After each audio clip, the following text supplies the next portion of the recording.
On the Wild Side, The Wilds of Montana, Book 4, written by Kristen Proby, narrated by Samantha Brentmore and Zachary Weber. Content warning. Dear listener, in On the Wild Side, you will see the death of a spouse and sexual and physical abuse of a minor all off-page. You will also see graphic nightmares due to the trauma mentioned above. Listener discretion is advised. Prologue. Abby. 5 years ago. What am I supposed to do without you? I can't stop the tears that fall onto my cheeks. Nate has been in and out of sleep, and they tell me that he'll likely slip into a coma soon. So I should say everything that I want to say now, while he can still hear me. He's on a ventilator, but he's watching me with those big brown eyes, and his hand tightens on mine. I'm so sorry this happened. I continue and lean in to kiss his cheek. It's not fair. It's not right. He squeezes me again, comforting me. Nate is the sweetest man on the planet. He's good and generous, and he doesn't deserve this. I'll take care of Daisy. Don't worry about us. I promise we'll be okay. His eyes suddenly look panicked, and I brush my fingers through his hair, doing my best to calm him. I won't let her near our baby, Nathan. I will not. He blinks, and I can see that he wants to talk, but he can't. I know. I continue. We already talked about this, and everything is in place so she can't touch us. I'll make sure of it. And I'll make sure that Daisy always knows you. She's still so little. Not even 2 years. Nate didn't even have 2 whole years with his daughter before he caught pneumonia that devolved into a systemic infection, causing his organs to fail. He isn't going to get better. He isn't going to leave this hospital. And I want to wail at the injustice of it. I love you. His eyes droop, and I can see that he's so tired. Thank you for 5 wonderful years. Thank you for being my best friend and such an awesome dad to our baby girl. He squeezes my hand once more, and then he's asleep again. And all I can do is lay my head on the bed next to him and cry. Chapter 1. Brady. Come on, girls. It's gonna be a bitch of a winter. I crack my whip and maneuver my horse through the snowy pasture, herding our cattle to a meadow closer to the barn, where we can keep an eye on these ladies during the coldest months of the year. Winter in Bitterroot Valley, Montana is a bitch, and it's only early December, which means we haven't even hit the solstice yet. We've already seen record snowfall this year, which tells us that it's going to be a long, cold season. And we need to make sure these girls make it through calving season in a few months. Storm's moving in, my oldest brother Remington yells out to me, and I tip my head back to look up at the sky. The wind has picked up, and the clouds have dropped and grown darker. Fuck, I mutter and crack the whip again before I call back to him. We'll be down this hill in an hour. Let's hope the blizzard holds out that long. Lucky, our senior ranch hand, replies. He's got to be 90 if he's a day. I swear there's never been a time when Lucky wasn't old as fuck, and no one on this ranch knows what they're doing better than him. Which is saying something, because my family has owned this land for well over 100 years.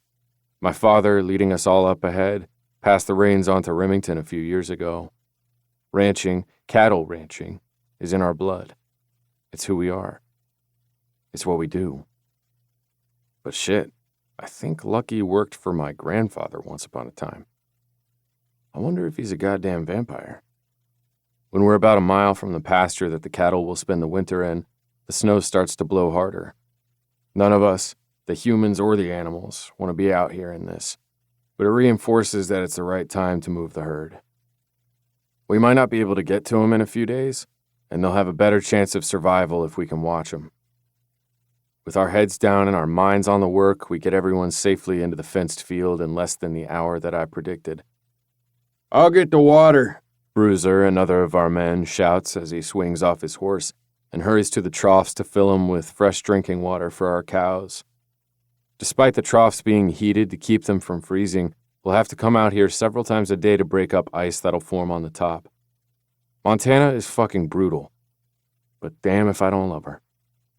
We work as a team to spread hay, and when everyone is settled into their new home, we lead the horses into the barn so they can warm up and rest.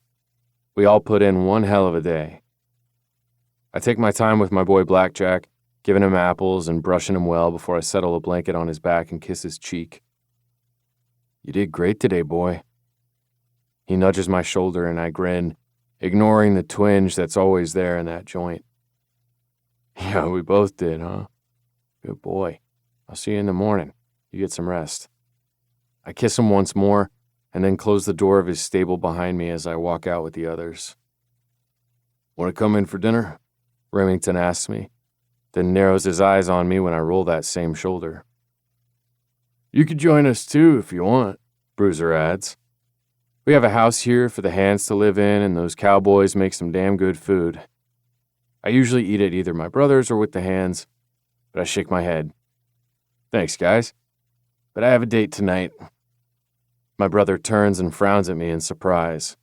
I don't usually date at all, and I would never announce it to anyone, so the look on his face makes me laugh.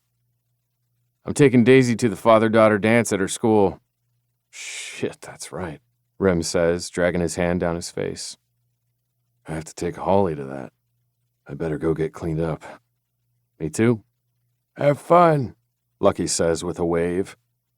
I'm gonna go put some chili on the stove. The other two men walk in the direction of the bunkhouse, and I walk with Rem out to his truck. I guess I'll see you there, I say with a wink. I hate these things. Rem complains with a sigh. I love my girl, but I hate dances. Come on, it's only a couple of hours. I laugh again and head over to my Forerunner. See you later. Wait, Rem says, his hands on his hips. That shoulder giving you trouble? I shake my head with a sigh. You know my long list of injuries over the years, Rem. Something's always giving me trouble. It's the cost of being a cowboy. You're an idiot, he reminds me. With a laugh and a wave, I hop into the vehicle and drive the couple of miles over to the old cabin that I live in here on the Wild River Ranch. It's the oldest dwelling on the property, and it could use some updating, but it suits me fine. I've lived in the tiny 2-bedroom, 1-bathroom cabin for almost a decade, and I haven't needed anything more. Besides, I really only sleep here. I'm always working the ranch or riding a bull. At the very least, I train on the drop barrel daily so I don't get rusty. There's no time for anything else. But when Daisy asked me to take her to her little dance, the night that my brother Brian proposed to Polly, I couldn't say no. She reminds me of Snow White, with her dark hair and deep brown eyes. She's the cutest little thing, and she was so earnest when she asked. Only an asshole would have turned her down. Besides, I like the kid. She hangs out with Holly all the time, and Daisy's mom, Abby, is always with my sisters, since they started up their women in business group. And that part, the part where Abby's always around, that's harder to swallow. Because she's fucking beautiful. I want to have my way with her, and nothing good can come of that, so I have to keep my distance. Good job doing that, I mutter as I finish in the shower and towel off. Taking her kid somewhere is definitely not the way to stay away from the mom. I shake my head in disgust as I get dressed. I'm wearing a goddamn suit tonight. I usually only do that for weddings and funerals.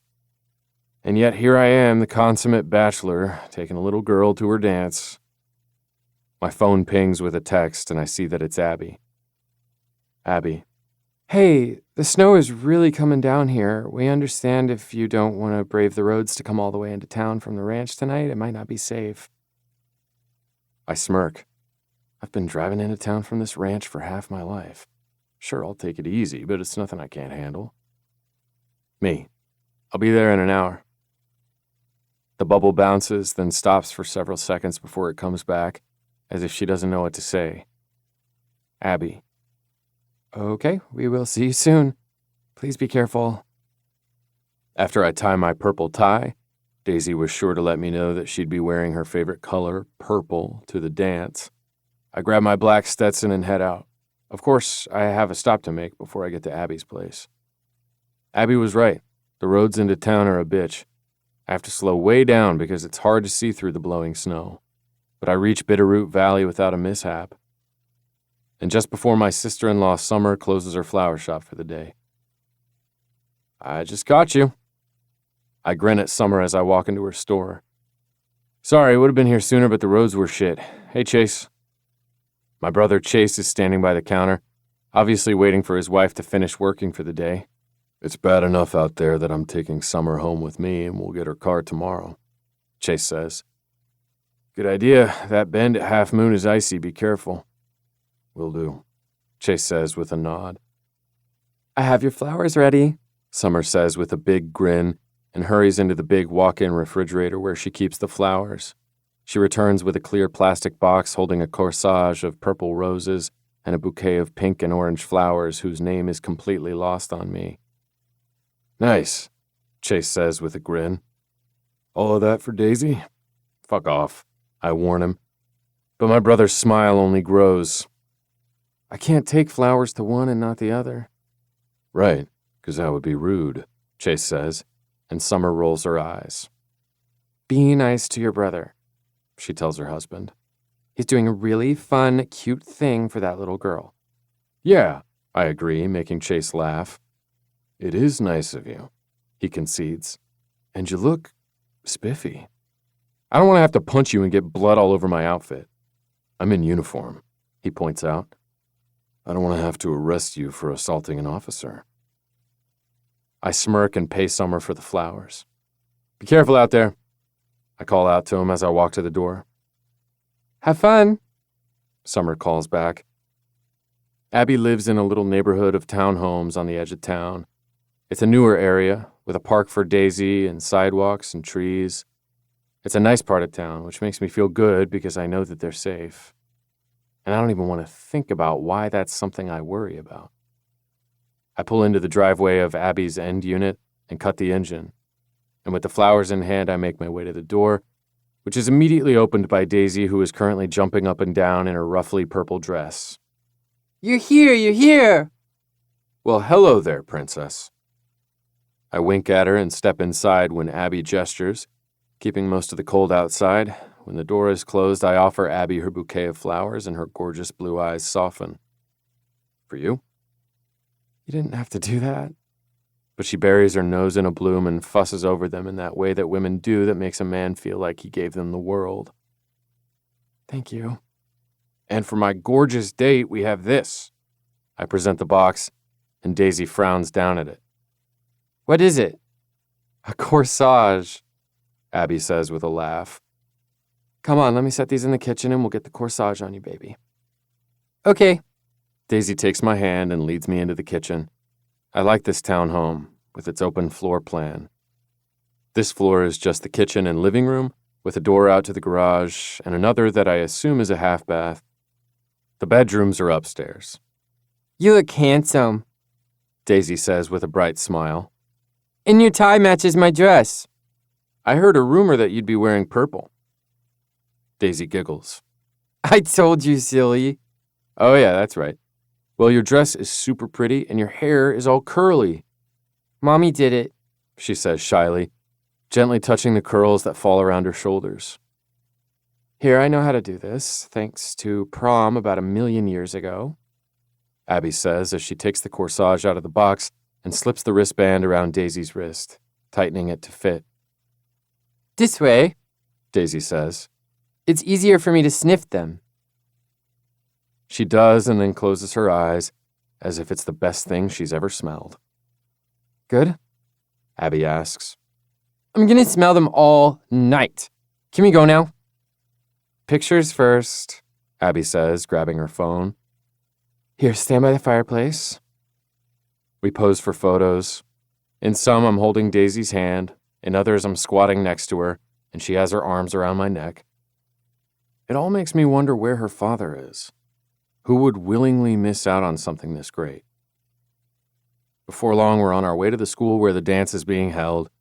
Daisy's in the backseat of my 4Runner, chatting away. The kid never shuts up, but it's kind of cute. Robert is nice, she says, but he has red hair. You don't like red hair? I glance in the rear view and see her frown, thinking it over. I do.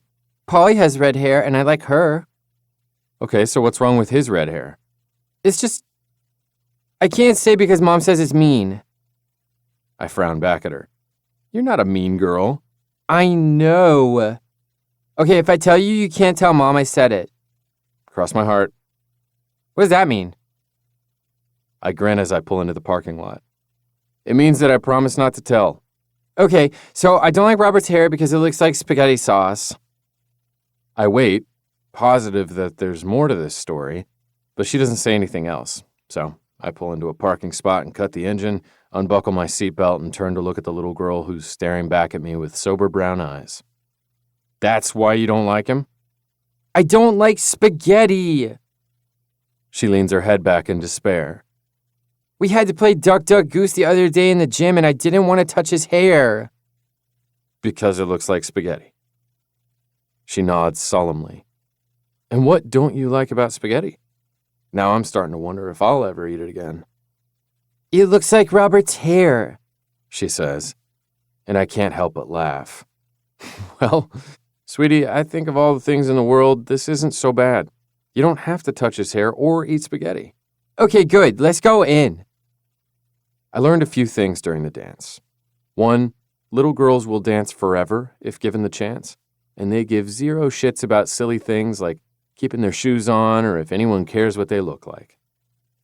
2, my brother may have moaned and groaned about going to this thing, but he indulged the hell out of Holly all evening and never once frowned or complained. 3, Robert's hair does indeed look like spaghetti sauce. And 4, I am completely smitten with the little girl. Of course, I already knew number 4. I've had a soft spot for Daisy since the first time I met her, so I'm glad that I came tonight and that she didn't have to sit this one out because her dad isn't around. I'll see you tomorrow, I say to Remington, keeping my voice down. We're each holding a little girl, and both of them are passed out cold. They danced until they dropped. Rem grins and waves before we go our separate ways to our vehicles. I ease Daisy into her booster seat and then drive the 5 minutes to her house. The snow hasn't stopped falling. If anything, it's only started falling harder, which means the drive home will be an adventure. Daisy doesn't even stir when I lift her out of the 4Runner and walk up to the door, where Abby must be watching because she opens it when I approach. I saw your lights, she says and smiles at her daughter, her eyes softening. She must have had fun. I've only seen more dancing on Footloose, I confirm, making her chuckle. I'll carry her up. Thanks. Abby gestures up the stairs. I know which bedroom is Daisy's because I helped them home a couple weeks ago after Ryan and Polly's engagement party. It doesn't take us long to have Daisy in her pajamas, her corsage off and safely in its box, and tucked into bed, and I follow Abby back downstairs.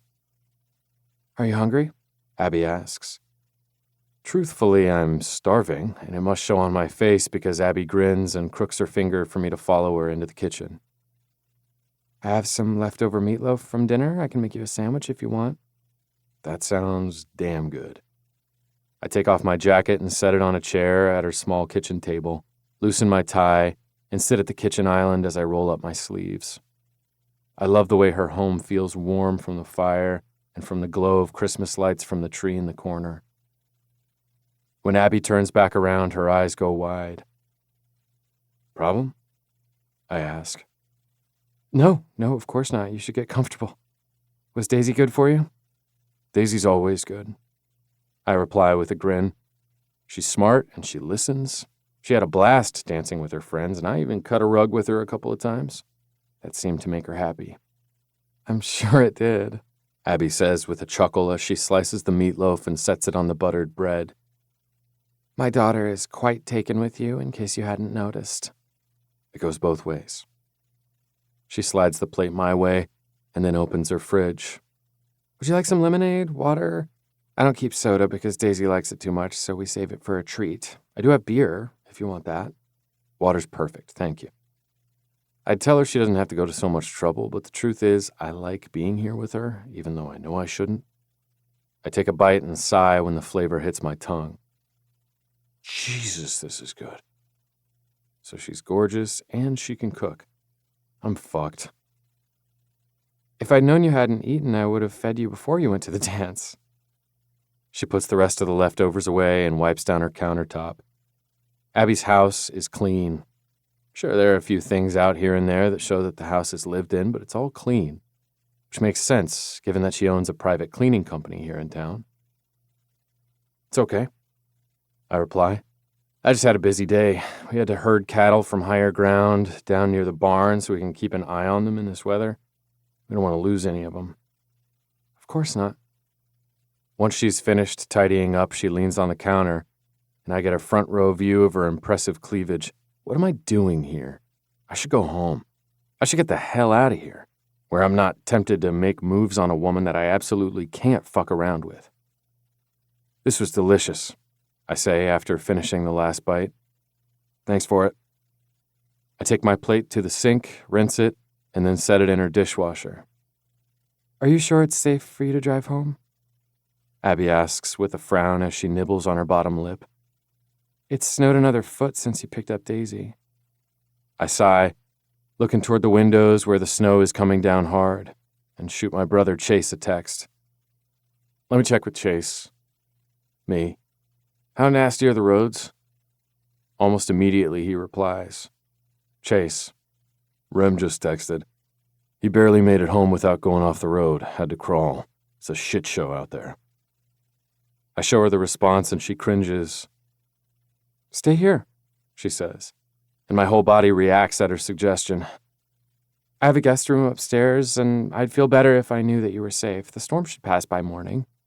Abby, you don't have to. Am I that repulsive? She demands. Her hands on her hips now, and we're caught here between the island and the sink, and I want to kiss her more than I want my next breath. I know I'm not a skinny woman, and I'm a mom, but I'm only suggesting you stay here where it's safe. You don't have to worry about me getting naked and trying to have my wicked way with you when my daughter is 12 feet away.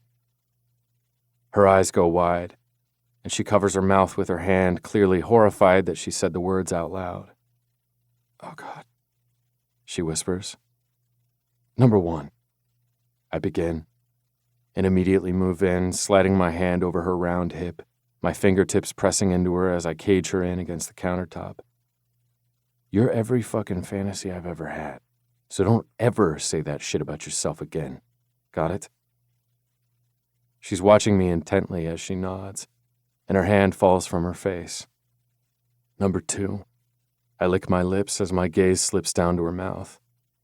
I want to kiss you. I won't take it further.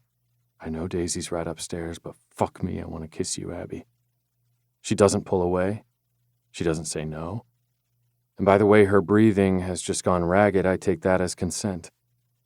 My hold tightens on her hip, and I cup her jaw with my free hand as my mouth descends to hers, and I nibble.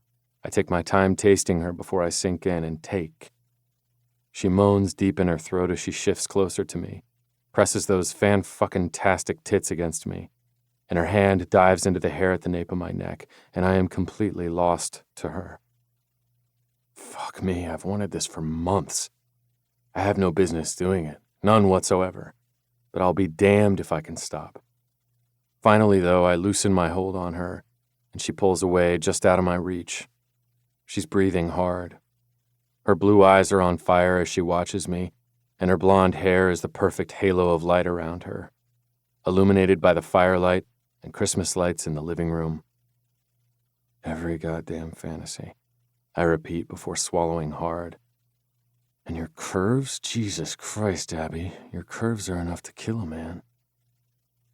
She giggles, pushes her hands through her hair, and turns away from me, pacing. You'll sleep here, she insists after swallowing hard and clearing her throat. Because I don't want to worry about you getting home safely. Yes, ma'am. I shove my hands into my pockets so I don't reach for her again. I have a bag in my SUV with necessities. She lifts an eyebrow and I grin. I get pretty messy at the rodeo and at the ranch. It pays to have extra things on hand. Ah, Makes sense. Go ahead and grab it. With a nod, I hurry outside through the falling snow and wind that's just flat out obnoxious and retrieve the bag from the back seat. When I return inside, the lights are off, and Abby's waiting to escort me upstairs. Her ass sways back and forth as she climbs the steps ahead of me, and I have to swallow hard and think about something other than burying my face between her legs. Baseball, branding season, getting bucked off a pissed-off bull and dislocating my shoulder. Again? Nope, even that didn't do it. You're in here, she says, gesturing to the fourth door on this floor. You'll have to share a bathroom with Daisy. No problem. I grin and walk inside, setting my bag on the queen-sized bed. I appreciate it. You're welcome.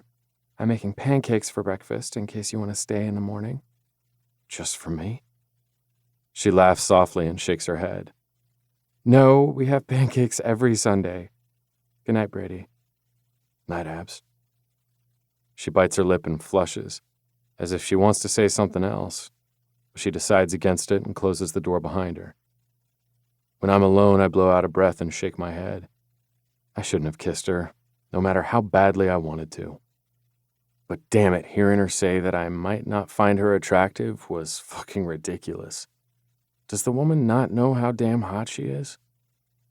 I guess not. I was happy to remind her. But this can't become a habit, because I can never commit to her, and she's a mother. You don't fuck around with that. She deserves so much more than I can give her. Chapter 2. Abby. The man who has starred in all of my sexy fantasies for the past year and a half is still sleeping just down the hall from me. How in the hell was I supposed to sleep through the night with Brady Wilde so damn close? Especially after that kiss in my kitchen. I almost stripped out of my clothes and begged him to fuck me right there on the island. Has anyone ever made me feel so sexy, so wanted? Nope, no one. Not even Nate, and he was always attentive. But I knew I wasn't really his type. In my experience, the curvier girls are typically overlooked for someone more athletic. Which is funny because I'm in excellent shape. I clean for a living, which means I carry heavy vacuums and buckets full of water up and downstairs and in and out of my SUV. I push and pull furniture, and I bust my ass to do a good job in a timely manner so I can move on to the next job. I'm athletic. But I'm also naturally curvy, and sometimes men are assholes about that. At least, the men in my past have been. But not Brady. Not only did he assure me that he found me hot, but he kissed me like I was the sexiest thing he'd ever seen in his life. And that kiss alone is going to fuel all my spicy dreams for months. As if he didn't already. With a sigh, and resigned to dragging ass today, I pull on some wide-legged yoga pants and a cropped sweatshirt, twist my hair up into a bun and wash my face. It's too early for makeup, and it's Sunday, so Brady's going to get my lazy look today. When I step out of the room, I notice the guest room door is open, and with a frown walk down to peek inside. The bed is made, and his bag is gone. Daisy's door is closed, so she's still asleep, otherwise she'd come looking for me. I pad downstairs and find it empty, and my stomach drops. He left. He didn't even say goodbye. He just left. And for some reason, that hurts my feelings. I blow out a breath and scrub my hands over my face. Get over it, I mutter. He doesn't owe you anything. Walking to the windows, I glance out at the snow. It's still falling, but it's a normal, light snowfall now, and the wind is gone. There are piles of snow where Brady shoveled it out of my driveway, clearing it for not only his vehicle, but mine too.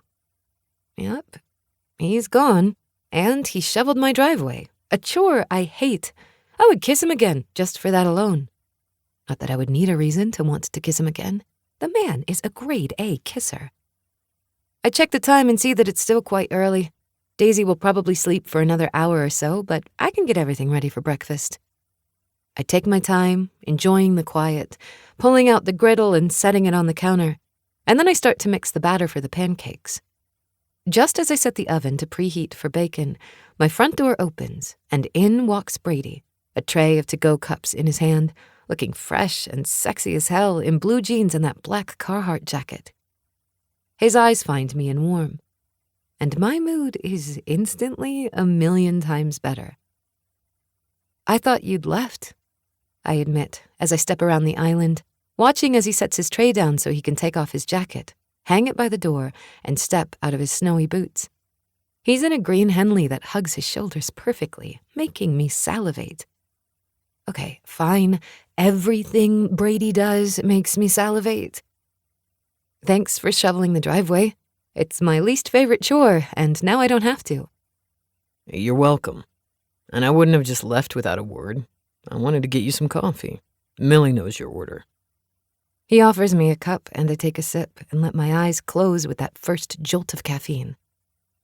Your sister brews the best coffee, I say with a sigh.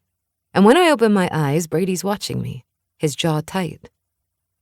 What's wrong? Nothing.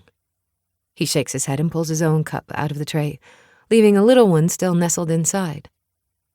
I like the way you look in the morning. All sleepy-eyed and soft. In all of the months I've known Brady Wild, he's never looked at me like this. Of course, we've never been alone before for this long. His family, my friends, are always with us, and the way he's watching me now isn't exactly appropriate for mixed company. It makes my insides tingle with glee. Are you flirting with me? I ask with a grin. I shouldn't be, He says with a frown. but yeah, I guess I am. I got Daisy some hot chocolate. Is she still asleep? I hear her feet hit the floor above us, and I smile at him. Not anymore. Thanks for the coffee. I hadn't made any yet. That was a goal. He sips, eyeing me as my daughter comes bounding down the stairs. She's always been like this. Wakes up, fully alert and ready to take on the day. Her curly hair is messy and there's a crease in her cheek from her pillow. When she sees Brady, she stops cold as pure joy fills her precious face. Brady!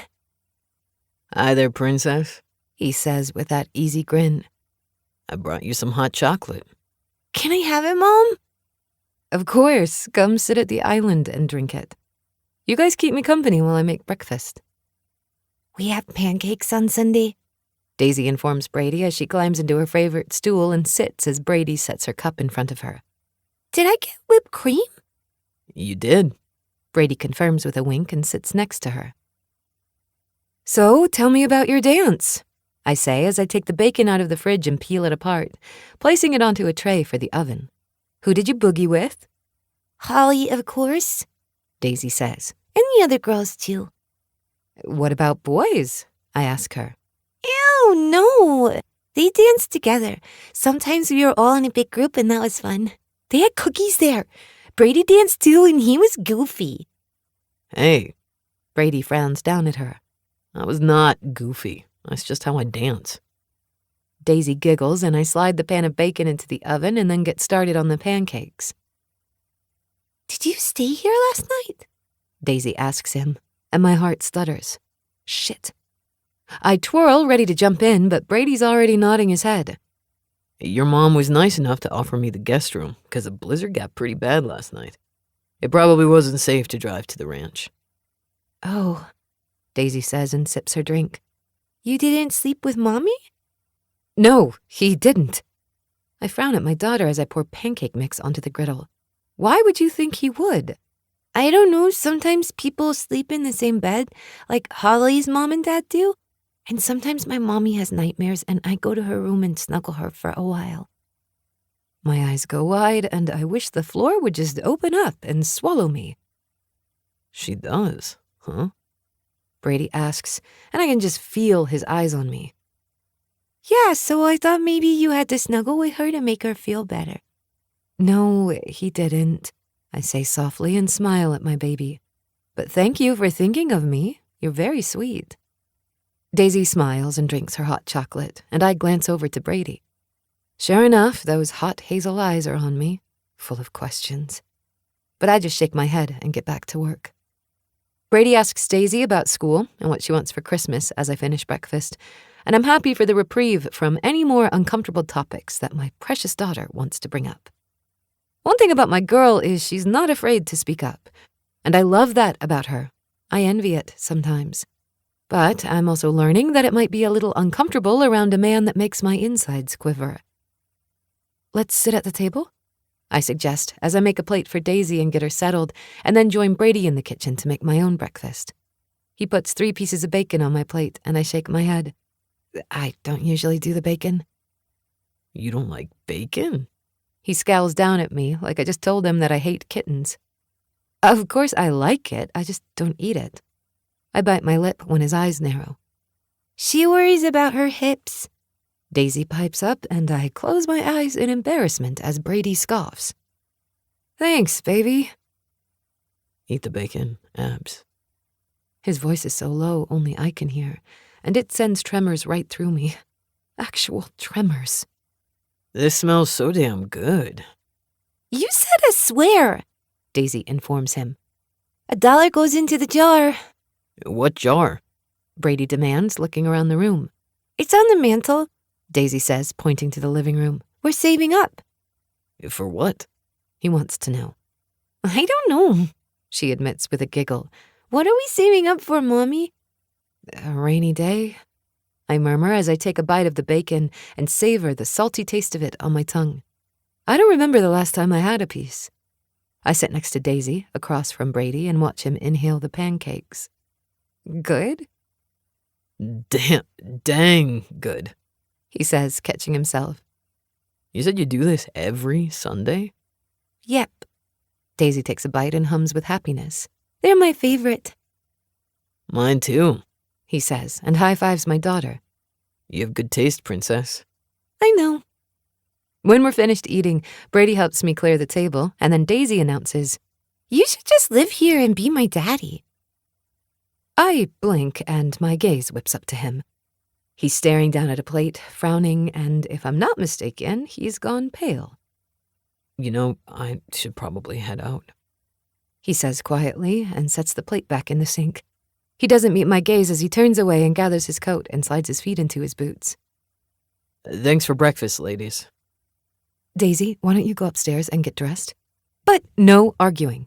I snap back at her and hurry after Brady, who's already outside and striding to his SUV. Brady, hold on. He's shaking his head as he opens the door, and I rush over, in my socks, through the snow and worm my way between the door and the forerunner so he can't shut it on me. She didn't mean to upset you, I say, breathing hard and feeling awful that Daisy's words are making him run away. I apologize. No, don't. He shakes his head and sighs. She didn't do anything wrong.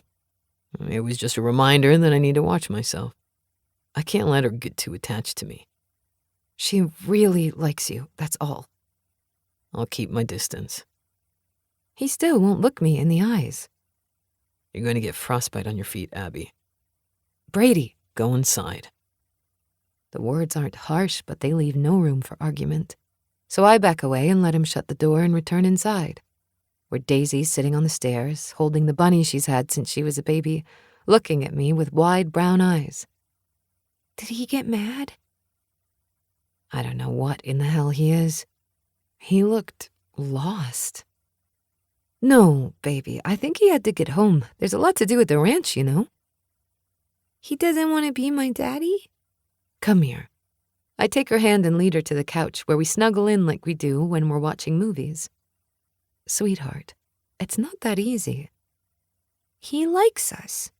Sure he does, and he's nice to us, but that doesn't mean he wants to live with us and be married to me. That's what it means, Days, and that's a big deal. It's not something that's decided over breakfast after a dance. Okay. My heart breaks at the defeat in her little voice, and I kiss her head, breathing in her shampoo. I love you, Pumpkin. I love you too. What do you want to do today? Can we make cookies? That's my girl. Forever with the sweet tooth. Sure, why not? Snowy days are for cookies. I had to take matters into my own hands, so to speak. I've been living with perpetual sexual frustration for the past 2 weeks since Brady spent the night during the snowstorm.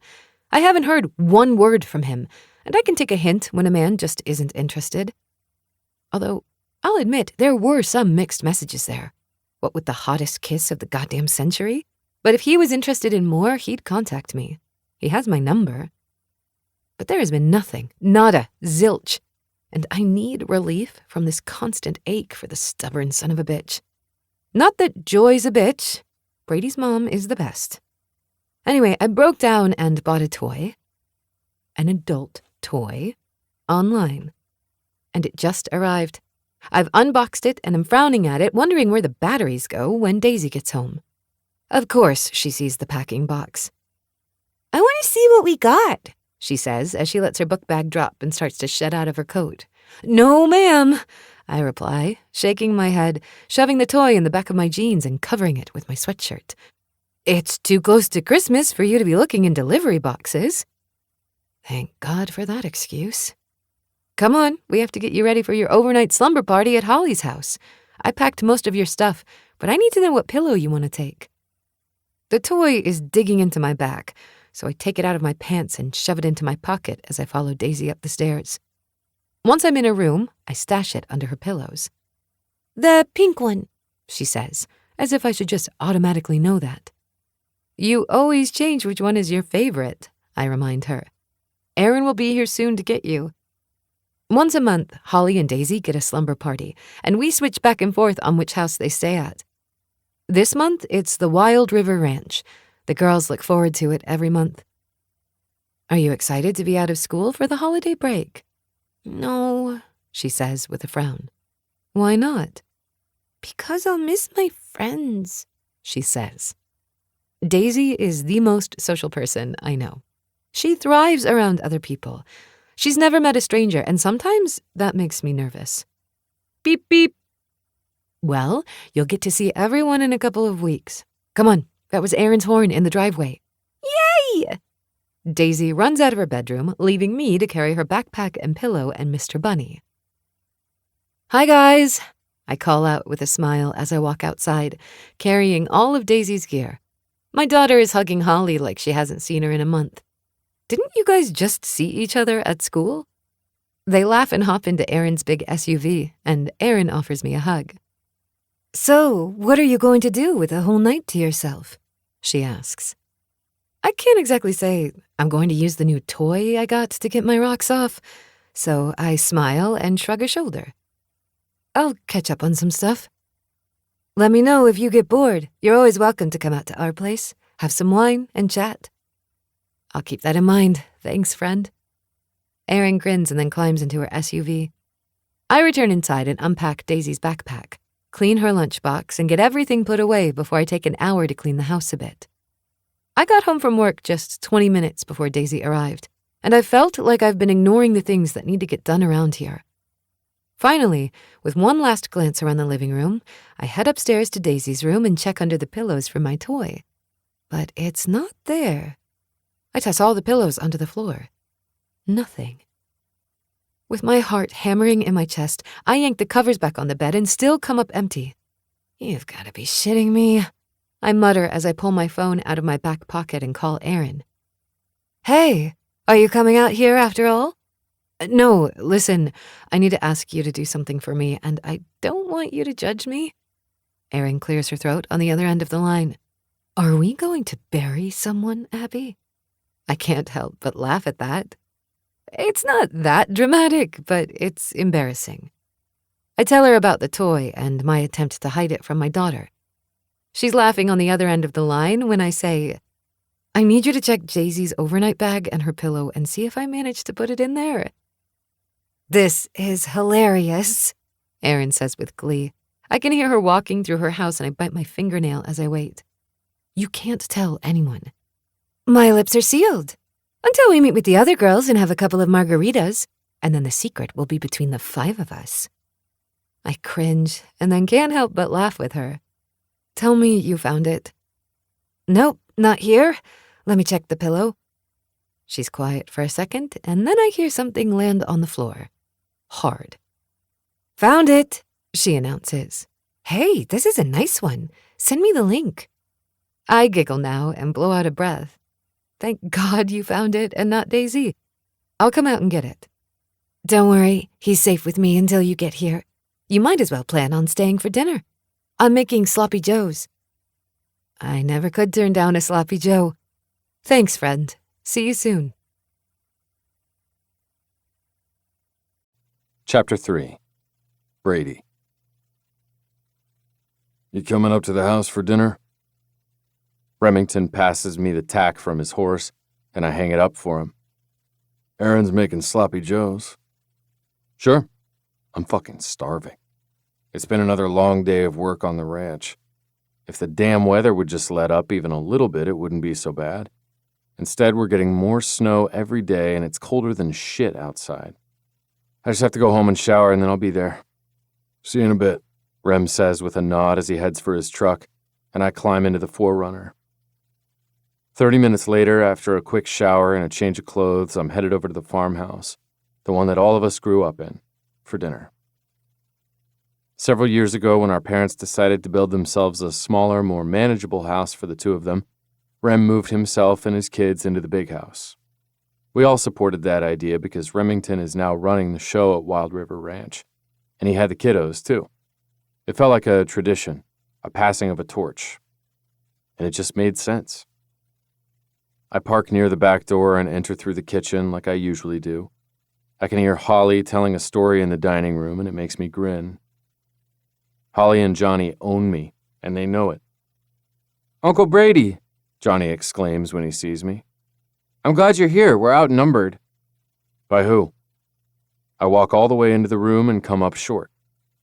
By the girls, he finishes, just as Daisy shoots me the biggest smile and comes running to me, wraps her arms around my waist and gives me a hug. I haven't seen you in forever. I pat her back and look across the room at Abby, who's watching me with serious blue eyes. Yeah, I'm an asshole. I've done nothing but think of these two for the past couple of weeks, but I didn't call or stop by, because that's pointless and does nothing but send mixed signals. We're having sloppy joes, Daisy informs me, pulling me out of my reverie. I heard, I say with a grin and boop her little nose. Did you save some for me? We haven't had any yet, she replies, and then hurries back over to her bestie. Now that you're here, Erin says as she crosses to the kitchen, we can all dish up. You didn't have to wait for me. It wasn't a big deal, Erin assures me as she walks by. Remington joins her to help, and I'm stuck here in the dining room with Abby and 3 kids. How have you been? I ask her, shoving my hands into my pockets. Doing well, she replies with a nod. And you? Fine, just fine. Been busy out here, what with the crappy weather. Her lips tip up in a grin. Same, actually. When there's snow, there's mud, and I've been getting a lot of calls for cleanings lately, so my team has been busy. I nod and rock back on my heels. Makes sense, I suppose. Boy, grown-ups are boring, Johnny mutters, and rolls his eyes, making me smirk. It's ready, everyone, Erin announces, and we get to work making plates for the kids, and then ourselves, and settling at the long dining room table. As luck would have it, I end up right next to Abby, and throughout the entire meal, I'm hyper-aware of her scent, her warmth, how she moves, and the sound of her voice. Fuck me, I'm so damn attracted to her, it's as if I'm a magnet and she's the North Pole. Finally, dinner's done, and the dishes are cleared so I can say my goodbyes. When will I see you again? Daisy wants to know as I hug her goodbye. Oh, I'm sure I'll see you during the holidays, I assure her. We always have parties and stuff, right? Yeah, okay. She kisses me on the cheek and then runs off to play with Holly. I guess the 2 girls are having a slumber party here tonight. And that means that Abby will be home alone. All freaking night. Erin and Abby are huddled together by the front door, and I decide that I'll walk Abby to her car. It's already been a full evening of torture, so we might as well just carry on the vibe. I'll walk you out, I offer, and Abby smiles and waves at the family. Be good days. I'll see you tomorrow. Bye, Mom. Daisy hardly spares her mother a glance. I'm glad she loves being here so much, Abby says when we're walking down the steps to the driveway.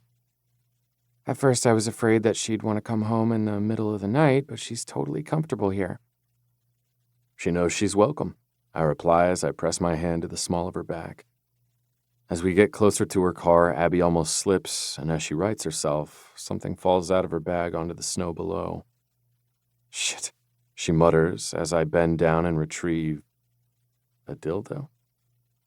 I hold it up, staring at it, and then at her. Don't tell me you're borrowing this from Aaron. Oh my God, no. She reaches for it, but I hold it out of her grasp. Give that to me, Brady. I'm intrigued. I eye it again.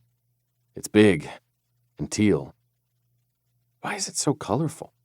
I don't know. Don't be a child and give that to me. I shake my head and press the button, but nothing happens. It's broken. I haven't put batteries in it yet.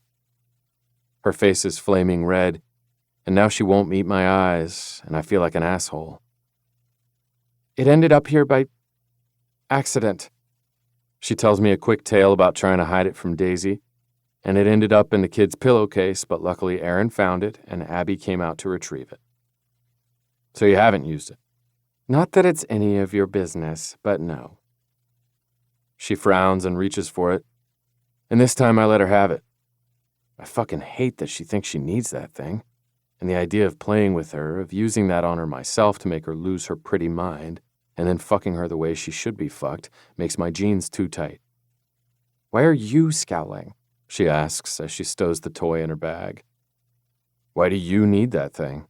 For fuck's sake, she mutters, shaking her head. Just drop it, okay? It doesn't matter. It's just a silly toy. But I think it matters. I think it matters a lot, actually. And I tip her face up so I can look her in the eyes. Tell me, Abs. You're impossible. Don't you ever hear the word no? Sure. It's fine. You don't have to tell me. I brush my thumb over her lower lip and then back away, and her tongue darts out to touch where I just was, and it's almost my undoing. You kissed me, she whispers and bites that lip, frowning as if she's mad at herself. I want to smooth the frown lines between her eyebrows with my thumb, but I don't. And then you were just gone, so yeah, I bought a toy. I'm a grown woman who can do those things. She bought a sex toy because I got her hot and bothered and didn't follow through. I'm the lowest piece of shit there is. Abby. It's cold, she says, and opens her door, climbing inside. Have a good night, Brady. Without a backward glance at me, she pulls out of the driveway, headed toward town, and I stand in the goddamn snow, cursing myself as a fool. Finally, I run around back to my own vehicle, start it, and drive into Bitterroot Valley. But instead of following Abby to her house, I end up at the Wolf Den. The bar is trendy and serves good food, and on Friday nights it's usually packed. Tonight is no exception, especially since we're in the heart of winter tourist season. Since I'm not in the mood for company, I find a single empty stool at the very end of the bar and order a beer. I'm halfway into the pint when someone taps on my shoulder. I thought that was you. Jen's voice purrs from just behind me, and I turn on my stool to look at her. She's a barrel racer, and she's been a fuck buddy for years.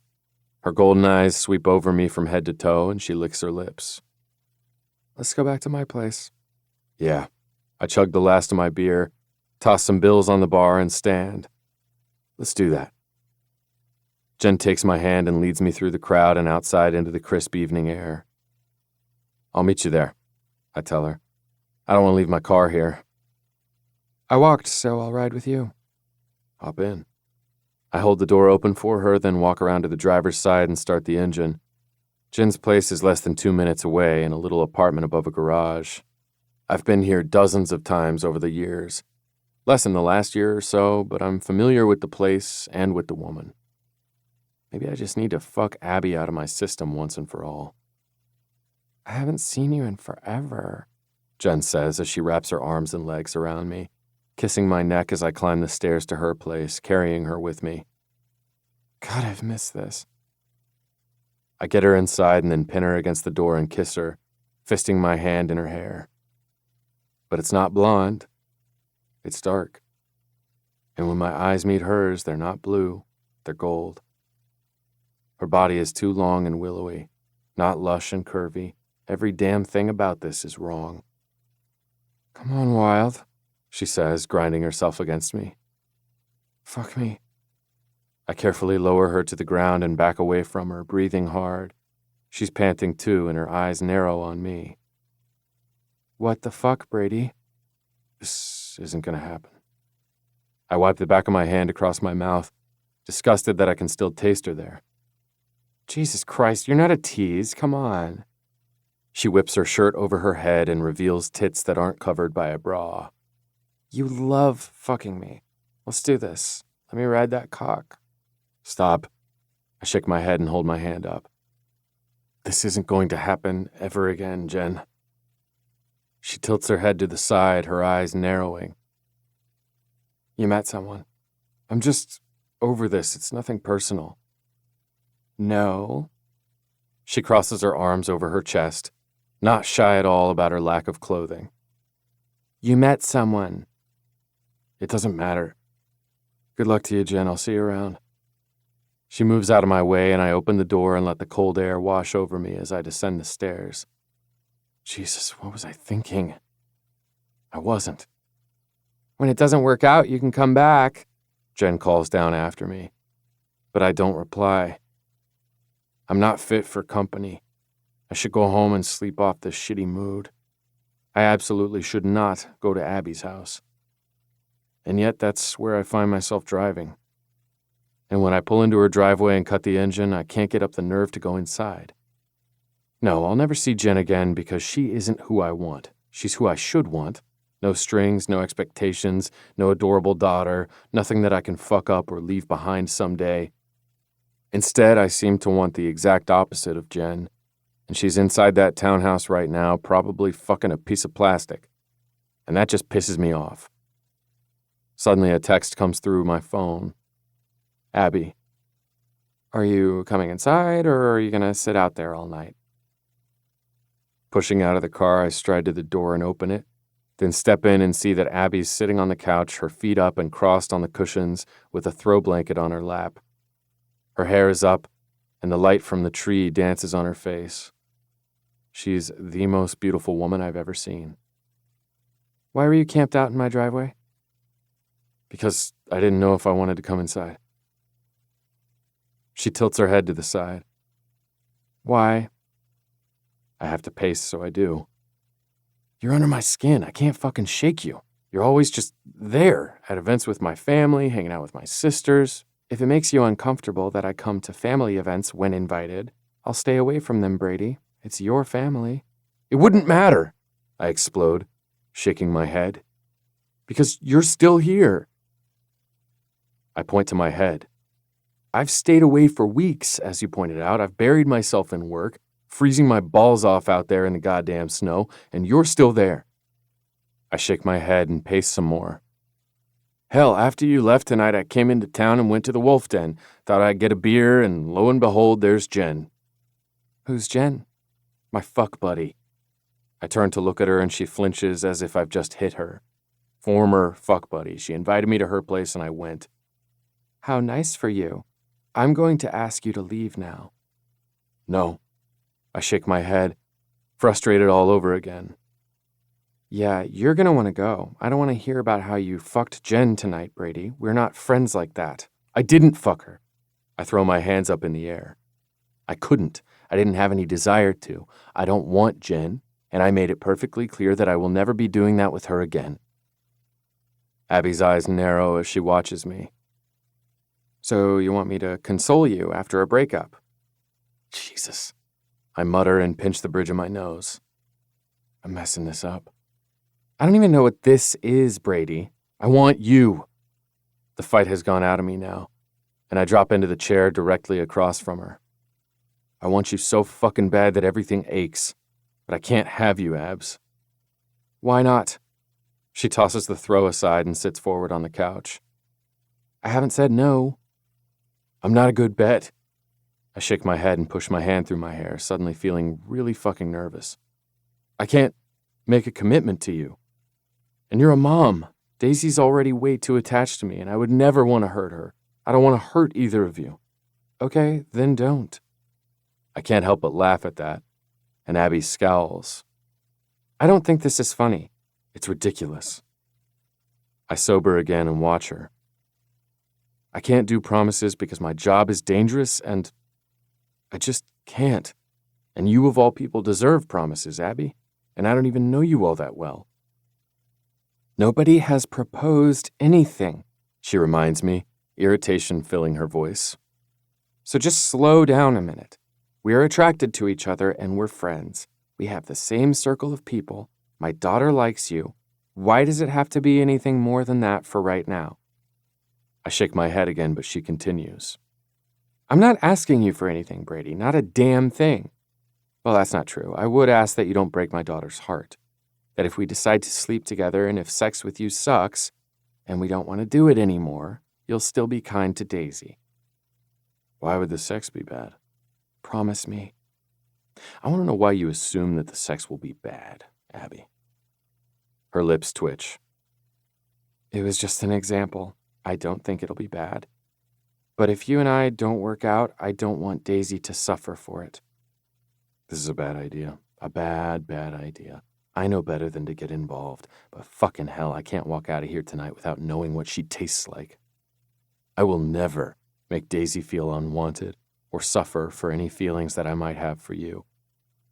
She watches me closely and then finally nods. I believe you. I wouldn't do that, Abby. I know. Now, what are you still doing way over there? Chapter 4. Abby. His eyes, those glorious hazel eyes with flecks of gold in them, narrow on me, and his jaw clenches. I've managed to keep my cool since he walked through that door, but my heart is pounding, and the mixture of emotions tonight has been exhausting. Everything from embarrassment when he found the toy, to anger, to frustration, back to anger and jealousy, and now I simply want him. The wanting him never goes away. I want to know why he thinks he's a bad bet. Why does he think he can't make a commitment to someone? There are so many questions, so much I'd like to talk with him about. But first, I'd like to have his hands on me. And I haven't felt this way about a man in a long, long time. There's a war going on in his eyes as he watches me, and finally he stands and crosses to me, takes my hand and pulls me up, then simply scoops me into his arms and sits with me in his lap. I might crush you. I smile and drag my fingers down his cheek, but he doesn't smile back. Brady, if you don't want to be here, it's okay. You don't owe me anything, and I'm sorry if you think you do because of what I said in the driveway earlier. It's not that. He whispers, his voice ragged as he hovers mere inches from my lips. What is it? He growls and then his lips are on mine, and just like last time, I'm immediately full of electricity and yearning for him.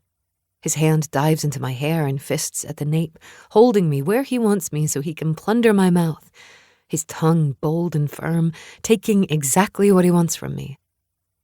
You feel damn good. He murmurs against my lips before he loops one arm around my back and easily shifts me to lie flat on the couch, hovering over me. He nudges my legs apart and settles between them, and I can feel the full, hard length of him nestled in my cleft. So fucking beautiful. My hands fist in his shirt, and I've just managed to get it up and off of him, revealing rock-hard abs, sculpted so perfectly they'd make the gods weep, when my phone starts to ring with Aaron's ringtone. Ignore it. He urges, but I shake my head. Can't. It's Aaron. Could be Daisy. I reach for the device on the coffee table and swallow hard before I accept the call. Hello? Hi, I hope I'm not interrupting time with your new boyfriend. My heart stills, and then I remember that she's talking about the toy, and I can't help but bark out a laugh. I have bad news. Both girls started getting sick about 30 minutes ago. I figure they caught something at school. Oh no, I'll come get Daisy. No, Rem's already on his way in with her. She really wanted to go home. Of course. Brady backs away so I can sit up, but he doesn't leave. What's wrong with the girls? Upset stomach, nausea. They said their tummies hurt. I'm hoping Daisy makes it home before she starts to throw up. Holly's already lost her dinner twice. Thanks for the heads up. I'm sorry. No, I'm sorry. Keep me posted. Same goes. Thanks, Aaron. Bye. I hang up and sigh, tossing my arm over my face. Damn it. What do we need to do? I move my arm and stare up at him. Huh? What do we need to do to get ready for her? Puke bucket, cold compress? He stands and heads for the kitchen as if he's on a mission. I slowly rise from the couch and simply say, Brady. He turns to me, those eyes no less hot, but his body less intense. Your girl's sick, Abs. I know, and I'm sorry. Don't be. Now, what do we need to do? We spend 10 minutes getting things ready. The big bowl, a cold compress, and fresh pajamas on hand. When everything is as ready as it can be, Brady pulls me against him and kisses me, long and slow. You'll never apologize to me again for being a mom. It's just such bad timing. I drag my fingers down his cheek, enjoying the way the stubble feels on my skin, imagining the way it would have felt in other areas. Rain check? Rain, snow, sleet, hail, you name it. I laugh and he kisses me again, and then I see the headlights through the window and Brady pulls back from me. Let's go get her, he says. The back passenger door flies open and Daisy leans her head out and upchucks all over the snow, then immediately begins to cry. Oh, baby. I hurry to her and scoop her up. She's not a baby anymore, and she's gotten heavier, so I'm grateful when Brady hurries over to take her from me. Did she get the inside of your truck? No, Rem says, shaking his head. She held it in until I pulled in here. I better head back. I'm pretty sure I have a mess waiting for me to help clean up. Thanks for giving her a ride, I say, and notice the way Rem eyes Brady's truck. Brady's already inside with my daughter. You'll have to talk to him about this. Plan to. He grins at me and gets back into his truck. Good luck. When I get inside, I hear Brady cooing to Daisy in the bathroom, where I hear her throwing up again, so I grab the cold compress and join them, placing it on the back of her neck. Mama, she manages to get out as I kneel next to her. I know, baby. I'm so sorry. Do you need to throw up some more? Brady appears with a wet cloth and wipes her little face and lips, and Daisy shakes her head no. I don't think so. Okay, let's go snuggle on the couch. Brady lifts Daisy and gives her a ride to the living room, but Daisy shakes her head. I want to rock, she says, her little voice weak. She's always been a rocker, I say with a small smile. You can give her to me, and I'll... But he's already sitting in the chair, Daisy curled up against his chest, and they're rocking back and forth. What else can I do? He asks me, his voice hushed as Daisy starts to fall asleep. Will you just stay? I bite my lip, hating how vulnerable I sound, but he smiles at me over Daisy's head. Looks like you're stuck with me for a while, he replies as he brushes his hand down her long hair. I'll get some things, just in case. I bustle about, gathering the puke bowl, wet cloth, and cold compress, and then pour a sports drink from the pantry, on hand for just these occasions, into a bottle with some ice so it's cold, and set everything on the table next to Brady and Daisy, and then I lower myself onto the couch and rest my elbows on my knees, watching them. Brady kisses the top of her head, rocking gently back and forth, back and forth. She's already asleep, he says in surprise. Throwing up's hard work. I offer him a half smile and then rub my hands down my face.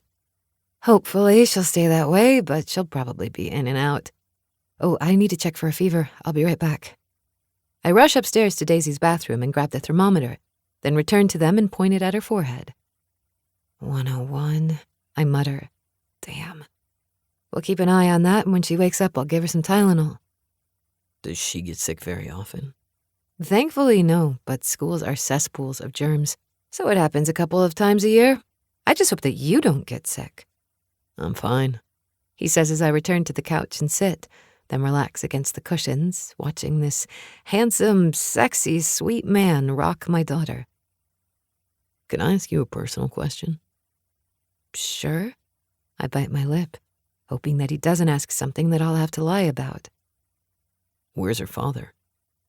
Nope, don't have to lie. He passed away. I pull my legs up under me and sit crisscross. She wasn't quite 2 yet, and her dad contracted pneumonia, and it got really bad. The infection spread through his body, and they couldn't help him. Brady scowls and shakes his head. That's not what I was expecting. I thought you'd say that he took off at some point and hasn't paid child support in years. I smile and shake my head. No, Nate wouldn't have done that. He was a good guy. Loved her to pieces. He was comfortable. Brady raises an eyebrow at that, and I feel myself squirm. I don't usually talk about him. In fact, I haven't talked to Aaron, Millie, and the others about him. They know he passed away, but that's all. I frown at the coffee table and then decide to just let the words come out. Nate and I were best friends in school. I always wondered why he liked me so much. We were from opposite sides of the tracks, you know? His family was wealthy, and I didn't have a family at all. I was in foster care. Maybe he thought he could help me or save me. Either way, we were really close, like I said, but never romantically. I was absolutely not Nate's type of girl. What was his type? Brady asks. Tall, thin, brunette. I'm not even one of those things. I smile at the memory. Which was fine because I didn't think about him that way either. Our relationship was platonic. Brady raises an eyebrow and then looks down at Daisy and back at me. Yeah, well, we were at a college party. His college, because I didn't go. And there was alcohol involved. Oh, He nods slowly. I get it. Young and drunk and stupid. I blow out a breath. And Nate, being the responsible, kind, good guy that he was, insisted that we get married. And this might sound really bad, but at the time I thought I could do far worse. I knew him. I liked him. We got along well. He had a stable family, and we'd never have to worry about money. I talked myself into it. I was selfish. You were young. He reminds me. And scared. I agree. And pregnant. But we were excited for her, and we continued being friends. We even had sex sometimes, even though it wasn't exactly passionate, I guess is the word, but it was fine. Everything was just fine. Until it wasn't. Yeah. I blow out another breath. He got sick. The truth is, I can't imagine that we would have stayed married forever. Fine doesn't cut it for the long term.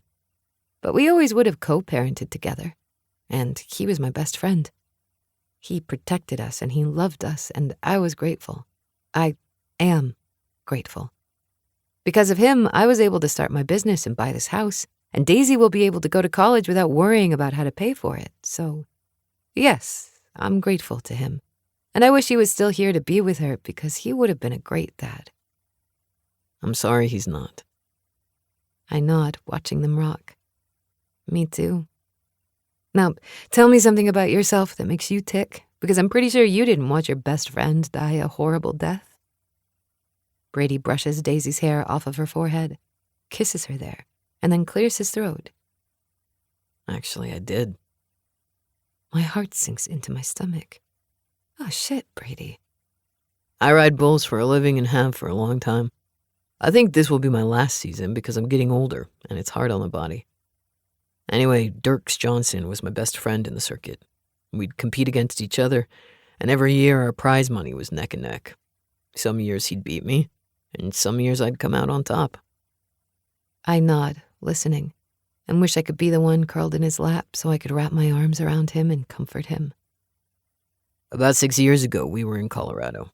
His wife, Amy, and their daughter, Sierra, would come to every ride. They were in the stands that night. Oh, no. I cover my mouth, listening. I just finished riding and made it the whole 8 seconds. I was on top, and if Dirks didn't beat me, I'd win about $100,000 that night. Wow, good money. Yeah, and you risk your life for it. He reminds me. Anyway, I kept hoping he'd fall off. I wanted him to do well, but not too well, because I'm a competitive bastard. 6 seconds into his ride, everything went very wrong.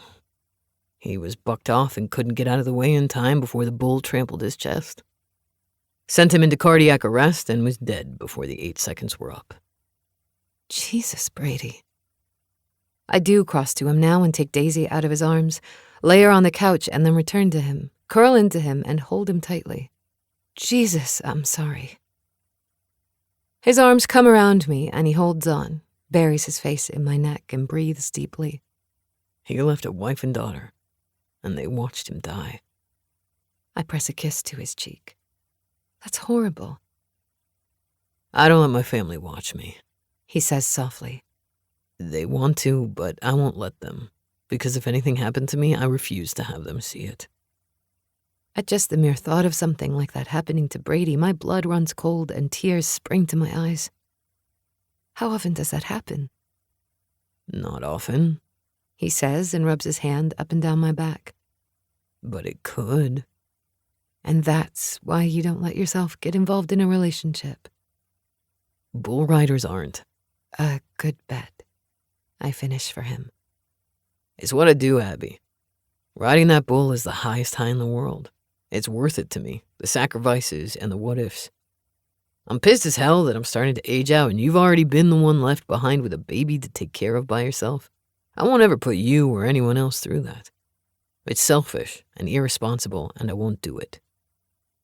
Before I can reply, Daisy whimpers behind me, and I'm off his lap in a flash to take care of her, grabbing the puke bowl on the way. And it's a good thing, because round 2 is underway and Daisy gets sick again. Brady walks into the kitchen and wets the cloth, then returns to wipe it over Daisy's face. Can you sip on some juice? I ask her. Daisy frowns, but when I put the straw against her lips, she takes a few tiny sips for me. Good girl. I'm sorry, baby. Should we put you to bed for a while?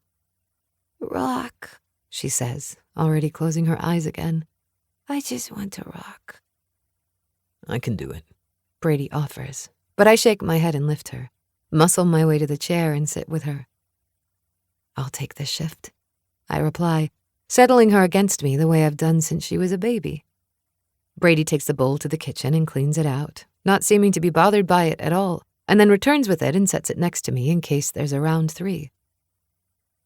What else do you need? He asks softly.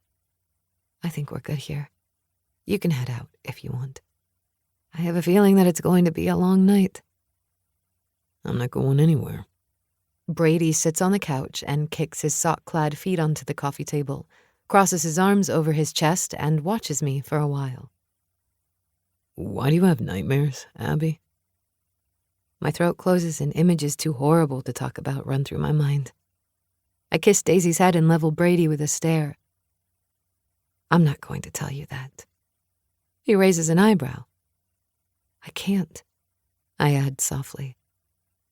It'll put me in a bad place if I do, and I need to keep it together for Daisy. Are you okay?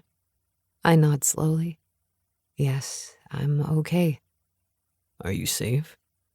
My eyes narrow at that. I am now. As safe as I've ever been. And if you're not okay or safe, you'll tell me. No, I wouldn't tell him. I would simply disappear again. And this is the first time I lie to Brady Wilde. Yes, I'd tell you. Chapter 5. Brady. My phone is vibrating in my pocket, waking me. I open my eyes and frown, then check the time. It's not even 7, which means that Abby and I got about 2 hours of sleep. My phone stops vibrating, and I sit here in the chair, watching the woman I can't seem to get enough of, and Daisy curled up together on the couch, where they landed after the last round of violent vomiting from the poor little girl. How she had that much in her to throw up, I'll never know. They're sleeping peacefully, and after last night I have a whole new respect for Abby. How she manages to do this on her own, day after day, is beyond me. The two of us pitched in throughout the night, and it was still exhausting. My phone vibrates again, so I pull it out and check it. I've missed 2 calls from my agent, and Rem just texted. Rem, let's meet for coffee at Millie's. I'm headed there now. I sigh and run my hand down my face. I do need coffee, and it looks like the girls are going to sleep for a while anyway. So I stand and push my feet into my boots, grab my jacket, and then return to the couch, where I gently kiss them each on the head. Abby's eyes crack open, and I shake my head at her. Sleep, I whisper before kissing her again. I can't keep my lips off of this woman. I have to go, but I'll call you later. Just get some rest. Thank you, she whispers in return, and then falls back to sleep, and I turn to the door. I push the button on the keypad that locks it behind me, and then head for the Forerunner. But before I start it and leave, I return Sandy, my agent's, call. Wild, she says with a happy smile in her voice. Sandy, why are you calling me before the sun is up on a Saturday? The sun is up in New York, she counters. And you know that I don't take days off. Honey, I've got some big news. Huge. Okay, what's going on? Sponsorships are starting to pour in for the coming season. You have 3 offers, and none of them want to non-compete, so we can sign with all 3 if you want to. She outlines the terms for a popular cowboy boot company, a hat manufacturer, and a denim company. I wear all of them on a regular basis, and all of them want to pay me well into the 7 figures. Jesus. They all want me? That's right.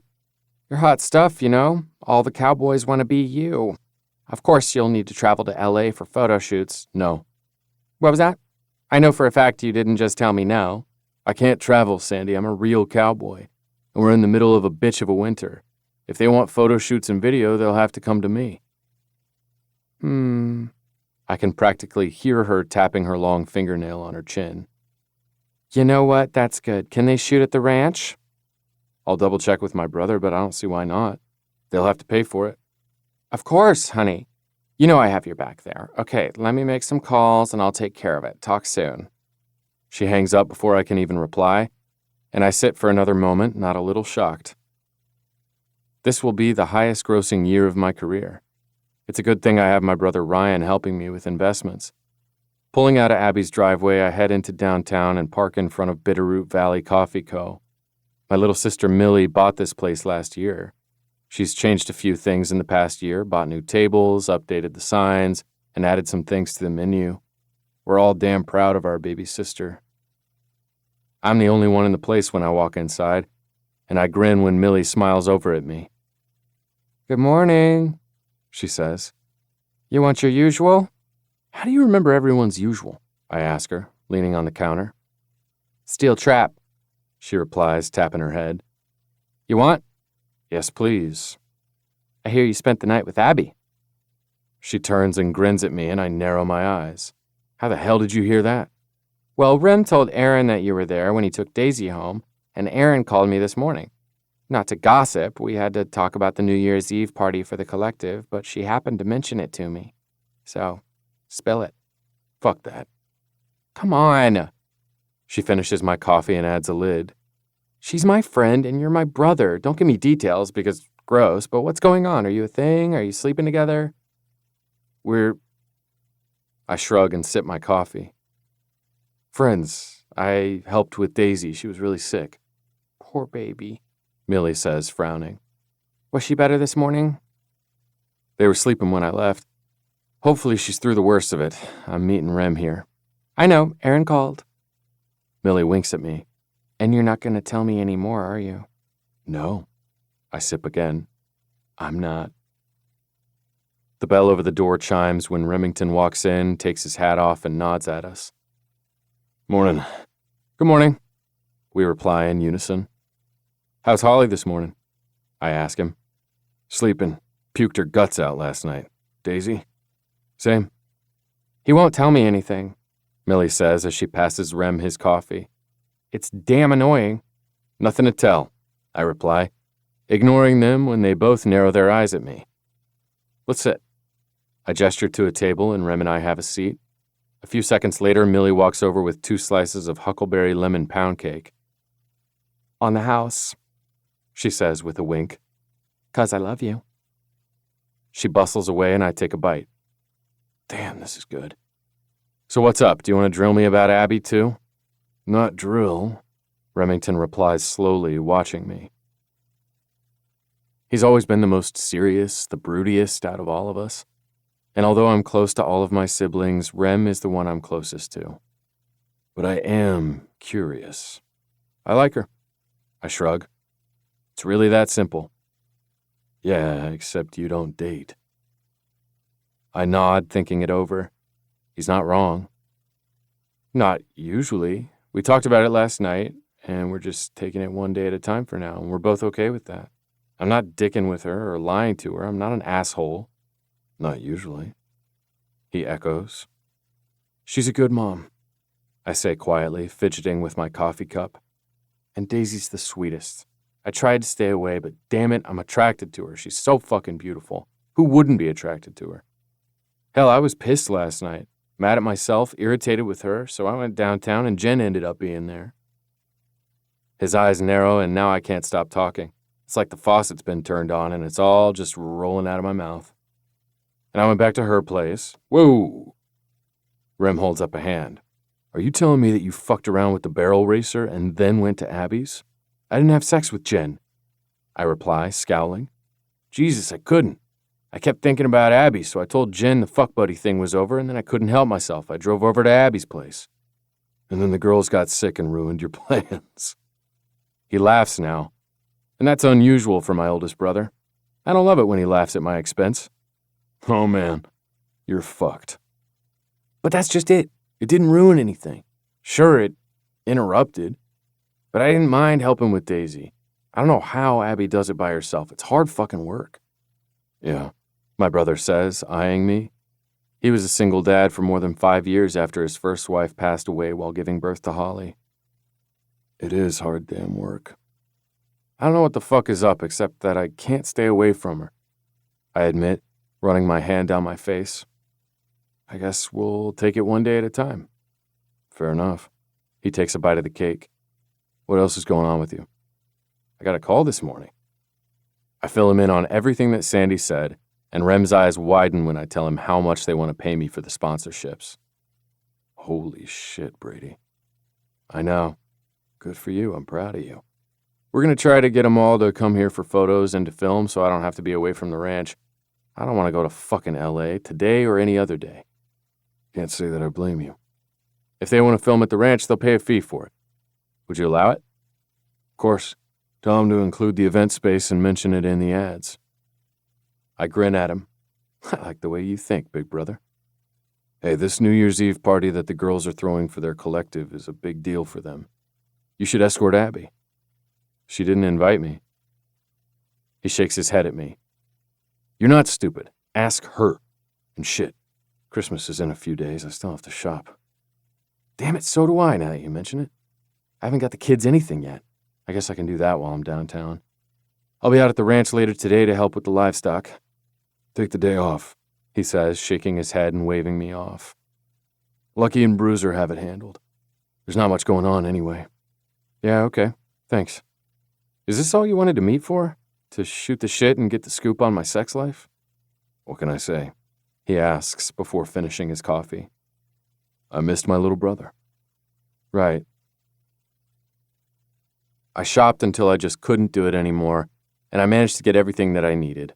As a bonus, there's a store at the end of the street that offers gift wrapping for a good price, so I left all of my bags there, and I'll pick everything up tomorrow. You can't beat it. Just as I'm about to call Abby to ask her how Daisy's doing, my phone rings, and it's my nephew, Jake. Hey, bud, I say into the phone. Hey, Uncle Brady, are you busy this afternoon? I have a horse that I'd like you to look at. I think something's wrong with her. Yeah, I can come by now. I'm about 15 minutes away. Want me to meet you at the stables? That would be awesome, thanks. See you soon. I hang up and start the vehicle, then call Abby so I can talk to her while I drive. She answers on the third ring. Hello? Hey, beautiful, I'm sorry I didn't call earlier. How are things there? Oh, we're doing okay. Daisy hasn't thrown up anymore, and I've been able to keep some food and fluids in her. She's been sleeping off and on, poor thing. And how are you? She sighs, making me frown. Just tired. I think I'll nap with her here in a few. I just wanted to clean up a bit. I might have Marilee from next door come stay with her while I run to the grocery store in a bit. Nope, just send me your list and I'll pick up what you need. I'm headed out to Ryan's place now because Jake wants me to have a look at a horse, and then I'll come back into town. Brady, you don't have to do that. You should just go on to the ranch. Are we going to argue about this when you could be napping? Seriously, send me the list. You'll have what you need before dinner time. No arguments. You seriously rock, she says, relief heavy in her voice. I didn't want to leave her yet, even though Marilee is like a surrogate grandmother. Okay, I'll text you the list if you're sure. I'm sure. Get some rest and I'll see you a little later. Thank you, Brady, seriously. You're welcome. With a grin, I disconnect the call and then turn off of the highway into Ryan's driveway and stop at the gate. Within seconds, the gate slides open and I drive through. My brother's enormous house comes into view, but I drive past it to the barn and stable area about a quarter of a mile away and park next to Jake's truck. It's too fucking cold outside to walk back and forth from the house to the barn. When I push inside, I find both Jake and Ryan standing just outside of a stall, looking grim. What's up, guys? We need a third opinion, Jake says, shoving his hands into his pockets. Thanks for coming out. Of course. I figured I'd come out and visit anyway. I hug each of them and then turn my attention over the gate to the pretty white mare, Lullaby, just inside. Hey, beautiful girl, what's going on in there? She's more lethargic than normal, Jake says, his voice full of worry. I mean, Lullaby is usually the laziest of the bunch, but she doesn't seem to have any energy at all. I push inside the stall and walk around the horse, running my hands over her, cooing to her gently. She's dry, I say, taking stock. Has she been drinking enough water? Her water trough hasn't been getting lower, Jake says thoughtfully as Ryan listens. I did notice that. It's winter and horses naturally slow down a bit, I tell him. And if she's a lazy girl by nature, you have to make sure she's getting the nutrients she needs, especially water. She might need an IV, and I can't help you there, but let's encourage her to get some fluids into her. The three of us work together to urge Lullaby to drink, and finally she does. And once she starts, she doesn't want to stop. Finally, she comes up for air and nods her big head. Good girl, Jake croons as he runs his hand down her neck. Don't worry me like that, baby. You scared me. Ryan and I smile at each other and walk toward the doors. Are you coming inside? Ryan calls out to Jake. No, I'm going to hang here for a while longer, he replies. Thanks, Uncle Brady. You're welcome. Anytime. I was here with him a few months ago when we lost one of the horses. Ryan and his fiancée Polly were in Paris, and it was a heartbreaking mess. I'm glad that this won't have the same outcome. We're headed up to the house, Ryan calls back with a wave. I'm riding with you. I walked down, and that was a big mistake. It's fucking cold, I agree, and we hurry to the forerunner, and once inside, I set off for the house. You should have known she was dehydrated. I suspected, but I kind of wanted to see how Jake handled it. I like that he thought to call you for help, that if I'm gone and he's here alone, he knows to call you. He can always reach out to me, and that means a lot to me. Now, what were you going to come out here for? What, I can't just hang out with my brother? Ryan smirks as I park in front of the house. Sure. Want to play pinball or something? No, we need to go to your office. His eyes sober as he watches me, and then he nods and pushes out of the forerunner. I follow him up the stairs of the porch and inside, where we shed our coats and boots. Polly comes around a corner and smiles when she sees me. I thought you'd be working today, I say as I catch her up in a hug. What with it being almost Christmas? I wasn't feeling well this morning. She shrugs. My girls are covering for me. Are you okay? I frown down at her. Polly is a tiny little woman with fiery red hair, and she's currently pregnant, which has all of us brothers on edge. Oh, I'm fine. It was just a horrible bout of morning sickness. You might have caught a bug. I tell them about Holly and Daisy getting sick. Could have been a stomach thing. Oh, I hadn't thought of that, Polly admits with a shrug. Could have been, I suppose. You need to be in bed, Ryan reminds her, kissing her on the head. I was just grabbing some water when I heard the door. Don't worry, I'm taking it easy. She smiles up at me. He hovers. I'm allowed to worry, he replies before Polly leaves to go sit on the couch, cuddled up with a blanket and the remote. We'll be in the office. Ryan's office is big, and it should be. As the owner of Wild Industries, he has a lot of responsibility and a lot of work to do, most of which he does out of this home office. Have a seat, he offers, and I lower myself into the chair on the other side of the desk from him. What's up? Well, it looks like I'm about to come into a lot of money, and we'll need to invest. That piques his interest, as always, and I fill him in on the sponsorship opportunities that Sandy called about just this morning. You're pretty fucking badass, Brady. Yeah, I know. Now let's make this money grow because this is my last year on the circuit. That has his head whipping up. What? Why? I'm old, I reply. You're 33. In the rodeo world, that's old as fuck. You know my list of injuries, and I'll only injure easier as I get older. I don't want to be forced out. I want to leave on my own terms. I'm sore, and I'm tired. Hell, sometimes I have the walk of a 60-year-old man, and I knew that I was signing up for that, but it's time to step down. And given that I'm retiring at the age of 33, half the age of normal retirement, I have to make the money stretch. Rim would pay you for the work you do at the ranch. Fuck that. I shake my head in disgust. That's my family. I don't get paid for taking care of my family. Besides, I live there for free. That's all I need. You're really gonna live in that tiny cabin for the rest of your life. The look he sends me says, get real. Probably not. Maybe I'll build something out there. Well, you're a wealthy man, Brady. He taps the keys on his computer, logging into my portfolio, which I let him dick with. Having a billionaire brother has its benefits. Even before being paid for these new sponsorships, you're well into the 8 figures. Rodeo has done well for you. Yeah, it has. You can build whatever you want, pretty much anywhere you want. I don't see any reason why you can't comfortably retire from riding after this season and then do whatever pleases you. Good. I nod, satisfied that Ryan has my financial stuff under control. I figured that was the case, but I wanted to talk it through. I'm proud of you, he says, his eyes earnest. Looks like I'll be buying a bunch of new hats and boots soon. Don't forget the jeans. He grins. Trust me, I won't forget. Abby. Please don't feel pressured to stop at the store for me, but if you're willing, here's my list. OJ no pulp. I read through her list and feel myself grinning as I pull a cart from the carousel and head for the produce. Her list isn't short, and I don't mind a bit. I know she'd rather stay home while her daughter recovers, so I'll gladly take this chore off her plate. Noticing that the strawberries actually look good for this time of year, I check Abby's list and see that she didn't have any on it, but I add them to the cart anyway. For the next hour, this is how it goes. I am sure to get everything that Abby's noted and toss in a few extra things that I think they might enjoy. I know that Abby loves chips and salsa from the cookouts we've had together, so I grab those. Daisy has a sweet tooth like me, but I know that Abby tries to keep the sweets for treats, so I just add some whipped cream for the strawberries. And maybe I snag a little bag of sour candies too. By the time I check out, I've far surpassed the 20 or so items on Abby's list, and I don't really give a shit.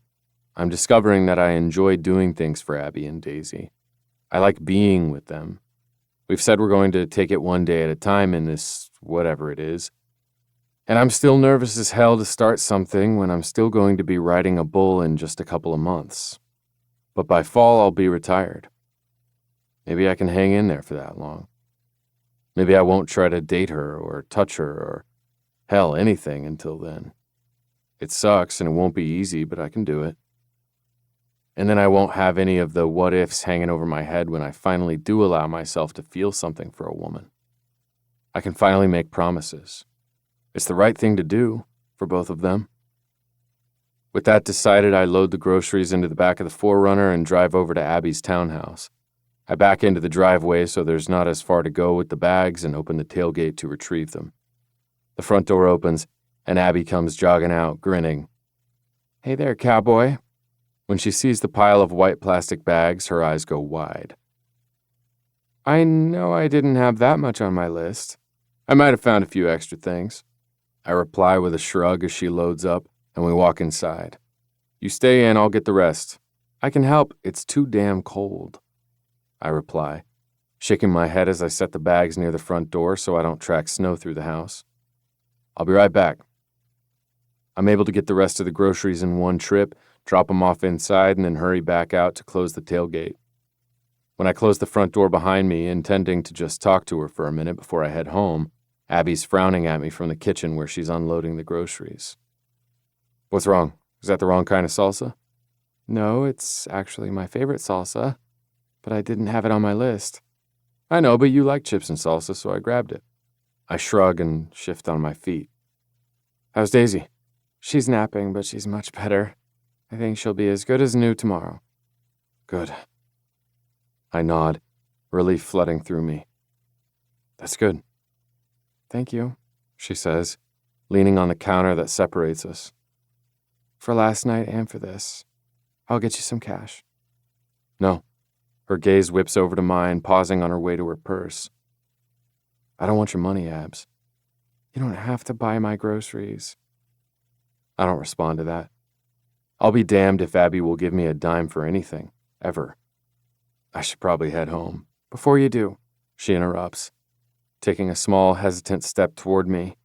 Jesus, if she gets any closer, I won't be able to make it 1 hour into my new plan of holding off with her until the fall. 1 fucking hour. She stops and bites her lip, then squares her shoulders. Our collective is hosting a New Year's Eve party, and I'd like to take you as my date. Jesus, my daughter had no problem at all asking you to be her date, and I'm nervous as hell. I soften at that, and there's no way I can stop my feet from crossing to her and cupping her face. I brush my lips over hers, careful not to take it too deep. I'd love that, I whisper. What time should I pick you up? I'll be at the ranch, she says and swallows hard. You can pick me up at your brother's at 8. Done. Is it fancy? She grins, clearly excited. Hell yes, it's fancy. I figured. I nod, and it takes every fiber of strength to back away from her. It's a date, but I'll see you at Ryan's in a couple of days for Christmas, right? Yes, Daisy's excited to spend the day with your family, if it's okay with you, that is. Of course it's okay. I'll see you there. Call me if you need anything. She nods. Thank you. I hate this sudden awkwardness between us. It wasn't there last night when we were taking care of Daisy and talking the night away. But today my insecurities are back. I feel like an ass. And suddenly Abby moves quickly, closing the gap between us, and wraps her arms around me in a hug, pressing that gorgeous, curvy body against me. It's not a desperate hug. It's sweet. Aside from Daisy, she murmurs softly, I don't hug very much, but this is nice. Yeah. I kiss the top of her head and wish with all my might that I could retire today. This is nice. Chapter 6. Abby. Oh my gosh! Daisy bounces with excitement, hugging Holly as they both celebrate their shiny new Christmas presents with hugs and dancing. We both got new bikes! Aaron and I had the bikes delivered here to Ryan's house, and Jake offered to put them together for the girls so they'd be by the tree, waiting for them when we arrived. The Wilds decided to gather at Ryan and Polly's for Christmas, rather than at the family farmhouse, because they've added so many members to the clan over the past couple of years, and this house is big. The tree in the main living room has to be 30 feet tall, and it's decorated from the tippy top to the bottom with shiny, glittery balls and lights. Polly said that a company came in to do most of it, and that she, Ryan, and Jake decorated the bottom few limbs with special ornaments. I thought that was sweet. I got a scooter, Johnny adds, doing his own happy dance. We want a ride, Holly announces. It's a little too snowy for that, Aaron reminds her. Sorry, babe. We have a shop that's pretty empty, Jake says with a wink. Come on, you guys. I'll take you out so you can ride. Yay! Daisy yells as the 3 kids follow Jake out the back door. The young man has a red bike under one arm and a purple one under the other, carrying them as if they weigh nothing at all, and Johnny follows behind with his scooter. The shop is only a few yards away, and knowing Ryan, I'm sure it's heated, so they're fine running over with just boots and jackets. I got you something. Brady says quietly as he sits on the couch next to me, passing me a box wrapped in red with a gold bow. You didn't have to get me anything, I reply softly as my heart thuds. You made Daisy's year with the pink Stetson. She'll never take it off. He laughs and continues to hold the small box out to me, so I accept it and rip the paper off. Inside is a pair of teal fuzzy socks, and these are way better than the ones I usually get. They're thick and lined with what looks like Sherpa fuzziness, and I know without a doubt that they won't get holes in the heels like the ones I usually buy myself. I noticed that you wear these a lot, he says after clearing his throat. And I thought you might like them. I can't wait to get home and wear them, I admit, and lean in to kiss his bicep. Thank you. I have a little something for you, too. Wait, he says with a smile. There's something else. Do you think that I'd just get you socks? Brady scoffs and lifts another box from under the tree, and I feel my eyes widen. This is a small box, also red with a gold bow. Brady. Take the gift, Abby. I look up and see him watching me with humor-filled hazel eyes, and I know that I can't resist him. Taking the box, I tear the paper and flip open the lid, and I'm pretty sure I just swallowed my tongue. Twinkling up at me are a pair of gorgeous diamond earrings. Not simple studs, no. This cowboy bought me diamond studs with huge teardrops hanging from them. My jaw drops, and then I close it again. I don't know what the fuck to say. Brady. It's a whisper now. My lungs are having a hard time taking in air, and finally Brady reaches over and takes my hand in his. I couldn't pass them up, he says, drawing my eyes back to his face. Nothing could be as beautiful as you are. But these earrings are trying, and they'll look fucking amazing on you.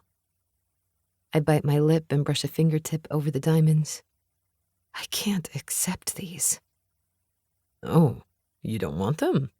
Brady shrugs and tugs the box out of my hand, then starts to unfasten one from the black velvet. Too fucking bad, Blue Eyes. They're yours. He fastens them to my ears and then pulls back to admire them. Just as I thought. What? He leans in and brushes his lips over my cheek, then presses his lips to my ear. You're the most beautiful woman I've ever seen. Heat floods through me and I have to clear my throat before taking a deep breath. Thank you. I lick my lips. And I got you something too. Leaning over, I snatch up a box from under the tree and pass it to Brady, who's frowning at me. What's wrong? You didn't have to get me a Christmas present. That was my line. And after freaking diamond earrings, I'm glad I did get you something. Here, it's small. He narrows his eyes at me and then rips the paper, opens the box, and smiles. God, that smile melts me every time. It's an arrow right to the heart. What is it? Erin wants to know as she saunters in from the kitchen, where the others have been picking away at Christmas morning cinnamon rolls. I want to know. She wouldn't tell us. It's a leather bracelet, he says, with a silver bullhead. Erin's gaze meets mine, and I can see in her eyes that she knows. Hell, they all know that I've had a crush on Brady for a while. I don't make a big deal of it, but it is what it is. And when I saw this, with the rugged leather strap, I knew that I had to get it for him. You really could put it on anything, I reply. Doesn't have to be your wrist. He takes it out of the box and loops it around his wrist, admiring it. Thanks, Abs. You're welcome. Whoa, Erin says, rushing to me. You weren't wearing those earlier. I finger one of the earrings. They're from Brady. Damn, good job. She high-fives Brady and then smiles softly at me. You can wear those to the party next week. Oh, I already planned on it. I'll be right back. Needing a minute, I stand, walk into the kitchen, and pour myself some juice. Millie, champagne bottle in hand, raises an eyebrow, and I nod, giving her the go-ahead to add it to my glass. The kids run in through the back door, their cheeks flushed with happiness. It was awesome, Holly says, and Daisy nods. I can go faster than both of them, Johnny says. I didn't fall down, Daisy adds. Not even once. I remembered how to ride, even though it's not summer anymore. Because you're amazing, I remind her and bend down to kiss her cheek. I'm proud of you, baby. Would you like a cinnamon roll? Brady's mom, Joy, asks the girls. Yes, please, they say in unison. Grandma, can I please have some juice? Daisy asks, and my eyes go wide. Daisy, her name? No, ma'am, Joy says, interrupting me. I love being called Grandma. Nothing brings me more happiness than these kiddos, and Daisy is absolutely one of mine. Now, of course, you can have some juice. Come on, you can help me pour it. I have to take a long, slow breath as tears threaten. I don't know what I did to deserve being welcomed into this big, amazing family. And as I watch Joy with all 3 of the little kids, helping them get their breakfasts, I'm suddenly overwhelmed with gratitude. Blinking, I excuse myself from the kitchen and walk down the hall looking for the half bath. But before I can get there, Brady takes my elbow and pulls me into a theater. Hey, He frowns as I wipe away a tear. what's wrong? Who the fuck made you cry? I'll kill them. No one, I reply with a half laugh. It's happy tears. And maybe I'm a little overwhelmed too. I'm not used to this. What, Christmas? Not like this. With all the people and the food and the presents, feeling included and loved. And I'm so grateful that Daisy has it. That your family makes her feel like she belongs here. She called your mom Grandma, and when I tried to correct her, Joy wouldn't allow it. Of course not. He says with a half smile. Being a grandma is her favorite thing. Hell, she'd let you call her Grandma. I laugh at that, already feeling much better. I'm just grateful, I say again. I don't have another word to describe it. And you got me this incredible, outrageous gift, and I really shouldn't accept them, but I'm going to because they're so beautiful, and I couldn't stand it if someone else wore them. No one else is going to wear them, Abs. I bought them for you. What was Christmas like for you as a kid? He asks as we sit in 2 of the wide, deep theater seats, turning to face each other. Before I was 12, it was pretty normal. Or my mom tried to make it as normal as possible. She was a single mom, and she was so poor. Always poor. She cleaned houses for a living, and sometimes I helped her. I enjoyed it. I guess so. You followed in her footsteps. I grin, nodding. Yeah, we always had a tree. I had at least one thing to open, and we had a good meal every year. She made sure of it. What happened when you were 12, Abs? He takes my hand in his, links our fingers, and I hold on tight, not wanting to tell him this part. Mom died, I whisper. She had been sick, cancer, and I went into foster care, and that piece is not a conversation for Christmas Day. Fair enough. He replies, not pressing the subject. He reaches over and tucks a stray piece of hair behind my ear. I'm glad that you and Daisy are here.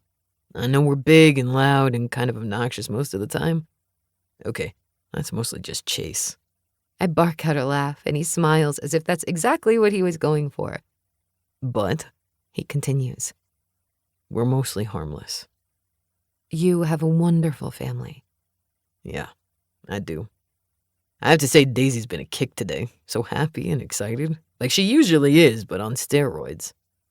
My kid loves presents. Giving and receiving, as she proved today by giving every single person a piece of art that she made herself.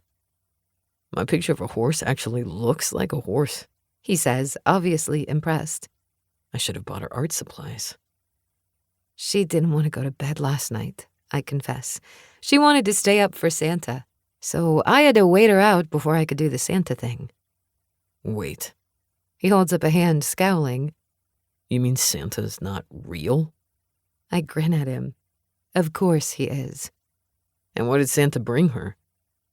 He filled her stocking, and mine, actually.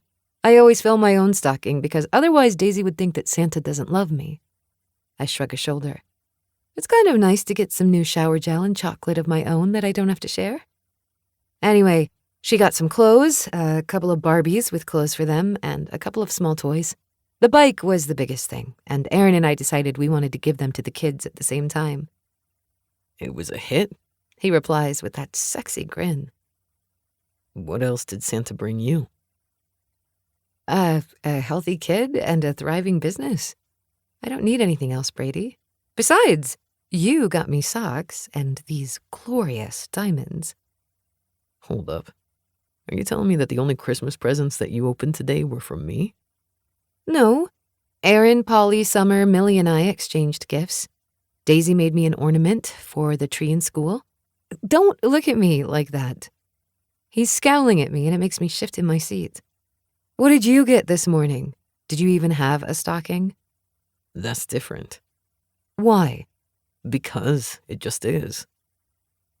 He's still scowling, so I reach over and smooth the lines between his brows with the pad of my thumb.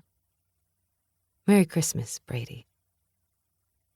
He sighs, then lifts my hand and kisses my knuckles, sending shivers up my arm. Merry Christmas, Abs. What are you doing? Daisy demands as she opens the door. Oh, are we watching a movie? No, baby, we were just talking. Daisy climbs into my lap and wraps her arm around my neck. What are you up to? Are you having fun? I had a cinnamon roll. She grins happily, and I can't resist kissing her smooth cheek. She smells so good. Was it delicious? Yes. She smiles shyly at Brady. Did you have one? Not yet. We better go get our share before my brothers eat them all. Come on, she exclaims, jumping off of my lap and running out the door, and Brady smiles at me. Come on, then, he says, offering me a hand and pulling me up to my feet. Let's go find a sugar coma. The week between Christmas and New Year's is always chaos for me. I want my employees to have time off too, so they rotate the holidays between them and I cover. Typically, I only clean a couple of houses each week for clients that I especially enjoy and spend the majority of the week in my office and doing all the laundry that comes in from the rentals. It's paid off big time to buy sheets and towels and offer them to the short-term rentals that we clean, so we can just haul them back to the office to launder and put them back into the rotation. I have 2 industrial washers and dryers that are running pretty much all day. But this week, I'm short by 2 cleaning teams, so I'm picking up the slack, spending my days cleaning rather than in the office. And that's okay. I enjoy cleaning. If I were to see a therapist, they'd probably tell me that my love for keeping things clean and tidy stems from a need for control, and that's something that I actually have control over. When I was in foster care, my rooms were always sparkling. And even now, if I'm stressed, I clean. It's just who I am, and it's likely something I inherited from my mother. I have 2 clients today, both short-term rentals in the condos at the ski resort. One asked for a late checkout, so I have them on deck for later this afternoon. I'll take the bigger of the 2 units first. I love Bitterroot Ski Resort. I've never been on a pair of skis in my life, but being at the resort is just nice. It's new, with so much recently remodeled or added, and the mountains are beautiful. The restaurants are great, too. Our iconic women's collective meets up here often for our monthly meetings, and the lunch provided by the on-site restaurant Snow Ghost is always delicious. I might just have to take something to go on my way home. Daisy's spending the day with Marilee, our next-door neighbor. She's a retired school teacher, and she loves spending time with my girl. So if I ever need a sitter, Marilee is my go-to. Having her just steps away is convenient.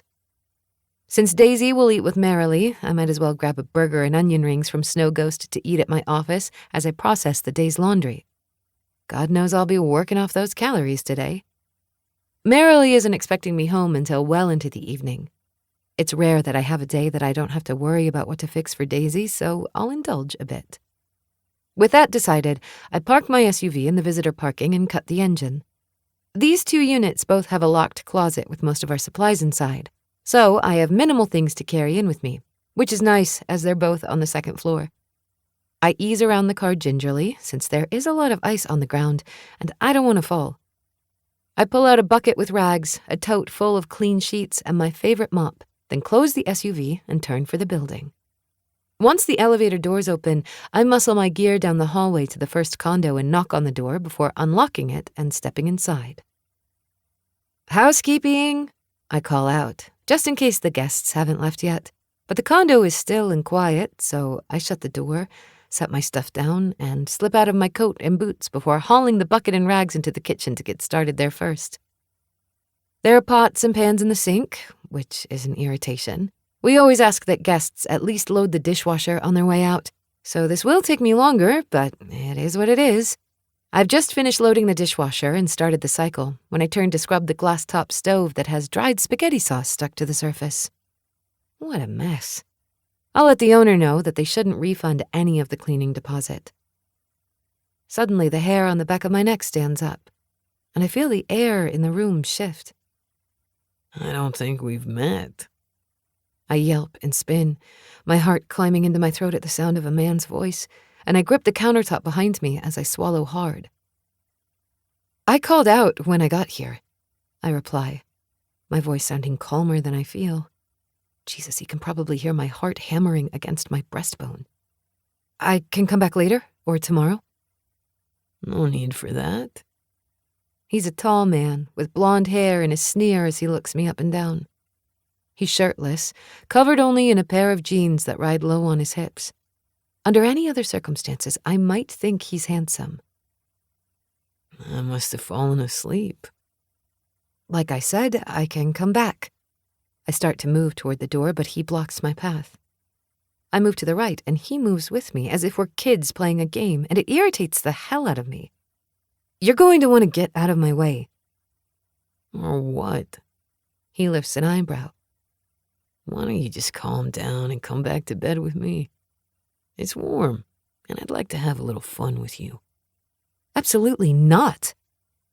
This is why I make sure everyone on my staff works in teams. I'm leaving.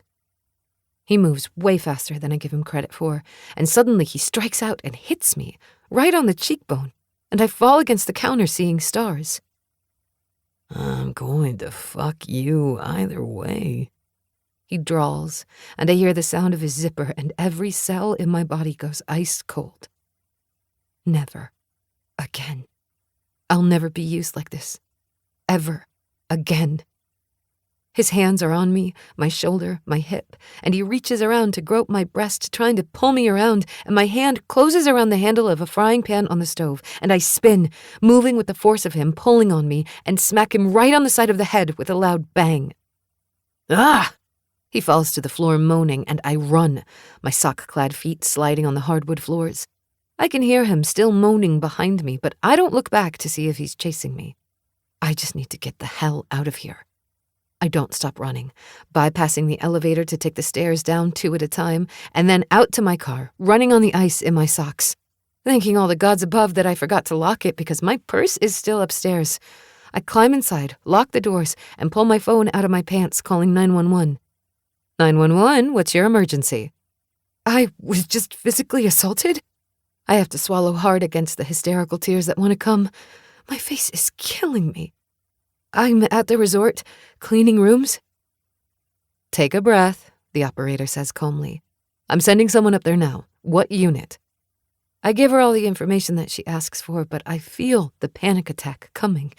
It's right on the edge of taking over, and I have to hang up this phone so I can try to breathe. Usually, when this happens, and if Daisy is with me, she holds her fingers up and tells me to blow, like I'm blowing out the candles, and she puts the fingers down as I blow them out. But she's not with me, thank fuck. Do you hear the sirens? The operator asks. Yes, ma'am. My accent kicks in when I'm upset. I hear them. Okay, they'll be there soon. You can hang up and flag the officer down. It's Officer Wilde. Thank God. Thanks. Thank you. I hang up and open my car door as the cruiser pulls to a stop in front of the building, and I stand, waving an arm. Abby. Chase scowls and hurries over to me, bracing my shoulders in his hands. Shit, Abby, what happened? I can't breathe. I just can't catch my breath, and it pisses me off. Whoa. Chase croons as if I'm an upset horse that needs calming. Deep breaths, honey. Are you hurt? I look up at him and his eyes immediately narrow.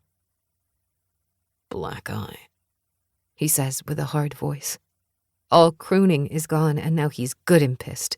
The fierce cop has taken over the kind friend. Who the fuck did this? Condo 210, I reply. Guest who didn't leave was going to rape me. Jesus, Chase. Hey, you got away. You hear me? I'm gonna take care of this. I want you to sit in your car and wait for me. He looks down and scowls. Where are your shoes? Inside. With his jaw set grimly, he urges me into my seat and speaks into the radio at his shoulder, calling for more help. He didn't leave? He asks me. Not that I saw. You hang tight here. He hurries away, pulling out his phone, and I give in to the tears, the fear, the memories. Chapter 7. Brady.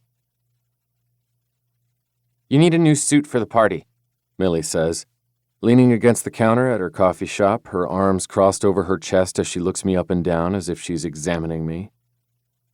You've worn the hell out of the one you have. It's time for something new and fashionable. It's a black fucking suit.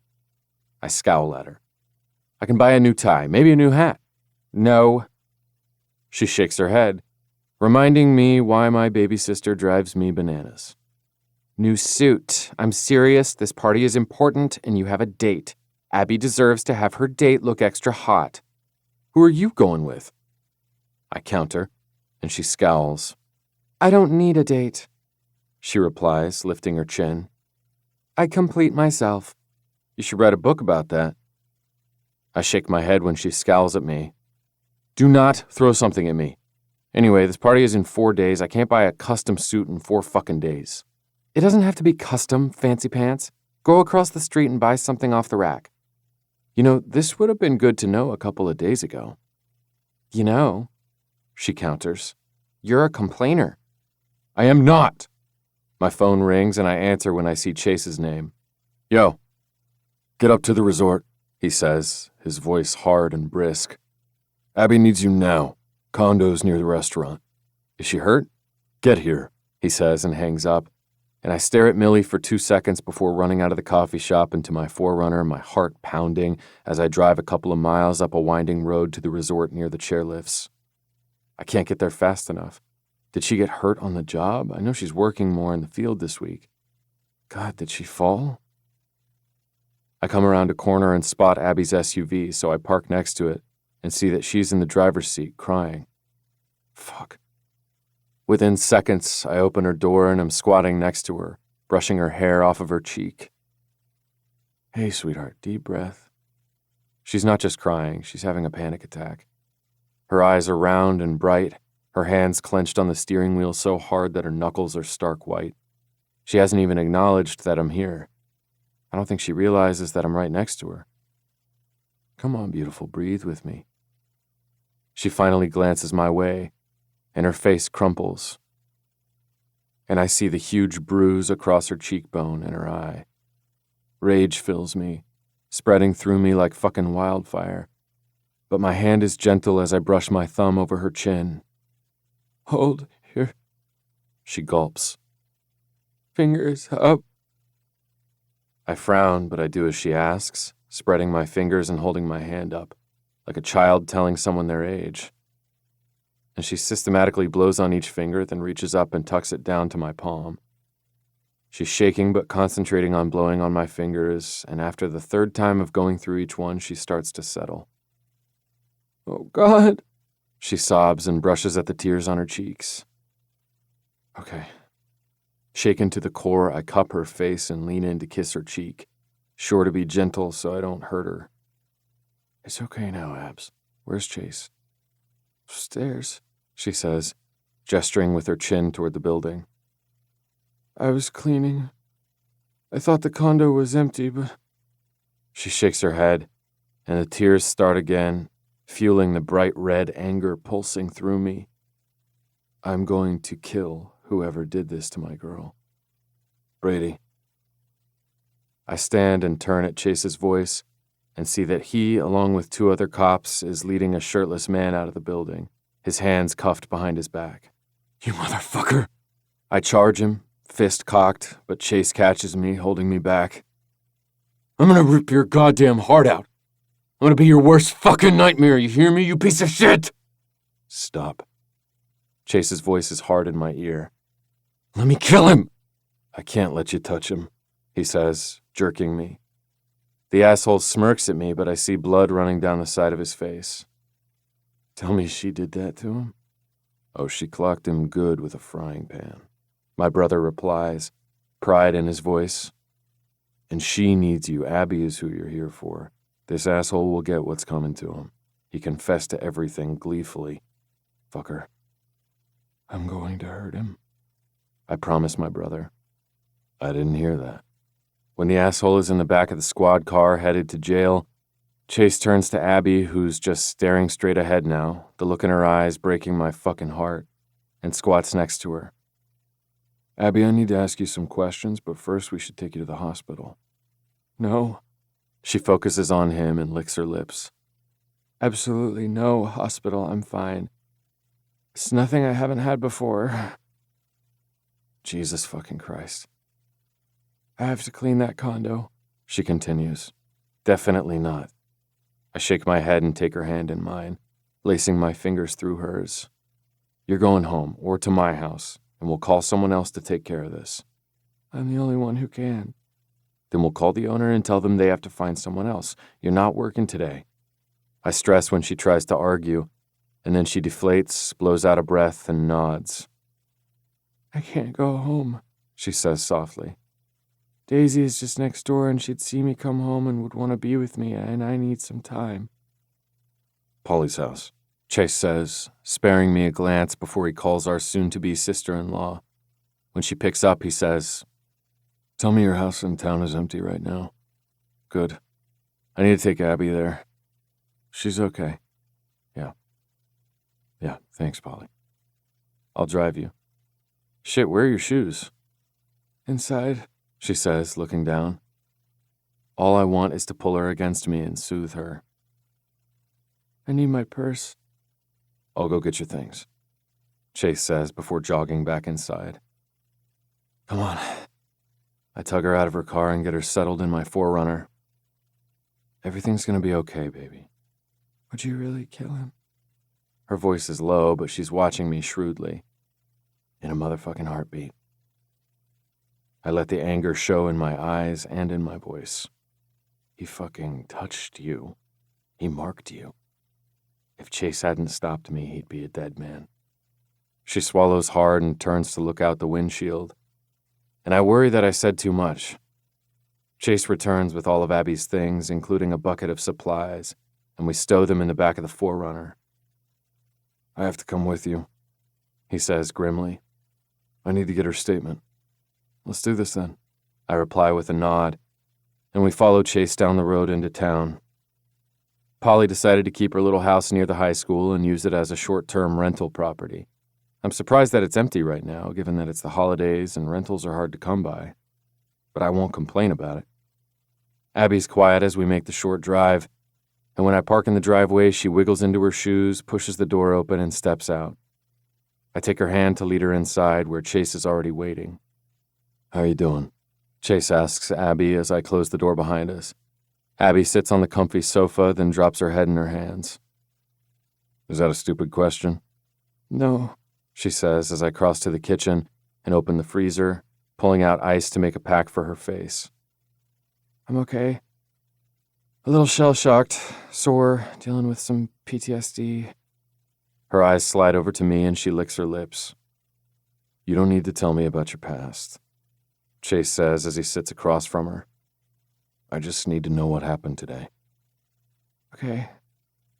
She accepts the ice pack from me and gently presses it against her cheek and eye, sighing when the cold hits her skin. Oh, that helps. Thanks, Brady. I sit next to her, not sure if she wants me to, but I'm relieved when she takes my hand and squeezes, holding on tight as if I'm a lifeline. I'm short-staffed, she begins. Some of my people are on vacation for the holiday, so I'm cleaning places this week that I normally wouldn't. I also don't have a partner, and I demand my people team up for just this reason. She blows out a breath. Anyway, I had 2 short-term rentals to clean up there today. I knocked and called out that I was there, and the place felt empty. There was no response when I called out. So I started on the kitchen. It was a fucking mess. I got the dishwasher packed up and had just turned to start on the stove when I heard him. She swallows hard, and her hand on mine tightens. He was a slimy piece of shit. Suggested I get in bed with him. I said absolutely not, that I'd just go and come back later. And he blocked my way. Her voice wavers, but she clears her throat. He said he'd fuck me whether I was into it or not, so I should just calm down and go with it. Grabbed me, smacked me. Seeing red, I have to stand and pace the room. Christ, I want to hurt him. I want to tear his heart out through his fucking asshole. I reached for the frying pan on the stove and hit him hard, and then I just ran. I didn't stop to see if he was chasing me. I knew I had to get out of there because he was going to rape me, and I had to run. Okay, Chase says calmly when her voice rises, and it sounds like she might spiral into another panic attack. You're absolutely right, Abby. You did the right thing. I can tell you that I did a run on his name, and it turns out this is not his first sexual assault. The fucker is a rich brat whose daddy paid for attorneys to get him a plea bargain on the last case, but part of his parole stipulation was that he not offend again. He's going back to prison. For how long? My voice is a growl.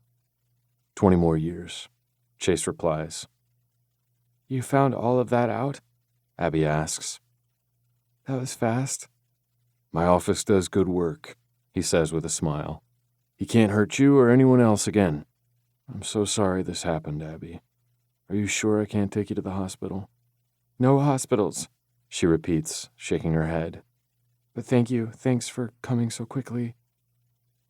Before he leaves, Chase takes his time, assuring Abby that she can call him any time and that everything will be okay. Then we're alone in the quiet house. Abby stands, blows out a breath, and calmly walks into the kitchen to freshen up her ice pack before turning to me with big, sad blue eyes. Those eyes are going to be the death of me. So I guess this means that anything you and I might have started is over? I blink at her and then scowl. What? Why would you even think that? None of this is your fault. She sighs, and if I'm not mistaken, chuckles. Chuckles. This isn't funny, Abby. No. She presses the pack to her face and cringes. It's not funny, but it's typical. I'm a fucking mess and a half, Brady. You don't need to bring my bullshit into your life. I don't see any bullshit. No, you've seen what I want you to see, and I don't mean that as deceitful as it sounds. She walks back into the living room and sits on the couch, pulls her feet up under her, and looks so sad. Maybe you should talk to me. I take Chase's seat across from her so I can look her in the eyes. I don't ever talk about this, she replies quietly and shivers, and I pull the throw blanket off of the back of the chair I'm in and take it to her and wrap her up in it before returning to the chair. I'm not going to go into the nitty-gritty because I can't. I have to go home later to be with Daisy, and if I go there, I might not come out of the darkness that it puts me in. But I was in foster care. You know what Jake went through. My brother's son was in foster care for over a year after his biological parents died in a car accident. He was brutalized in that house over and over again, until Chase and Ryan saved him. I narrow my eyes on her and nod. Christ, I want to hold her. I was abused in every way there is to hurt someone. In every way. Unable to stand it, I cross to her and lift her into my arms, settling with her in my lap, and press my face to her neck. How could anyone want to hurt this beautiful, smart, sweet woman? Never again, I say, my voice rough with emotion as we cling to each other. No one will ever hurt you again, Abby. I didn't think so. Until today, and I was unprepared, unarmed, and so damn stupid. I pull back and frown down at her. What are you talking about? Are you supposed to carry a gun every time you leave the house? I should have been more aware of my surroundings, she says. I should have checked every room before I started cleaning, and I should have had a partner with me. I won't argue about the partner. I agree. That's just common sense. But it's the holidays, and you were short-staffed. Jesus, Abby, it's not your fault. Her lower lip quivers, and I cup her cheek, pressing my lips to hers. I wish. She stops talking and closes her eyes. What, baby? What do you wish? She takes a long, deep breath. I wish you hadn't seen me like that. The panic attacks don't happen very often anymore, and it's bad enough that poor Daisy has to help me through them. I didn't want you to see it. I don't like that Daisy is the one she has to lean on. Well, to answer your previous question, no, this doesn't change anything between you and me. We all have a past, Abs. We all have stuff. If you need to fall apart, then fall the fuck apart. I can handle it. She leans in and buries her face in my neck. I have secrets, Brady. You don't deserve that. Will any of your secrets hurt my family? She jerks back as if I've just hit her, her big blue eyes full of fire. Of course not. Jesus, of course not. Then I don't give a shit. When you want to tell me, you will. As simple as that. It doesn't have to be hard. Now what do we need to do? Who do we need to call? She chews her lip and it looks like she might cry again, but she squares her shoulders and pulls her phone out of her pocket. I need to call my people and find out if anyone can cover those 2 condos. Then I have to call the owner of the one I was cleaning. And I really, really need to eat something. I grin at her. You make those calls and I'll handle the food. Deal. And Brady? She smiles up at me. Thank you. No one has ever had my back like that. Not since my mom died. God, I want to tell her that I'll have her back every goddamn day for the rest of her life, but I can't promise that. Instead, I gently kiss her sweet lips and brush her hair over her shoulder. I'm right here, I whisper before I set her on the couch and stand across the room to place my own call for food. An hour later, once we've polished off a pizza and Abby seems to be much calmer, she sighs and smiles over at me. As much as I'd like to stay here with you all night, I should go home to Daisy. I have some arnica there for this bruise, and I need to do some rearranging on the schedule for the rest of the week. I understand. I'll take you home and my brothers and I will get your car for you later. You can just take me up there now and I'll drive it home. It's no big deal. No, I'll take you home. I soften the statement with a kiss and then help Abby clean up from our surprise visit to the rental before I drive her the short distance to her townhouse. Do you need anything? No, I'm honestly fine. Do you want to come in? Surprisingly, no. I don't want to come in. I want to work off some pent-up aggression. Actually, I think I'm going to go to the gym for a while, unless you need me. By all means, go to the gym, she replies with a smile and leans in to kiss my cheek. I grip her chin, turn her lips to mine, and kiss her long and slow until she whimpers against me. Maybe we should have stayed at Polly's place after all. I grin at her. Soon I'd like to have an uninterrupted kid-free time with you, but for today I'll say goodbye. Soon, she says and turns away to get out of the car. Now go lift some weights. Your arms are my favorite. I quirk up a brow. Is that so? Super hot, she confirms and steps out of the 4Runner. I'll see you at the gala, if not before. It'll probably be before, I assure her with a wink. And once she's inside, I pull out of her driveway and let the fear, the absolute rage, pulse through me. I've held it back over the past couple of hours because that's not what she needed from me. But now I need to beat the shit out of something. So I dial Ryan's number. Chase told us, my brother says by answering. What do you need? Your gym, I reply grimly. More specifically, the bag. It's yours. Help yourself. Need someone to spar with? Maybe. I don't know. I'm pretty shitty company right now, Rye. I want to kill that motherfucker. I get it. I'd want the same in your shoes. Hit the bag for a while. Thanks. I park just outside of Rye's shop where the gym is also housed. It has its own entrance in the back, and because my brother is who he is, this gym is likely outfitted with better and more state-of-the-art equipment than the actual gym just outside of town. When I walk in, I find Jake on the treadmill, earbuds in his ears, sweating as he jogs. I wave at him and head straight to the corner where a punching bag hangs. After slipping on gloves so I don't tear my knuckles apart, I start in. First, I see that asshole's face from today, and I pound it as hard as I can. Then I make my way through the fuckers that were supposed to protect Abby when she was a teenager. The ones who not only hit her, but raped her and tore apart her mental health as well. She didn't spell it out for me, but it was clear. And I wish I could make them all pay. So I hit and hit and hit until my arms and shoulders sing in protest, until I'm fighting for breath and every inhale is pure fire, until all the injuries I've ever had, and there are more than I can list, scream in protest. And then I hit some more. The bag falls from the ceiling, catching me by such surprise that I step back, and then applause breaks out around me. When I turn, I find Ryan, Jake, Remington, and Chase all standing nearby, hands on hips or in pockets, watching me. "You're gonna hurt tomorrow," Rem says. "I hurt now. Give me just 5 minutes alone in a cell with him," I say to Chase as I wipe my arm over my forehead.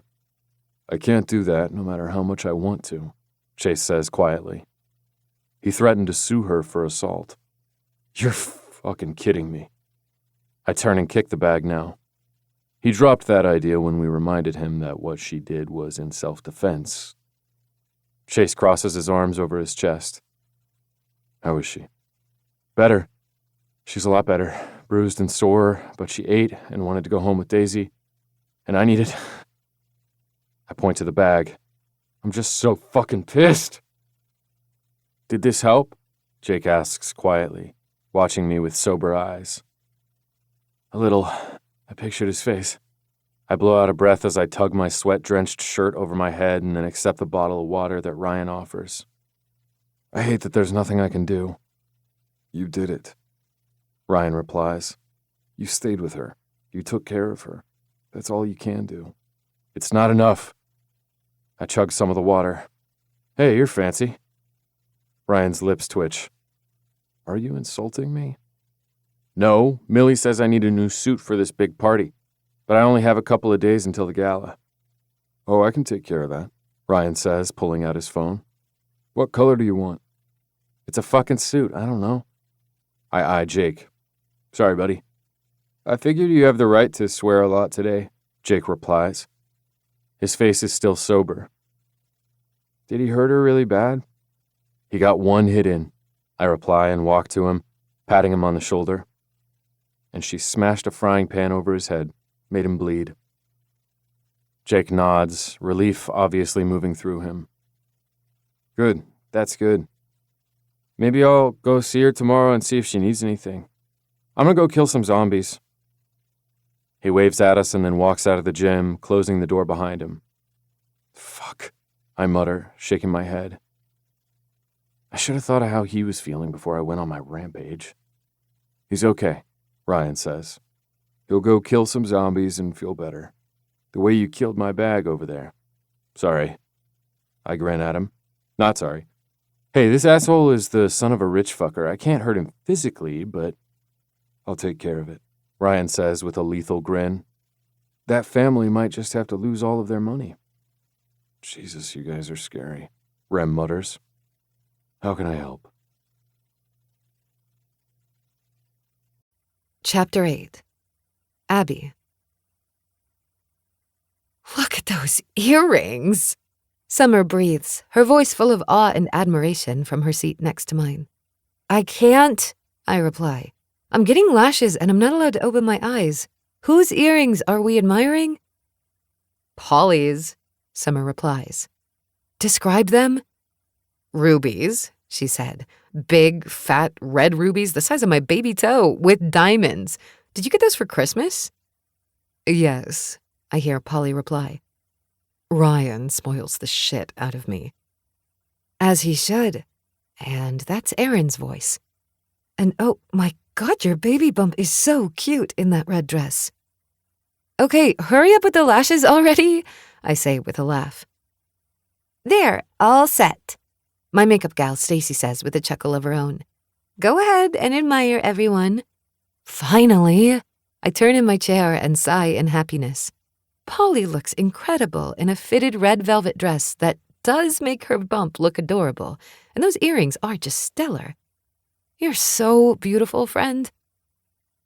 You're all really good for my ego, she replies happily and passes me a glass of champagne. She's holding a glass of sparkling cider. Also, your makeup is amazing, and you have some pretty incredible earrings of your own. Brady did good. Oh, I turn back to the mirror to have a look, and am immediately relieved to see that there's no sign of a bruise on my cheek or my eye. You did a great job on that cover-up. It was my pleasure, and the makeup should stay in place for a few days, even if you wash, as long as you don't scrub too hard. I stand and hug Stacy before hurrying over to the dress hanging in the doorway of Erin's bathroom. Since all 5 of us were already going to be at the ranch all day, getting the Wild River Ranch event space ready for tonight, we decided to just bring all of our stuff out here to get ready together. We even hired hair and makeup artists to make us feel extra fancy. We also decided that we would all wear gold and or red. Polly has the red more than covered in her amazing ensemble. After pulling my dress down, I turn and take in my best friend's. Millie's in a strapless gold dress that hugs her in all the right places. Her dark hair is down, falling in waves around her shoulders. Erin's dress is red with ruffles that flow down the slim skirt and a high neckline but no sleeves. And Summer's dress is a gorgeous ball gown with a red skirt and gold bodice that is going to make her husband break out into a sweat. You need to get dressed, Erin says with a grin. Your date will be here soon? Maybe I should have gone with something more modest. I bite my lip, having second thoughts, but all 4 of my besties immediately shake their heads. Fuck that, Millie says. What she said, Erin agrees. This dress was made for you, Summer adds, and Polly simply walks over to me and takes my hand in hers, grinning. You wear this dress, Abby. It doesn't wear you. It hugs your curves, yes, and shows off your perfect breasts. I'd kill for your tits, Millie says with a grin. Seriously, smoke show right here? I can't help but laugh at that. Okay, you guys are good for the ego. Help me into this thing. I step into the dress, a long column of gold sequins that's heavy and not at all comfortable, but once I'm zipped up, I turn to the mirror and my jaw drops. My blonde hair is teased into a smooth roll at the nape of my neck. My boobs are pushed up, and even I have to admit, the cleavage is impressive. The bodice is a tank style, and the skirt falls straight down, almost touching the floor. My heels are also gold and match perfectly. Photo, Stacy calls out, and the 5 of us hurry to stand side by side, hands on hips, chins up, chests out, posing for the photo. We'll take more when we get there, Erin says. The red and gold is so pretty, Stacy says, admiring us. Good call on the color choices. A toast, Millie says, holding up her glass. We all grab our own glasses and join her. To 5 badass women who had a good idea and ran with it. Next year is going to be even better than the last, and that's saying a lot. And to my best friends, I admire you, and I love the shit out of you. Don't make us cry, I say with a laugh. We just finished our makeup. To us, Erin agrees, and we all clink our glasses together before taking a sip. The doorbell rings and Erin grins. I think our hot-as-hell men are arriving. Let's get this party started. Downstairs, Remington and Ryan are already here, and when their girls walk down the staircase, they both have to swallow hard. It's actually really adorable. The bell rings again, and this time it's Chase on the other side. When he sees Summer, he dips her back and kisses the hell out of her. Without knocking or ringing the bell, Brady pushes through the door, and I feel my heart rate speed up. I've never seen this suit before. It's a dark hunter green that fits his lean body perfectly, with a gold tie and a gold handkerchief in his pocket. Jesus, he's handsome. And when he glances around, looking for me and finding me, his gaze darkens and he blows out a long breath as he stalks toward me. You look, I begin, But he cuts me off, sweeping me up in his arms and kissing the breath out of me, right here in front of his family. When he finally sets me back on my feet, I realize that we're surrounded by applause, and I can't help but laugh. You know how to make an entrance. You're so fucking beautiful, I can hardly breathe. Aww, Millie says. That's sweet. Come on, let's party. Thankfully, the weather has been working in our favor, so we're able to have sleigh rides from the bigger parking area over to the event center. As the others climb into the sleigh and bundle up in the white blankets we've provided, Brady and I hang back, and he wraps me in a hug, then tips my chin up so he can look in my eyes. You're beautiful, Blue Eyes. You know, before I was interrupted back there, I was going to say the same to you. This suit is amazing. Ryan came through. Are you getting in this sleigh or what? Ryan calls out. Let's go. Brady offers me his hand and helps me into the sleigh with the others, and then we bundle up together under the blanket as the driver gets the horses moving toward the event center. It's a gorgeous, clear night with a billion stars and a big full moon casting a glow on the snow around us. Aside from the horses' hooves and the skids in the snow, it's perfectly still and quiet. It's so beautiful out here, I say with a sigh and lean against Brady. Maybe the most beautiful place in the world. We tend to agree, Remington says with a wink. He doesn't quite crack a smile, but Remington rarely does. He's so stoic. Some might call him grumpy. At least that's what Aaron calls him, and it never fails to make me laugh. It doesn't take long before we pull up to a stop, and the guys help us out of the sleigh and onto the red carpet. There aren't any photographers out here. We don't want anyone to freeze, but we laid the carpet so it wouldn't be slick. Wow, Brady says when we step inside. this is really pretty. From the thousands of twinkle lights hanging all around us to the gorgeous white flowers on the tables, the space is absolutely gorgeous. There are already some members of our iconic women's collective here, having their photos taken, mingling, and drinking champagne. I love that for 4 events a year, we include spouses or significant others, a fancy party for everyone to enjoy. We're never disappointed in the turnout, and I'd say that this event won't be any different. Oh, this is just gorge! We turn and smile at Katie, the young woman who works for Polly and has been dating Jake for a few months. She's in a pretty silver dress and Jake is in a tux, and I think my heart just melted into a puddle at the look he sends his date. Our Jake is very smitten with Miss Katie.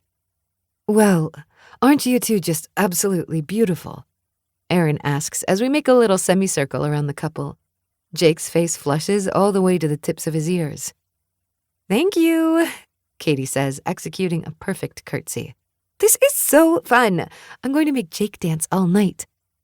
Great, Jake says with a smile. just what I love to do most, dance. The guys all laugh and Chase claps him on the shoulder, and then we start to disperse so we can mingle with our guests. The night flies by. Everything goes smoothly, and finally, it's almost midnight. The DJ counts down from 10 seconds, and when he reaches 1, he yells, Happy New Year! I'm a bit tipsy from all the champagne, but when Brady pulls me to him and lowers his magical mouth to mine, I fall the rest of the way into happy bliss. I hear the buzzing around us, the commotion, the song, but all I feel is this man. He's been so attentive to me all night, not afraid at all to show me affection, as if it's a simple, foregone conclusion that we're a couple, and he doesn't care who sees. It's just moments after midnight when people start to filter out, ready to go home. The music continues, but the crowd thins significantly. And finally, around 12:30, I turn to Brady and grin. What now? I ask him. Depends. He replies, looping his arms around my back. Where is Daisy tonight? I smile slowly. She's having a sleepover at your parents' house with Holly and Johnny. His hazel eyes narrow. And you're just telling me that now? Shit, I would have left hours ago. I know, and as a co-host, I had to stay. I laugh as I run my hands up and down the lapels of his suit. This color is really great on you. Your place or mine? He's laser focused on me. and it makes my core tighten in anticipation. Yours is closer? Mine it is.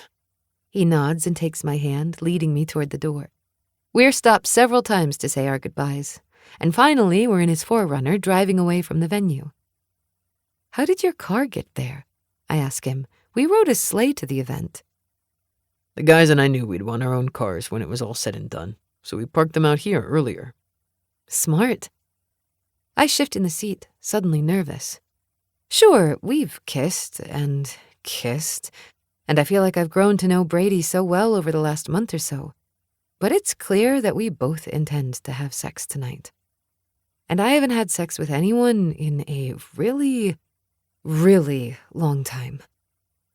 Oh, you're thinking pretty hard over there. I smile softly and look over at him. Are you nervous? No, absolutely not. Wait, are you nervous? I shrug a shoulder and bite my lip. Maybe a little? He tugs my hand up to his lips and nibbles them. No, he doesn't simply kiss my skin. He bares his teeth and nibbles. Now my nipples are hard. You'll keep the earrings on, He says almost casually. because I'm gonna fuck you while you wear my diamonds. Well, damn. Now my panties are completely soaking and I can't help but squirm in the seat. Still nervous? He asks me. No, I wouldn't use that word to describe what I am. Good. Brady takes a turn, and less than 30 seconds later, he pulls up in front of a small log cabin. He cuts the engine and hops out of his 4Runner, crossing around to my side. When he opens the door, he simply scoops me into his arms. I can walk, silly. No way. You're in those fuck me heels and there's a foot of snow out here. He's not even breathing hard when he opens the door and steps inside with me, then sets me on the wood floor. I remember Aaron saying that this is the oldest dwelling on the ranch, that the original owners, more than 100 years ago, lived here. Obviously, it's been updated through the years with electricity and plumbing. There's a potbelly stove in the corner with a fire smoldering inside. The space is clean and neat, and when I turn to Brady, I find him watching me with his hands shoved in his pockets. I like it, I say at last. It's small, He rocks back on his heels, looking around the room. but it's just me, and I don't need anything more than this. I like it, I repeat and walk slowly to him. In my heels, I'm able to tip my head back and kiss his chin, and I grin when those hands slip out of his pockets and around to my ass. It's warm in here, and I have you all to myself. His eyes heat as his lips meet mine, softly at first, gently brushing back and forth, just barely tasting me. Then his tongue licks across my bottom lip, and I open for him. Brady sinks into me, his hands tightening on the globes of my ass, tugging me harder against him, and I can feel his need for me pressed against my stomach. I push his coat off of him, and he tosses it onto the couch behind me as I get to work on his tie.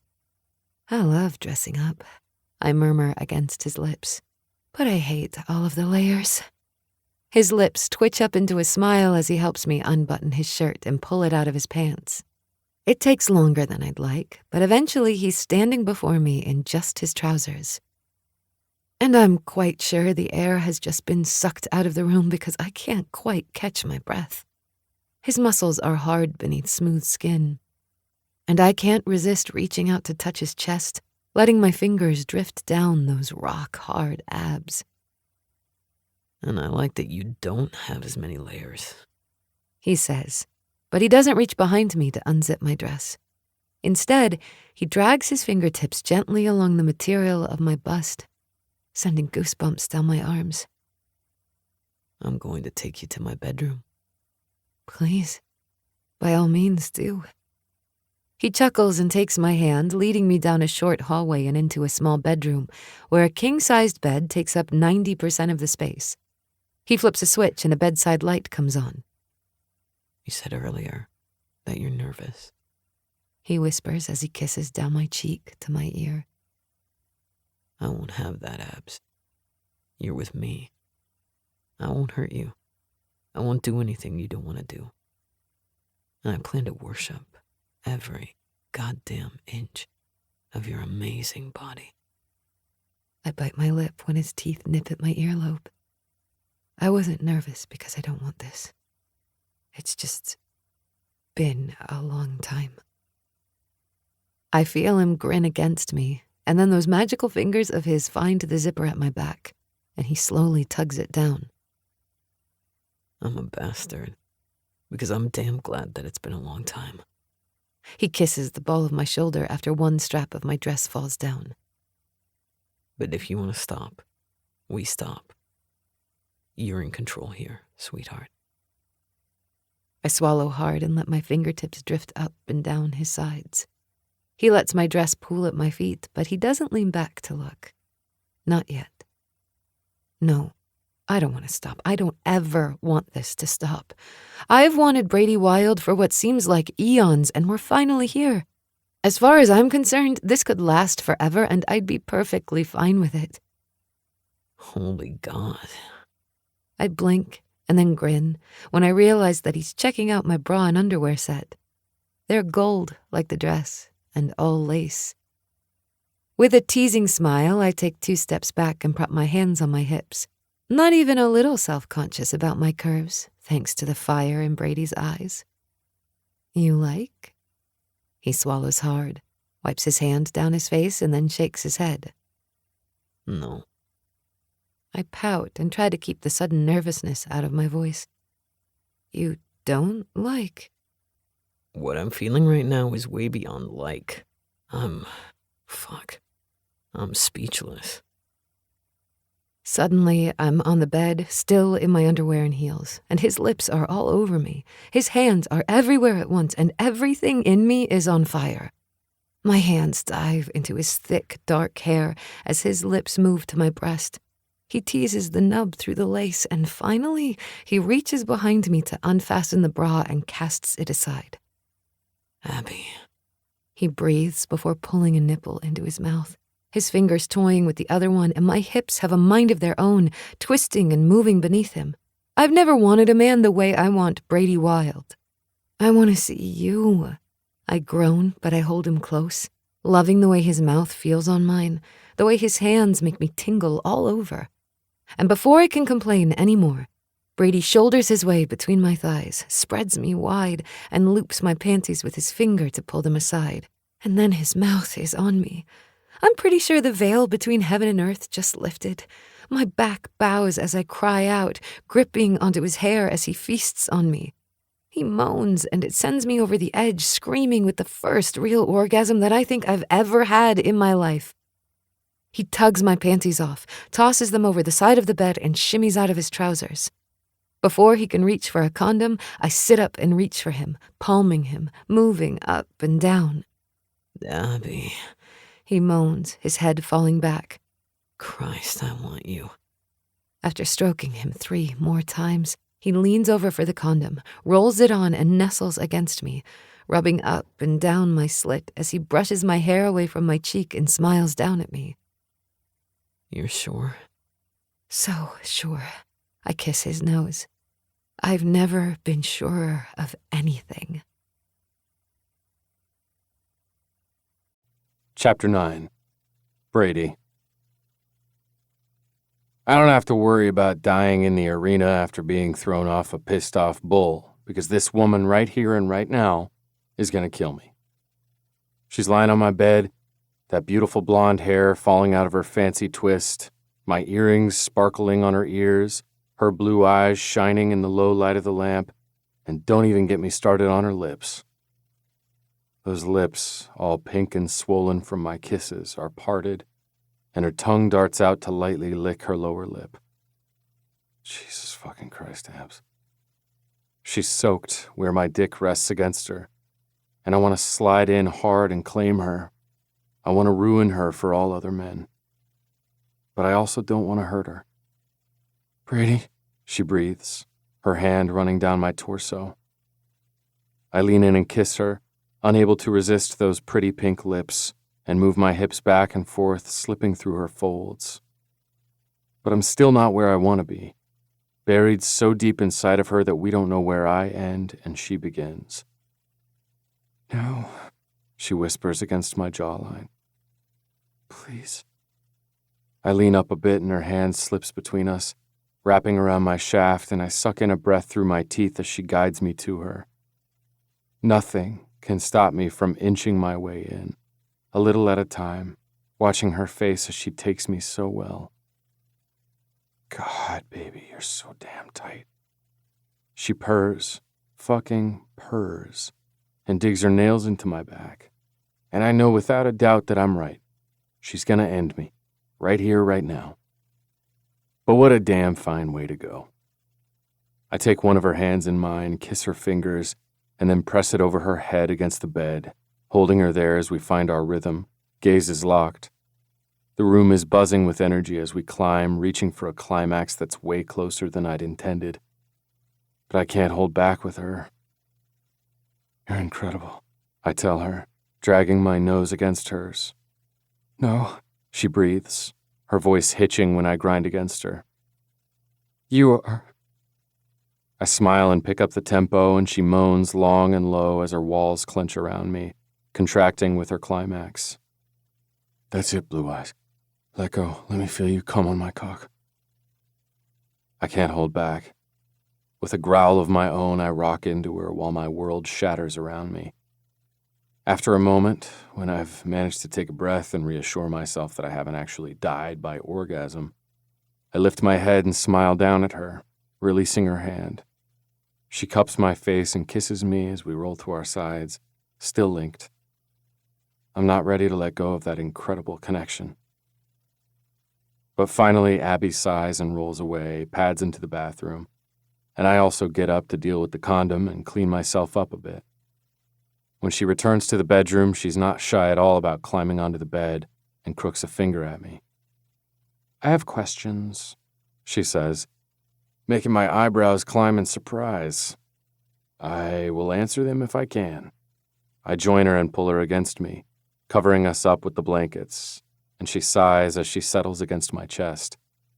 God, it feels good to have her wrapped around me. What do you want to know? I kiss her hair as she drags her fingertips up and down my chest. You have a lot of scars, Brady.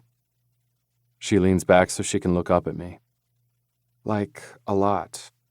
Probably more than the average guy, yeah? I smile, but she doesn't lose the concerned look in those beautiful baby blues. Would you like a rundown on what's what? Kind of, she admits. I mean, I know that bull riding is dangerous, but I've never been to an arena. I've never been to a rodeo. Hell, I've never even ridden a horse. I don't know what the dangers really are, aside from the worst-case scenario you told me about a few weeks ago. She cups my cheek and I turn my mouth so I can kiss her palm. I don't ever want her anywhere near an arena. This one, I say softly and guide her fingertips to the long scar over my right pectoral muscle. It was my second year professionally riding. I fell wrong, tore the skin open. She swallows hard and I kiss her forehead. What else? She whispers after she leans over to press a kiss to the scar, making butterflies come to life in my belly. You want the whole list? Yep. She sits up, drawing the covers up over her breasts. Give it to me, cowboy. Oh, I'll give it to you. She laughs and shoves my shoulder. Focus. This first, then you can give me the good stuff. Ah, incentive. Now we're talking. Well, the shoulder you just shoved has been dislocated twice. She gasps and I shake my head. You're fine. You don't have to be gentle with me. Abby leans in and kisses my shoulder. What else? Too many concussions to count. Don't you wear a helmet? I press my lips together and then shrug. No, it's not required. Honestly, studies have shown that with this sport, the helmet doesn't prevent the concussion. You have to learn not to land on your head when you fall. Can you even control that? Not really. I grin at her, wondering how much I should really tell her because it might freak her out a bit and I don't want to add to her anxiety. Don't get apprehensive on me, she says, as if she can read my mind. Tell me. Okay, I've had 6 broken ribs, not all at the same time. She bends over and kisses my torso, and my dick has decided to get in on this action. Liver laceration. God, Brady, she whispers and kisses under my breastbone. I don't know where your liver is, so this is close enough. I grin at her. Jesus, she's beautiful. I've broken both hands. She lifts each one, kissing them. And I ripped my knee apart a few years ago. She shakes her head as she pulls the covers off of me and leans in to press her lips to the knee sporting the scar. This turn of her body lifts her ass in the air, and I don't miss the opportunity to cup it, let my fingertips brush over her slit, and she lets out a gasp, but doesn't pull away. We're not done, she says breathlessly. That's close enough. I reply and push onto my knees, moving behind her, keeping her ass in the air. You have the most perfect ass I've ever seen, Abs. Right? It's the size of two asses. And with that, I smack one cheek hard enough to leave a little pink on the skin, and Abby sits up and stares back at me. You did not just hit me. I spanked you. I pull her face in for a kiss. Keep talking shit about your amazing body and I'll keep spanking you. Ball's in your court, Blue Eyes. Those eyes narrow on me, and then she shrugs and pats me on the cheek. As long as it's just spanking, we're fine. I will never touch you in anger. Good. Now, where were we? She leans onto her elbows, that ass in the air. Ah, yes, right here. I lean over for a condom, but I toss it onto the bed and instead spread her lips with my thumbs and bury my face in her. Oh, shit, she moans as I lick and nibble. I sink my tongue inside of her, fucking her, and I can feel her start to quake around me. But I want to feel her come on my dick, so I roll the condom on and then push inside of her, making us both moan. So good. She swallows hard and glances back at me. It's almost too good. I fucking love the way she pushes back against me as if she can't get enough, and I reach around to circle her clit with my finger, making her start to lose it again. That's it, baby. Let go. She buries her face in a pillow and cries out, pushing against me as I grip her hips and come with her, unable to hold back any longer. This time, after we clean up and collapse back onto the bed, we fall asleep almost immediately. Abby's still asleep as I creep into the kitchen to start a pot of coffee and find my phone in last night's trousers. It's not quite 7, but that means that it's 9 on the East Coast, and I need to make a call. The same call that I make every year, on the morning of New Year's Day. After pouring a cup of the brew, I sit on the couch and press dial. 2 rings later, she answers. Happy New Year, Brady. Hey, Amy. Happy New Year. Were you guys up too late last night like the rest of the world? No, she says with a laugh. I slept through the ball dropping. Sierra spent the night with some friends. How are things in Montana? I glance out the window and see that we got about 6 new inches of snow last night. It's white, I tell her with a grin. And cold. And how about North Carolina? No snow here, and the ocean looks pretty calm right now. After her husband passed, Amy moved herself and Sierra back to her hometown in North Carolina. Brady, I have some news that I need to share with you, and I don't want you to be upset. I narrow my eyes, still watching the snow. Okay, what's up? I'm getting married. I got engaged on Christmas Day. Well, that hits like a punch to the gut, but I shouldn't be surprised. Amy is young and beautiful, and she shouldn't be alone forever. Congratulations. She's quiet for a moment. Who's the lucky guy? I ask, trying to lighten the tension that's suddenly between us. His name is Hugh. He's a real estate agent here in town, and I met him through friends. He's a good man, Brady. You and Dirks would have liked him. He thinks the world of Sierra, and she loves him too. Good. I clear my throat, nodding even though she can't see me. That's good, Amy. Dirks would want this for both of you. She sniffles on the other end. I know, but that doesn't make me feel like I'm betraying him any less, even though my therapist has told me over and over again that I'm not doing anything wrong. You're not. I agreed gently. Honey, he's been gone for more than 6 years. We'll always miss him. But you can't stay where you were 6 years ago. You can't live in that grief for the rest of your life. You deserve so much better than that. Shit, I should have paid you instead of a therapist. I laugh at that and wish that I could give her a hug. I hope I get an invitation. Duh.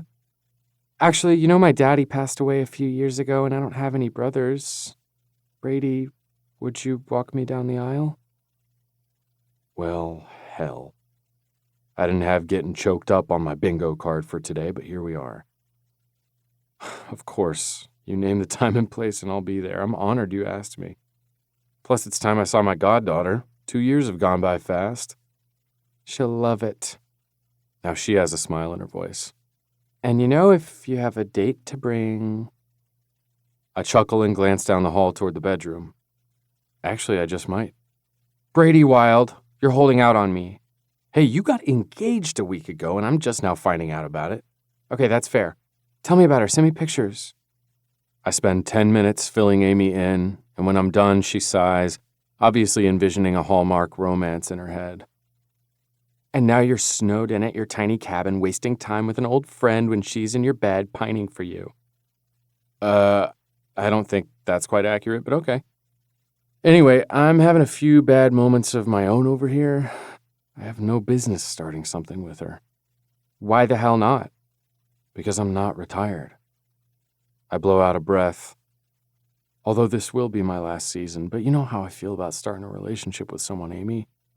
I won't do to Abby what happened to you and Sierra. Good, don't do that. 0 out of 10 stars, do not recommend. But that doesn't mean you can't start a relationship with her. Weren't you the one just lecturing me on not living in my grief? Number 1, it wasn't a lecture. Number 2, it's not the same thing at all, and you know it. Nope, I don't know it. I'm going to tell you right now that you're wrong, Brady Wild. You and I know that life can change in the blink of an eye. You're stupid to pass on happiness because of what-ifs. Promise me you won't do that. If she's the one for you and you're crazy about her, you hang on to her. And you bring her here so I can meet her and her amazing daughter. Send me photos. Hell, I might get impatient and have to bring Sierra and Hugh out there to ride some horses. You're always welcome to come here, I remind her. I hope this is the best year of your life, Amy. You deserve it more than anyone I know. Right back at you, Brady. We've both earned it. Now, I'm going to go out to breakfast with my fiancé, and I'll have Sierra call you later. Sounds good. Take care. Bye. I hang up and let out a long breath before sipping my tepid coffee. I sit in the silence for a while before getting up to stoke the fire, and then I pad down the hallway, fresh cup of coffee in hand, and open the bedroom door to check on Abby. She turns over in the bed and smiles at me sleepily. Hey, good morning. I think I got your coffee right. I'll do better next time. She sits up and takes a sip, closing her eyes. You did great this time. Thanks. Thought I heard you talking to someone out there. Yeah, I call Amy every year on New Year's morning. We talk sporadically during the year, but this has been a tradition since Dirks died. Oh, I like that tradition. She smiles and sips, and I reach out to tuck her hair behind her ear. How is she? She's great, actually. She got engaged on Christmas. Oh, wow. That's awesome. Abby looks almost as excited as if she got engaged herself, and I can't help but lean over to kiss her lips. How did you take the news? I was a little surprised, but I'm really happy for her. She deserves happiness. She asked me to walk her down the aisle. Holy shit, I hope you said yes. Of course I did. I take the coffee from her and take a sip of my own. Now, what would you like to do today? For starters, I need to call and check in with your mom and see how Daisy's doing. I have no idea where my phone is. I laugh and stand, passing the coffee back to her. I'll go look for it. Her purse is on the floor just inside the doorway where she dropped it last night when I couldn't take my lips off of her, so I pick it up and take it to her. Thanks. It also occurs to me that the only clothes I have is that dress unless I want to wear this sheet like a toga. Togas are coming back in. She smacks my arm and pulls her phone out of her purse. No messages or calls, so that's a good sign. she says as she taps the screen and then holds the phone up, and it starts to ring on speakerphone. Hello, dear, my mom says in greeting. Hi, Joy. Good morning and Happy New Year. How's Daisy today?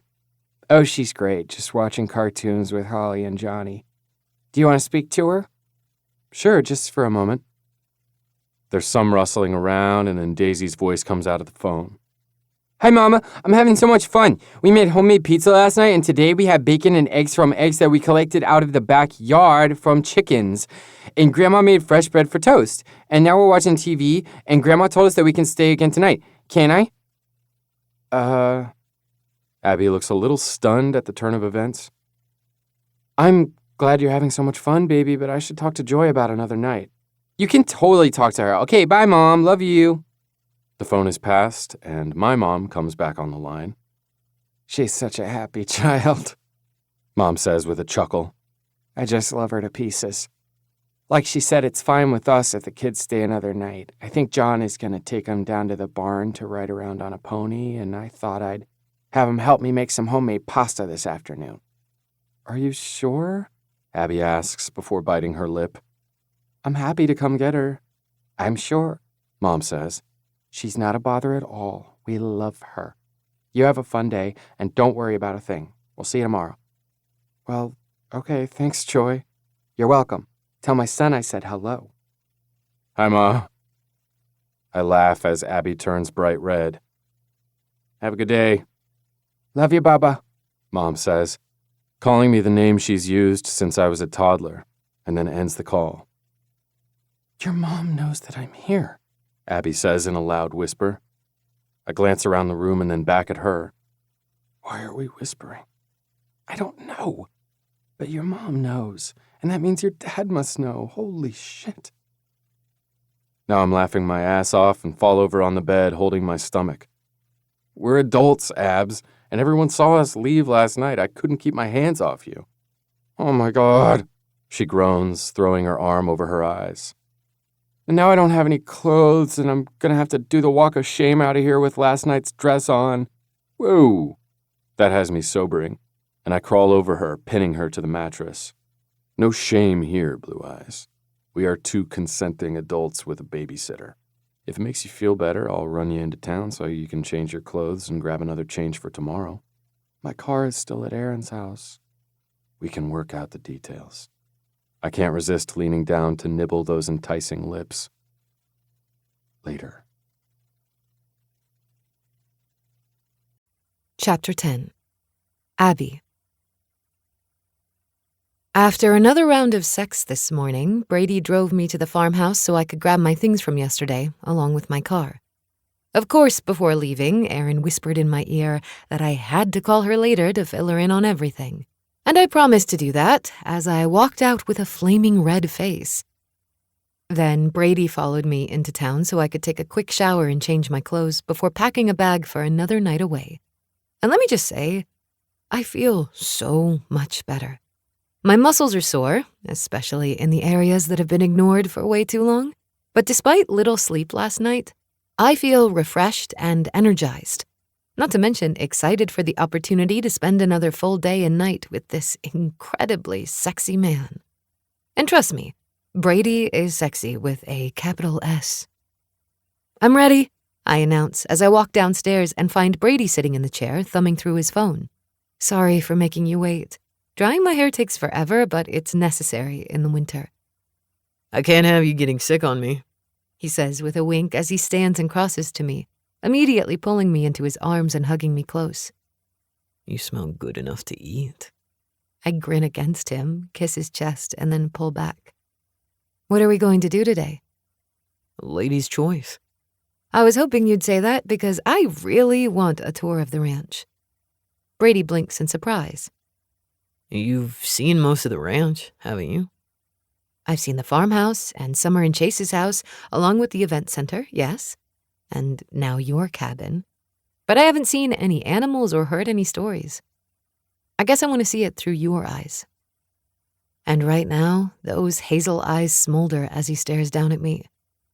But if you'd rather not, I'm cut off by his mouth as he kisses me hard and long, and I can't help but sway against him, soaking him in. Brady Wild is an addiction that I may never recover from. The ranch it is.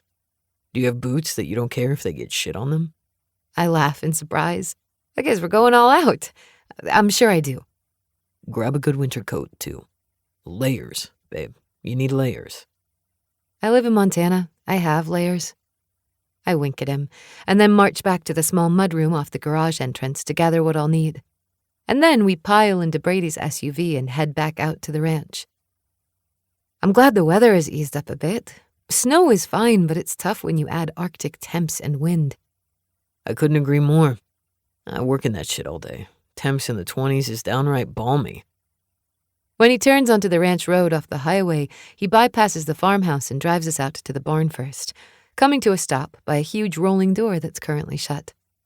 Some of the hands might be out here right now, he says as we get out of the car, and he pulls the door open so we can step inside, then closes it again. It's warm in here, with the smell of hay heavy in the air. It's cleaner than I expected, and way brighter, with light-colored wood stalls lining one wall where I assume the horses must live. Hey, Lucky, Brady calls out, waving to an old man shoveling hay at the other end of the barn. I'm giving Abby the tour. Hey there, little lady, Lucky says, tipping his hat to me. Welcome to our little slice of heaven. Thank you. Brady leads me to one of the middle stalls, and a huge black head greets us over the door. Hi there, buddy. Brady nuzzles the horse's face and grins, offering him an apple that I didn't realize he had with him. This is my guy, Blackjack. He's gorgeous. Tentatively, I reach out to pet Blackjack's nose, and he leans into my touch, making me smile. Hi, beautiful boy. He likes you, Brady says with a nod. And he doesn't like just anyone. He's picky. Obviously, he has good taste. Clearly. I push up on my toes so I can kiss the horse, falling in love with him. You're a sweetheart. Here, feed him an apple, and he'll pledge his undying love for you. Oh, it's okay. I shake my head, moving back, but Brady takes my hand in his and kisses my palm before setting the apple in it. I'll help you, he says gently. It's easy. Hold your fingers out and he'll take it right out of your hand. And my fingers with it? Not if you hold them out like this. He shows me how to do it, and I follow suit, and Blackjack takes the apple from my hand, brushing it with his soft lips. Oh, his mouth is so soft. Brady grins down at me as if he's proud of me. See? Easy. Want to see some of the others? Will Blackjack get jealous? Maybe, but he'll be okay. He leads me down the line, introducing me to at least 10 horses, and we give them carrots or apples, along with lots of pets and kisses. I think I might need a horse, I say, surprising both of us. Not that I have anywhere to put one. Daisy would love this. She's been out here with Holly and Johnny. I hear a Lucky ad behind me. She's good with them. Never been up on one, but she likes to talk to them. I don't know why that makes me emotional, but I have to swallow the lump that's suddenly in my throat. Sounds like my girl, I say with a grin. She loves animals. Now that she's seen your parents' chickens, she'll be asking for that next. She's convinced she needs a cow. A cow? Brady asks. Why a cow? Have you seen the miniature Highland cows? They're so fuzzy and adorable, and she can't get enough of them. I told her we don't have a place to put a cow, even if it is a miniature. He says, and I narrow my eyes on him. You will not buy my daughter a cow, Brady Wild. Well, you might not have a place to put it, but I do. I shake my head and prop my hands on my hips as Lucky cackles like a maniac and leaves the barn. Absolutely not. Yeah, okay. When's her birthday again? June? I'm not telling. That only makes Brady grin as if to say challenge accepted, and I change the subject. Speaking of cows, where are yours? I'll drive you past them. He assures me as he leads me back to Blackjack's stall, where he takes a minute to make sure his horse has everything he needs before we head out again. Once back in the car, he heads off the road into a pasture.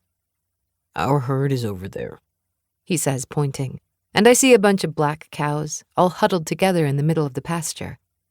They're keeping warm. They keep the youngest in the middle, and then they take turns with who's on the outside. Smart, Cows are very smart, he agrees. and generally gentle. What other animals do you have out here? Domestic animals? Chickens and Rems making noise about getting some goats for the kids in the spring. We had kids when we were young, but they're not easy, so we stopped. And non-domesticated animals? Well, we have your typical deer, elk, moose. He steers us toward a spot that just takes my breath away with a view of the mountains. I love it out here on this ranch. Bear, both black bear and grizzlies. Wait. I tear my gaze from the mountains and stare at him. You have grizzly bears?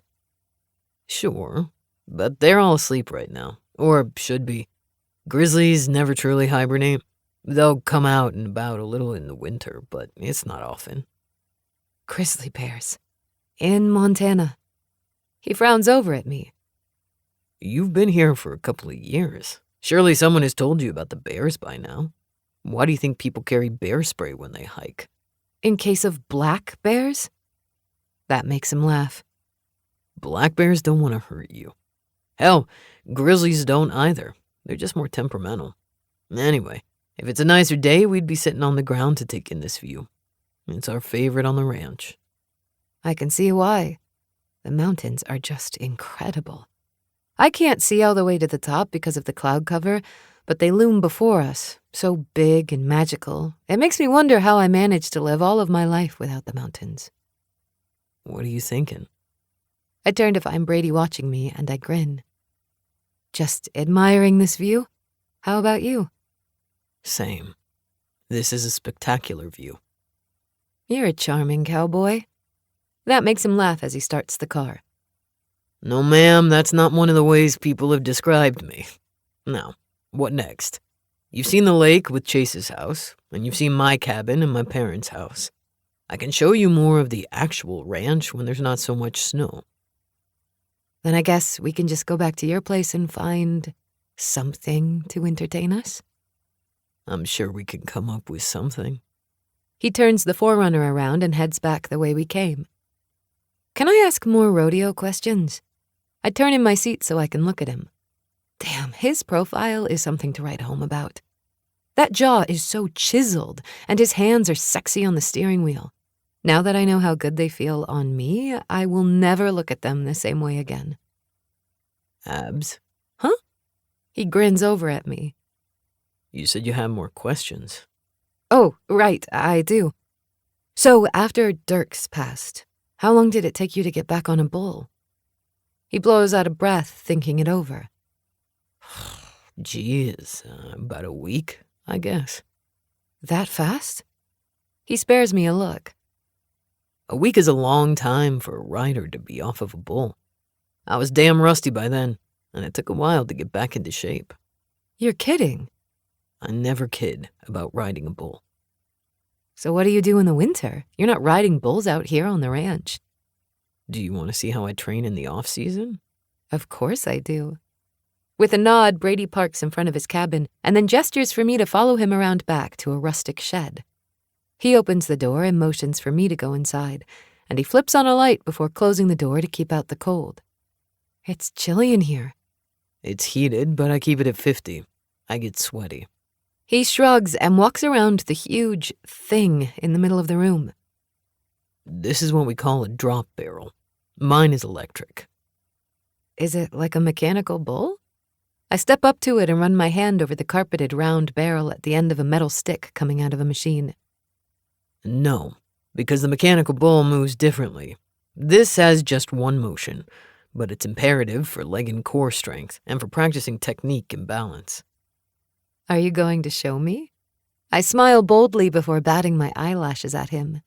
Please? His eyes narrow at me and I shrug. Okay, I'll do it. Start it up. I move to hop up, but he's suddenly beside me, holding me at the waist. Fine, I'll show you. Yay!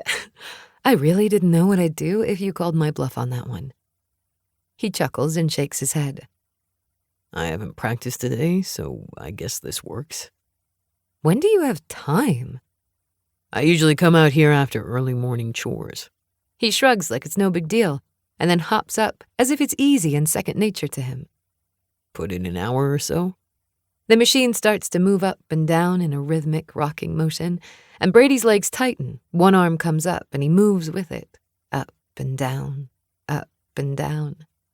It's graceful, and hotter than I expected. Not that he isn't hot with everything he does, but this is clearly what he knows and what his body is trained for, and he looks damn good doing it. So good, in fact, that my panties are officially soaked. After a few minutes, he hops down, shuts off the machine, and turns to me, not even breathing hard. And you do that for an hour? Usually. His eyes narrow. Your cheeks are flushed. Oh, I just bet they are. I saunter to him, grateful that the floor in here seems pretty clean, and when I reach him, my hands grip onto his button fly and I hit my knees. Whoa. That was... I shake my head as I ease his pants over his hips. Sexy. Hot. Wow. I guess so. Abs. I'm going to be brutally honest, Brady. I want to suck your cock. He chokes and then hums as I pull said cock out of his pants. It's already hard and thick, and there's a tiny bead of pre-cum on the tip that has me licking my lips. Except I'm not sure how to do this. That has his hand tangling in my hair and tipping my head back so I have to look up at him. What just came out of that gorgeous mouth? I've never done this before, but I'm sure that what I lack in technique, I make up for in enthusiasm. Jesus Christ. He growls, and I didn't think it was possible, but he gets even harder in my hands. So, what do I do here? The fact that your hands are wrapped around it is a great start. He swallows hard and covers my hands with one of his. You move up and down, like this. He guides my hands up and down his shaft, and more pre-cum beads at the tip, so I lick it off and Brady growls. No? Hell yes. He counters. You can lick me, suck me, whatever you want, sweetheart. So I try it again. I lick him, enjoying the saltiness on my tongue and the way it jerks when I swirl around the ridge of the tip. I take that tip inside my mouth and experiment with brushing my tongue over it, and Brady growls again. I think that means I'm doing something right. Hell, Abs. He swallows hard. Look up at me. I do, and find his eyes on fire as he watches me, his jaw clenched. I like the way you look with my cock in your mouth. Oh, that makes me very happy. It seems I'm a fan of praise because that fills me with sunshine and makes me want to continue, working for more words of affection from him. I take him deeper, and when I can feel him at the back of my throat, I swallow, but I don't gag. His hand fists in my hair again, and the tug pulls at my core. I want him. But first, I want to play with him. Fucking hell. He groans when I grip on with my lips and pull up, coming off of him with a loud pop. Suddenly, I'm on my feet, my back against the drop barrel, and Brady is tugging my jeans down my legs where they get caught on my boots, and we both laugh as I have to work my way out of the boots and then the jeans. Winter sucks, Brady says with a laugh and then boosts me up, wrapping my legs around his hips. Oh, shit. No condoms out here. I have the birth control covered, I whisper in his ear, and before I can say any more, he's inside me, and we're both gasping. Yes, yes, yes, yes. God, you take me so well. He bites the side of my neck, hammering into me as if he's a man possessed. Seeing your mouth on me almost fucking killed me. I plan to do it more later. I need a lot of practice. He half laughs, half groans, and I wrap my arms around his neck and kiss him, my tongue tangling with his. I feel the orgasm building in me, moving through me, and suddenly he's coming with me, rocking into me, and we're clinging to each other as we fall over the edge into insanity. Being invited over to Chase and Summers to spend time with all the siblings and have dinner the next day was a welcome surprise. I'm desperate to talk to my friends about recent developments. And I just love Summer and Chase's new house on the lake. Now that we're in the heart of winter, that lake is frozen over, and it looks so pretty, covered in snow with the mountains in the background. They definitely chose the most amazing spot to build their home. I'm gonna win. Jake calls to the little kids as he leads them outside for a snowman building contest. No way, we will. Holly counters as they run after him as fast as they can in all the layers of clothing, closing the door behind them. The guys are out in Chase's shop admiring his latest woodworking project, so it's just the 5 of us women left, and Summer is pouring chocolate peppermint martinis into glasses. Polly's is a virgin drink, but she doesn't mind at all, and Summer is sticking with water. Cheers, Millie says as we all clink glasses and then take a sip. Oh, that's good stuff. I heard a rumor, Summer says, immediately jumping into the gossip, and we all lean in closer. About our very own Millie Wilde. What? Millie blinks and then frowns. I haven't done anything scandalous. I heard, Summer continues, that your vehicle was parked at Bridger Blackwell's house last night. Millie rolls her eyes at that. For fuck's sake, I'm not screwing around with Bridger of all people. He's just a friend. Uh-huh, Polly replies with a knowing smile. Only a super hot firefighter, the fire chief, and in my humble opinion, the sexiest of the Blackwells. But they're all mighty fine, if you ask me. I don't know. Brooks is hot, Erin says, shaking her head. Have you guys seen Beckett? I fan my face. What is it about the ranch guys anyway?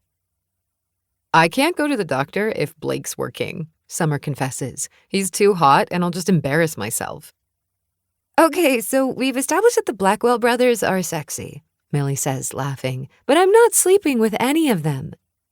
Shame, I say with a sigh, because as the newest citizen of Poundtown, I can assure you that you're missing out. There's silence, and then all 4 of them begin talking at once. I need details, Erin says. Spill it, Polly agrees.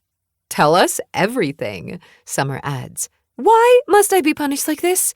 Millie demands. All 4 of you are now banging my brothers, and I do not want to hear about it. Yuck, no.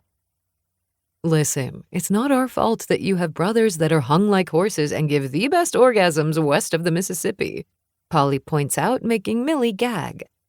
Brady is hung like a horse and gives the best orgasms, I reply, high-fiving my pregnant friend. Holy shit, does he? And it's only been 2 days. It's about damn time, Erin says emphatically. It was getting almost painful watching you 2 dance around each other. He's so sweet with Daisy, Summer adds, and I nod, tears springing to my eyes. He really is, and she just adores him.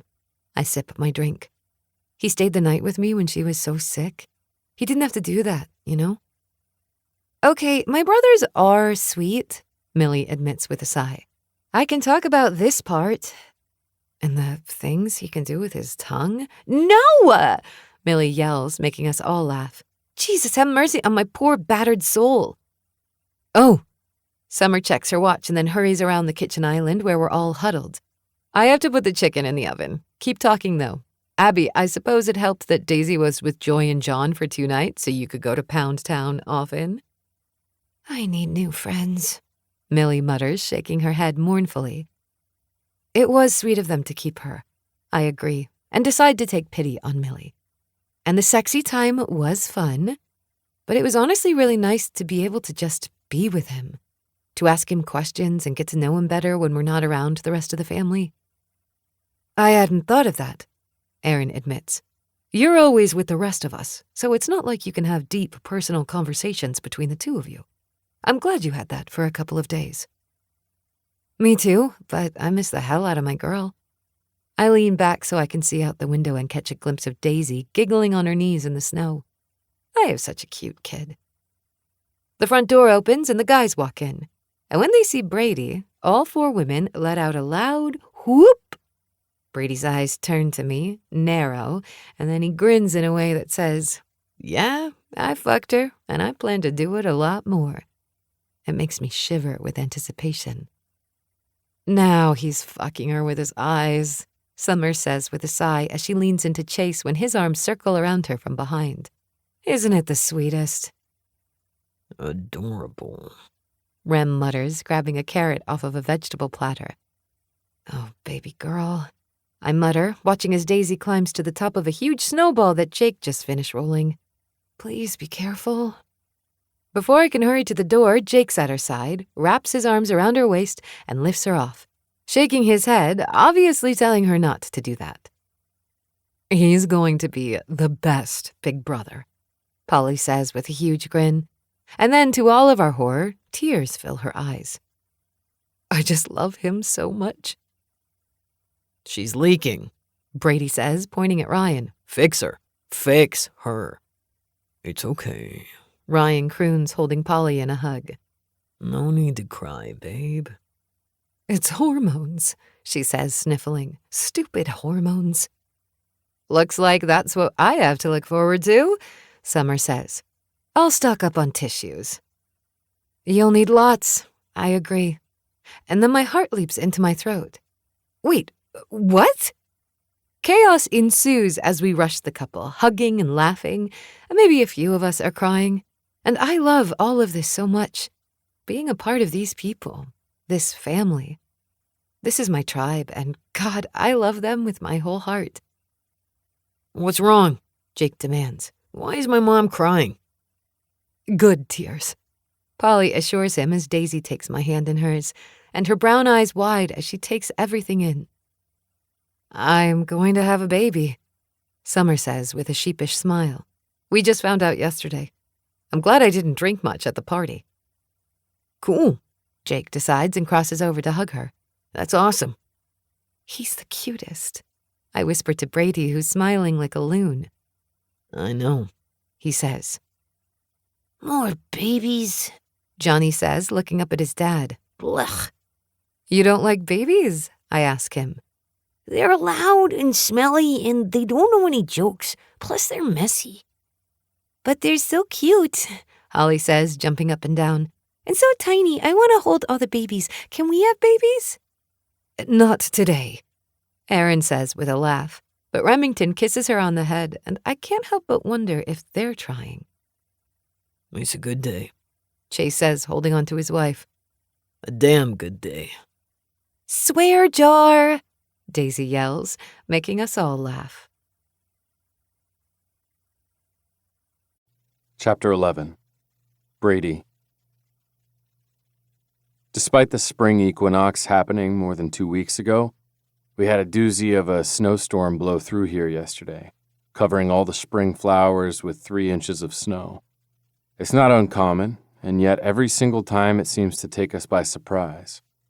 Thankfully, that should be the last snow of the year, although this was the most satisfying winter I can ever remember having, despite the colder than usual temps and harsh working conditions at the ranch. I've had Abby and Daisy. I can't get enough of the two of them. And over the past few months, we've settled into a routine that seems to be a balm to my battered cowboy soul. I'm on my way, I assure Abby as I drive into town from the ranch. Do you need me to pick up anything from the store? No, I think I have everything. The bread's toasting in the oven, so we can eat when you get here. Daisy is impatient. You know how she gets. I grin as I slow down for a deer that's decided to cross the highway. Yeah, I know. Friday movie night is her favorite. I'm only a few minutes out. I have to stop by the coffee shop to drop something off to my sister, and then I'm there. 10 minutes tops. I'm not the one you have to answer to, cowboy, Abby says with a smile in her voice. And don't worry, we're fine here. See you in a few. Bye, Blue Eyes. I hang up and turn onto the main street and park in front of Bitterroot Valley Coffee Co. It's too late in the day for Millie to still be open, but she said she had a book club meeting there this evening, and she left something out at the farmhouse that I'm dropping off to her. I push through the door and find my sister at the counter, looking at her phone. Hey, I say as I approach. Here's your whatever this is. It's a hair straightener, she informs me with a laugh. Thank you. I wish Billy Blackwell would pull the trigger and open a bookstore next door so I wouldn't have to stay open for this book club. The last time I checked, you're not required to do anything. They could have it somewhere else. But they're so cute, Millie says. And they buy a lot of coffee and snacks, so at least it pays for itself. Anyway, thanks for this. What are you up to? Movie night with Abby and Daisy. I grin and tuck my hands into my pockets. It's a Friday night thing. You guys are so sweet, you make my teeth hurt. She smiles and pats my arm. I'm happy for you, all of you. The bell over the door dings and Chase walks in. You're still here. Book club, I say, and my brother nods. I could use a coffee, he says. I'm gonna work all night and I can't do that without a shot of caffeine. Why are you working the night shift? I ask him. We had someone get sick. It's fine, I just didn't plan for it. Millie whips up what she knows he likes and passes it to him, and then the door dings again. But this time it's Holden Lexington who walks in. No, he doesn't walk, he stalks, his blue eyes trained on my sister, and it puts my back up. Our family has a complicated history with the Lexingtons. We were rival families for more than 100 years, with property that borders each other and grandfathers who hated each other. So we're not exactly friends.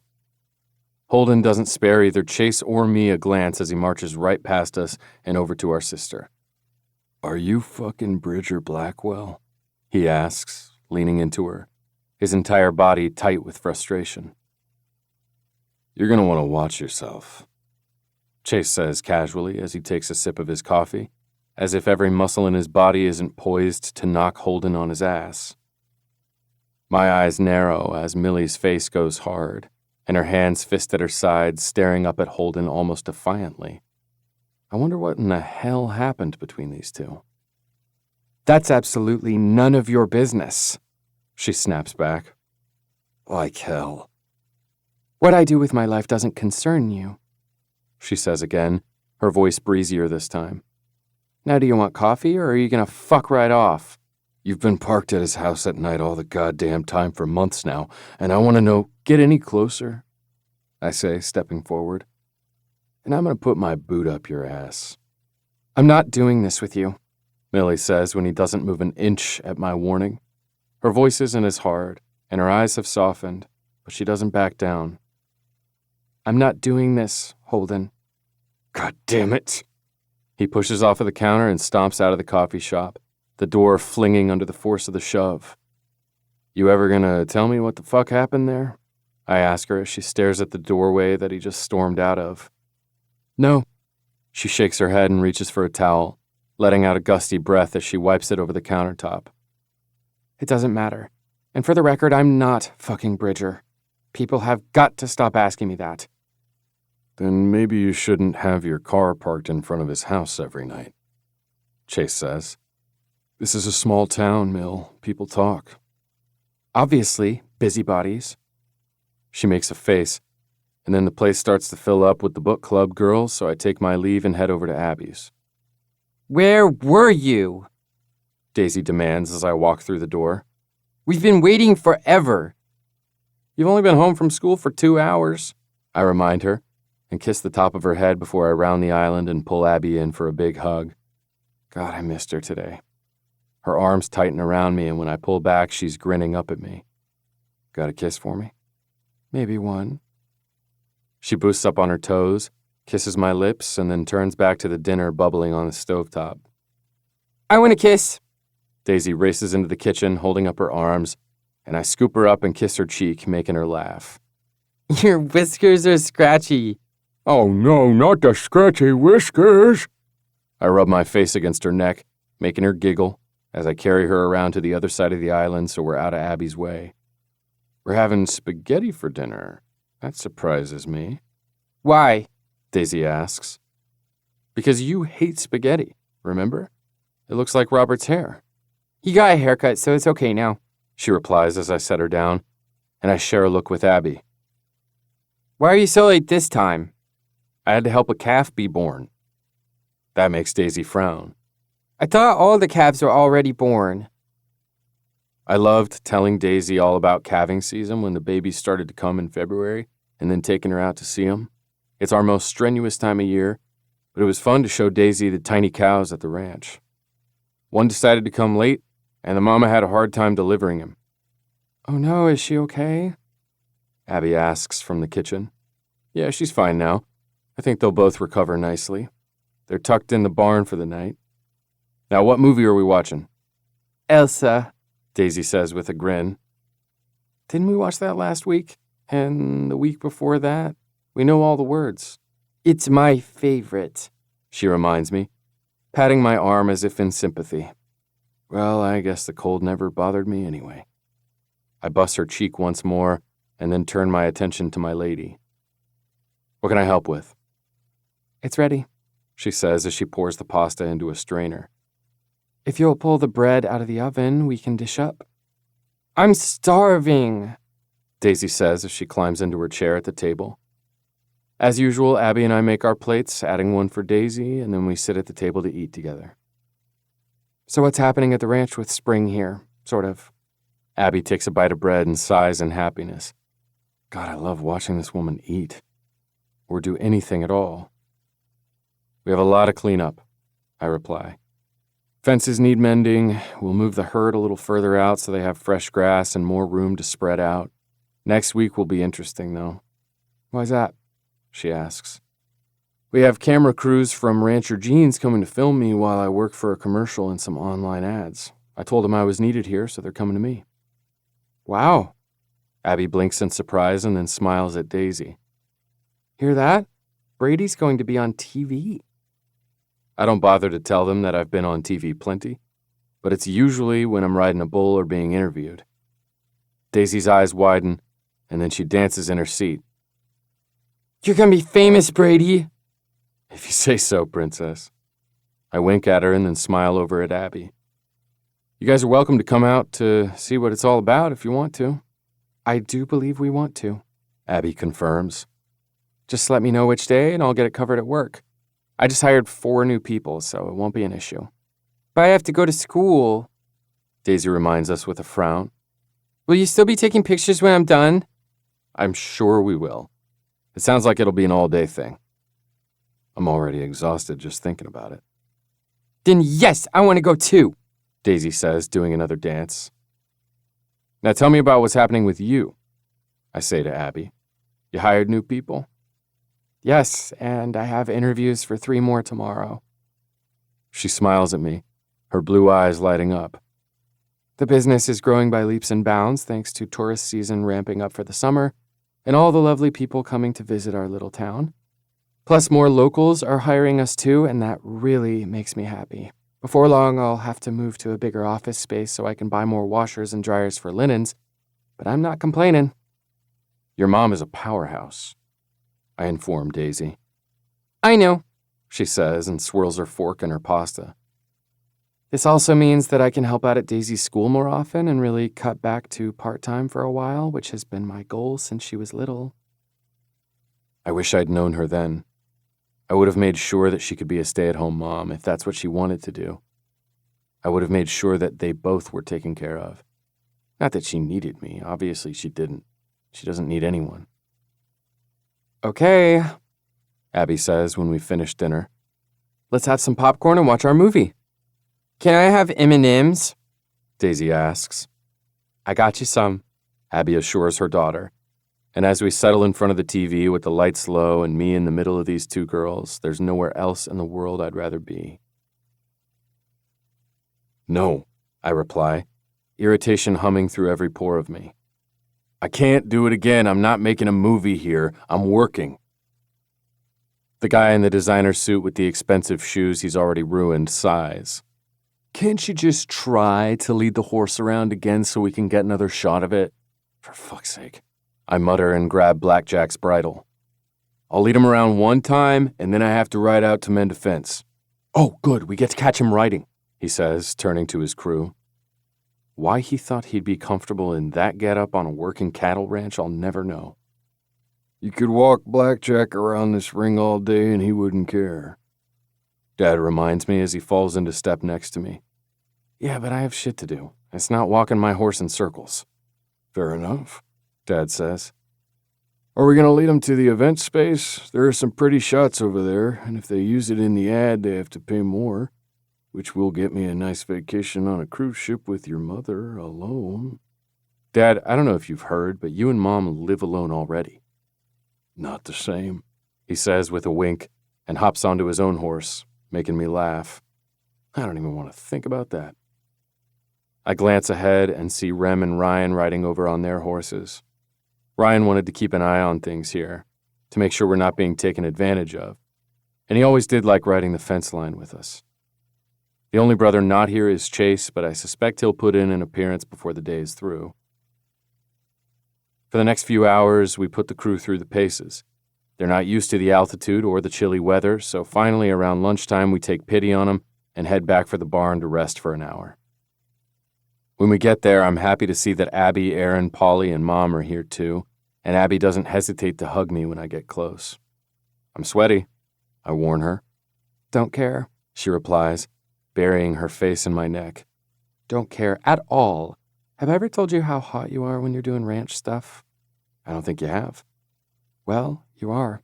Kinda turns me on, cowboy. I growl and then kiss her and wish that I could sneak her off to my cabin for a while, but I know that I could never get away with it. Break it up, Millie says, rolling her eyes as she walks out of the barn. We have a bunch of lunch here for everyone, soups and bread and stuff. You should eat. I think I will. I try not to pay attention to the cameras pointed my way as we walk in to get some food. They won't stop following me. That's why they're paying you, Ryan reminds me, but then his eyes narrow. However, if they keep taking photos of all of us, they're going to pay all of us. Today's going so well, Designer Suit Man says as he joins me near the food. We have some great footage already. We'd like you and your brothers to sit on the fence for some shots since you're all wearing ranchers today. And you plan to pay them for that? I stare him down until he swallows hard and nods. Of course, yes. Now, the magic is really going to happen during the golden hour as the sun begins to set. You want a bunch of cowboys to stick around after dinner? I raise my eyebrows, but then remember the paycheck from all of this and shrug a shoulder. Fine. He nods and returns to his team, and I let out a breath. It'll go fast, Abby assures me. And Daisy will be excited that she didn't miss too much when she gets here. She's coming home from school with Holly and Johnny. I have to admit, as the rest of the day wears on, I like the crew they sent. I don't even mind Designer Suit Guy too much, especially since he took off his jacket and tie and rolled up his sleeves. He's way more likable this way. I have a question, I say as he and I are looking over a few of the shots from earlier. How is it that a guy who works for Rancher Jeans shows up to a ranch in that suit? That seems to stump him for a second, and then he looks at me and starts to laugh. You know, that's a good question. I'm just saying, man, you gotta loosen up a bit. I clap him on the shoulder, and now that the damn sun is starting to go down, we can shoot the last of the shots they want.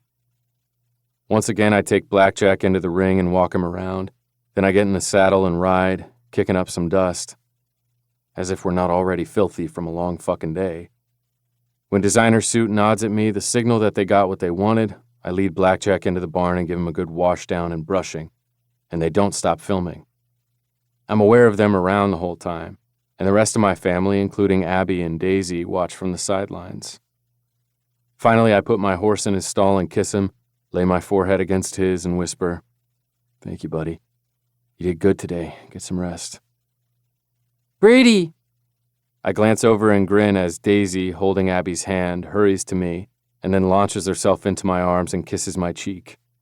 I'm pretty dirty, I tell the little girl, but she just giggles and kisses me again. Abby takes my free hand and offers up her lips, which I greedily take. That was incredible, Designer Suit says as he joins us to walk out of the barn. Thank you for today. You have a beautiful home and a welcoming family. Even Ryan Wild, who's been wheedling more money out of us all day. That's just what he does, I say with a laugh as I set Daisy down and then shake the other man's hand. I hope you got everything you needed. I'm sure we have that and more. I actually think we might like to do a short film with what we've collected today. If we do that, we'd need to have you do some voiceover work for us. Would you be willing to do that? Can I do it from Montana? I don't see why not. Then I will have my agent ask for more money and be happy to do it. He laughs, pats me on the shoulder, and then waves as he joins his crew to pack up and go home. I was right. Chase did join us a few hours ago. I was glad that the whole family was here throughout the day. Even though I've done things like this before, this is the first time we've allowed anyone to film at the Wild River Ranch, and I wanted to make sure that it was done respectfully. So far, I'm happy with how it all went down. Good job today. Ryan says, shaking my hand. I should say the same to you. That makes him smile. I didn't get rich by being dumb, you know. Besides, they can't afford it. Maybe you should be my agent. You can't afford me. He winks and then walks away when Abby and Daisy join me again. But Aaron walks over too. I'm gonna take the kids to the house, Aaron says with a smile to Abby. get them fed and ready for bed. Why doesn't Daisy just stay with us tonight? Oh, but school tomorrow. Abby begins, but Aaron smiles. She can wear something to Holly's. Really, it's fine. Come to the house when you're ready to eat. She tells us both and then hurries off with the others. Are you gonna come with me to the cabin to clean up? I ask Abby. Duh, she says. I told you Cowboy Brady is hot, and I have some practicing to do. Chapter 12. Abby. Brady's taking the longest shower in the history of showers, but that's okay. He's exhausted, filthy, and probably needs a few minutes of quiet after a full day of strangers and work. That man works harder than anyone I've ever known in my life, and that's just one of the reasons that I'm falling in love with him.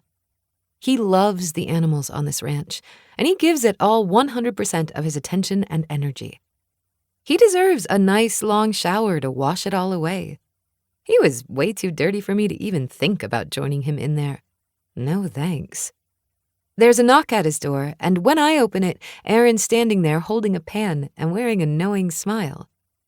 "I brought dinner to you," she says and wrinkles her nose. "I saw the lusty looks you were sending his way at the barn, and I can't blame you. There's just something extra sexy about a dirty cowboy. Trust me, I know." "In more ways than one," I reply with a wink and earn a laugh from her. "And thanks, I know he has to be starving." "There's half a pan of lasagna here, some salad and bread too. Listen, why don't I keep Daisy through the weekend?" "Erin, I know I'm horny and all, but you don't have to do that." "I know I don't, but really, she's no trouble. If she wants to go home, I'll let you know. Oh, and I'll swing by after school tomorrow to grab her stuff from you." "Seriously, if you change your mind, no harm, no foul. And I'll come get her Saturday afternoon. I don't want to lose the whole weekend with her." "That works for us. We'll just play it by ear." Is he still in the shower? I think it's for mental health more than dirt. I shrug, looking toward the bathroom. It was a lot of peopling today. "Yeah, I get it. Rem is the same way. I think all the wilds are just wired that way." "Okay, have a fun night, and we'll see you tomorrow." "Thanks, friend." As soon as I've closed the door and set the pan in the oven to keep it warm, my phone rings. And when I see who it is that's calling, my blood runs cold. How could I forget? I've settled in so well here, become too comfortable, and it's easy to forget that there's a reason I ended up in the middle of nowhere, Montana. And that forgetfulness is dangerous. I know better. "Hello?" Hey, Miss Abby, it's Jerome. Been a while. "It has, yes." I swallowed hard at the sound of the private investigator's voice, dread sitting heavy in my stomach.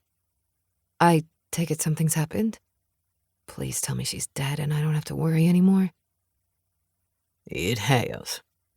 His deep voice is thick with his North Carolina accent, and for about a heartbeat it makes me just a little homesick. It seems she started putting feelers out again, trying to find you. Lots of Google image searches.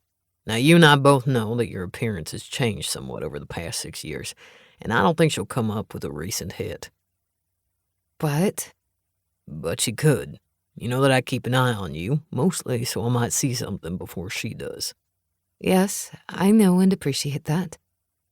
And while you don't have social media of your own, you've been in some photos recently. Your friends post photos, and it looks like you're doing some important stuff there in the community. I know, but like you said, they can't tag me, and I don't look the same. And I never let images of Daisy show up online. My friends know that I don't want that, and they're very respectful of that. That's smart. Keep doing that. As of right now, I don't see anything to be worried about, but I want to give you the heads up, just in case something slips by me. How long do you plan to stay in Montana? Forever. The thought of leaving this town where Daisy and I finally fit in and feel at home is devastating. But we've never stayed anywhere longer than a year. Of course, that was before she was in school and made friends, and we both became entrenched in a community that we love and that loves us back. I don't plan to leave anytime soon. We're very happy here, Jerome. He sighs on the other end of the line. I'm happy for you, Abby. I really am. You're far enough away and in a small enough town, and I think you're fine. Like I said, I'll keep my eyes and ears open. Thank you. I really appreciate you. You're doing well? Yes, ma'am. I hear the smile in his voice now. I'm doing just fine. You go enjoy your evening. Thanks. You too. Bye. I hang up and lean heavily on the kitchen counter, feeling sick to my stomach and just so tired. So fucking tired. I wish she'd just forget about us. But as long as she's alive, that's not going to happen.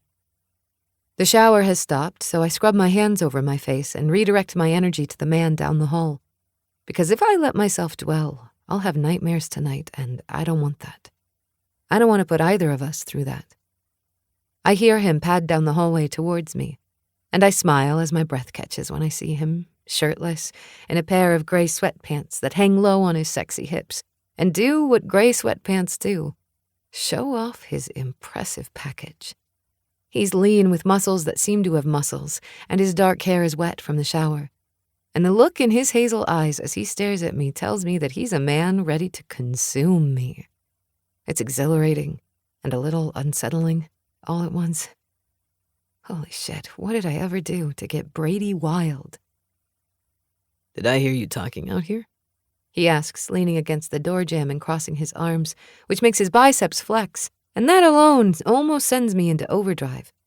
Is it legal to look like that? Probably not. Erin popped by, I reply and lick my lips. Brought dinner to us.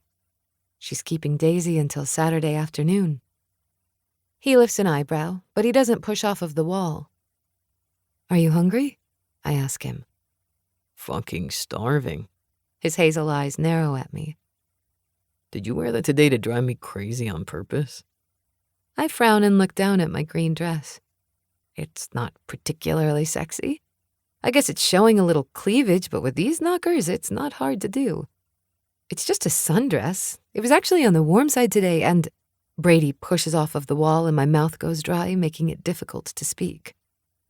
I guess you like it, I whisper, and he grins as he strides slowly across the room. Oh, I fucking like it, he confirms. But I like the woman in it more. I thought you were hungry. I am. Dinner can wait.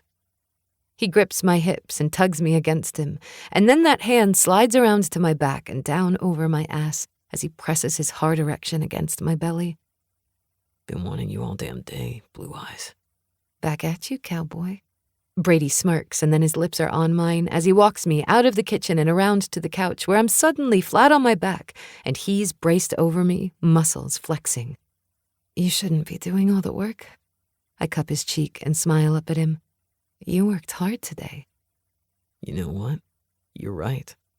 He easily pulls me up and switches our positions, making me giggle, and I can't resist biting his chin. Hey, you little land shark. His arms wrap around me and he buries his face in my neck, breathing deeply. I'm gonna want you to sit on my face now, sweetheart. Not a chance in hell. I will smother you, and I may be smitten with you, but I'm not going to jail for you or your kinky ways, Brady Wild. Smitten? His smile is wide as he grins down at me. Is that what we're calling it? Okay then, smitten girl. I want you to pull that skirt up around your waist and sit on my face so I can make you come once or thrice on my tongue. I shake my head.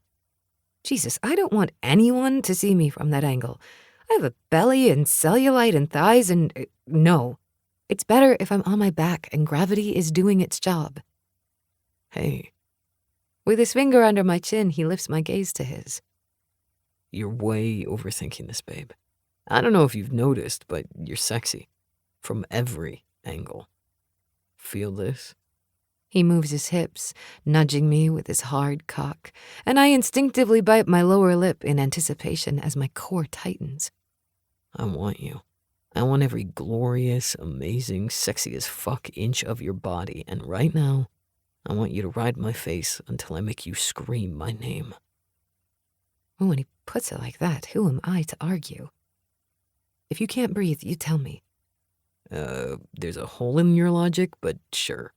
He laughs as I lift myself off of him, tug my skirt up so I can take my underwear off, and then straddle his face. Brady's hands find my ass and he says, Oh yeah, bring it. and I can't help but laugh at that. I always laugh when I'm nervous as hell. But then he guides me down and licks me, and all thoughts of laughter evaporate from my mind. Holy shit. I'm still self-conscious, but what he's doing to me is incredible. Licking and lapping, his hands cradling my ass just so, and when he hums in delight, I can't stop the moan that tears its way out of my chest or the sudden climax that rocks through me. When I would move off of him, he holds firm, keeping me over him as he fucks me with his tongue. Okay, I'm a little self-conscious now. I can't help but move my hips back and forth, loving the way his mouth and tongue feel as they move through my slit. Little jolts of electricity zip through me until I'm shaking and coming all over again.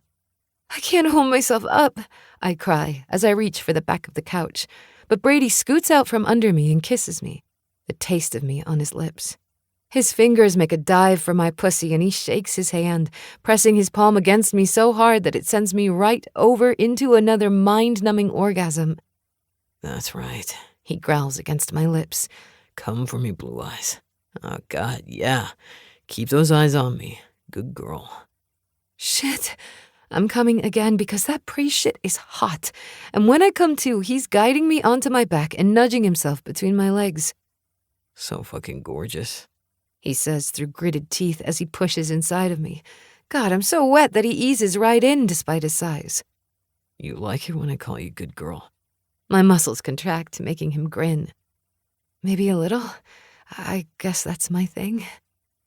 Brady rests his forehead against mine, so serious now as he starts to move, pushing and pulling in long, steady strokes. He links our fingers and holds them to our chests as he moves faster and faster until we're cresting another peak that sends us both into euphoria. That's right, good girl. Come on my cock. Fuck, yes. I'm gripping onto him so tightly, and his jaw is clenched as he rocks against me, pushing every last drop of himself inside of me. Wow, he says, his breath still coming fast. Every time I think I'm used to how you make me feel, I'm hit with it all over again, as if I'm struck by lightning. I push my hair off my face and lift an eyebrow. And how exactly do you feel? Like nothing, and no one else in the world exists. Like I was made just for this. Just for you. Tears prick the back of my eyes and I bite my lip as I gaze at him, memorizing every detail. Maybe I was. His voice is a whisper. Maybe you were. I agree. He kisses me as he eases out of me. Let's clean up and eat. Now I'm starving for another reason. You get started and I'll be right back. The food's in the oven, salad in the fridge. I hurried to the bathroom, not just to clean up this epic, wet, dirty mess, but also to catch my breath.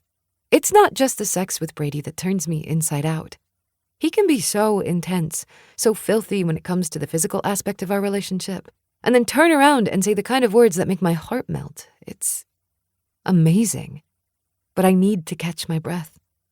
When I return from the bathroom, Brady has already plated the meal for both of us and has dug into his with gusto. So good, is what I think he says around the bite in his mouth. You worked off a lot of calories today. I take a bite of lasagna and sigh. But yeah, this is great. Aaron's a good cook. How's your morning? Productive, I reply, and dab at my mouth with a napkin. I'm officially fully staffed, and I think this crew is going to be awesome. Now let's talk about you. How did you really feel about today? How did I look? He asks, reaching for bread. I lick my fork and narrow my eyes, thinking it over. You looked sexier than any one man has any business looking, and I kept undressing you with my eyes. I mean, I know it was a denim ad, but you're way hotter naked. I'm gonna make you come just by sucking on your nipples later.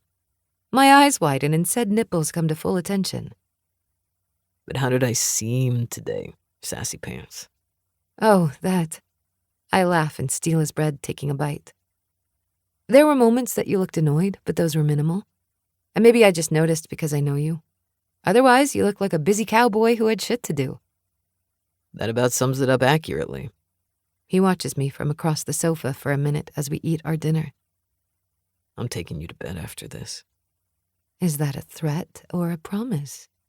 Both. I can't wait. You're going to pay for that. I don't like his smile. It's scary and mean, and when he smiles like this, I know it's going to hurt. It always hurts. But I didn't mean to. You like being a bad girl, he says with that slimy voice, and he starts to take off his pants, and I just want to crawl into a hole. I want to die. Please don't hurt me again. I didn't mean to knock the ashtray over. Shut up. He backhands me, and even in this fucked up dream, I see stars and feel the force of the blow as I fall to the ground. You're nothing. Do you hear me? No one cares about you. No one fucking cares what I do to you. I can do whatever I want. Maybe I'll put a pretty little scar on you right here.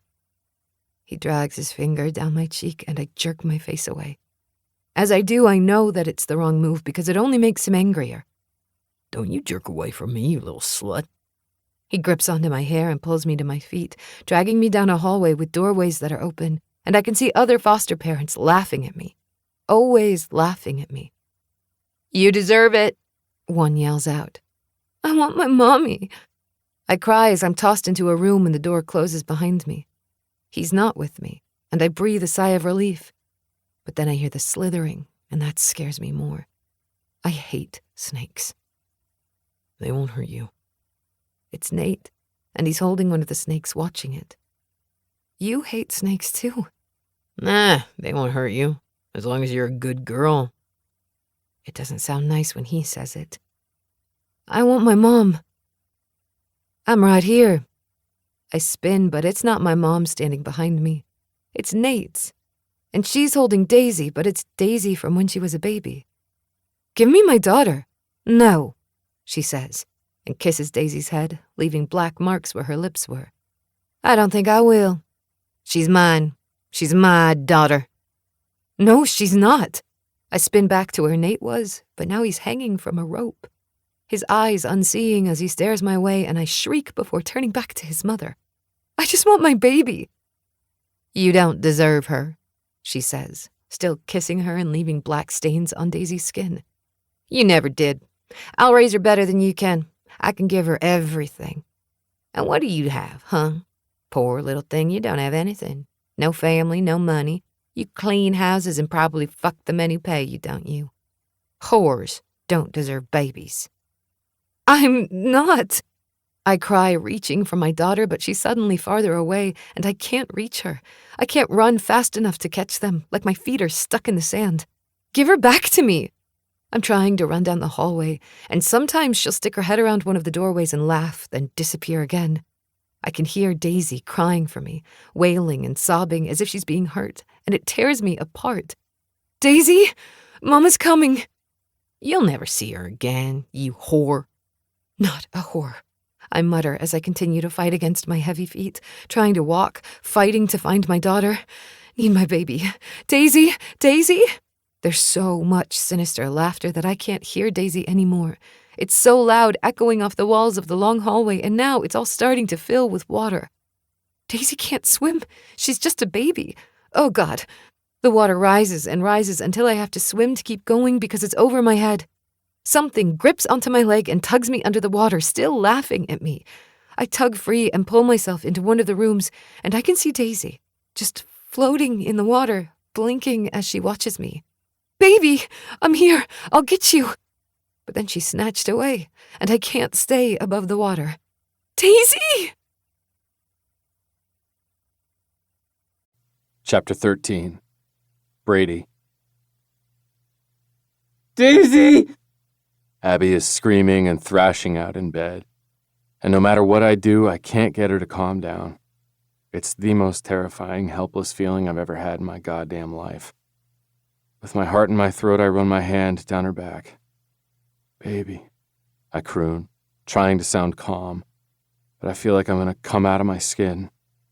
Abby, wake up. Daisy is safe. Wake up, honey. Abs, I need you to wake up. She jolts and whips around to stare at me with wide, horror-filled eyes.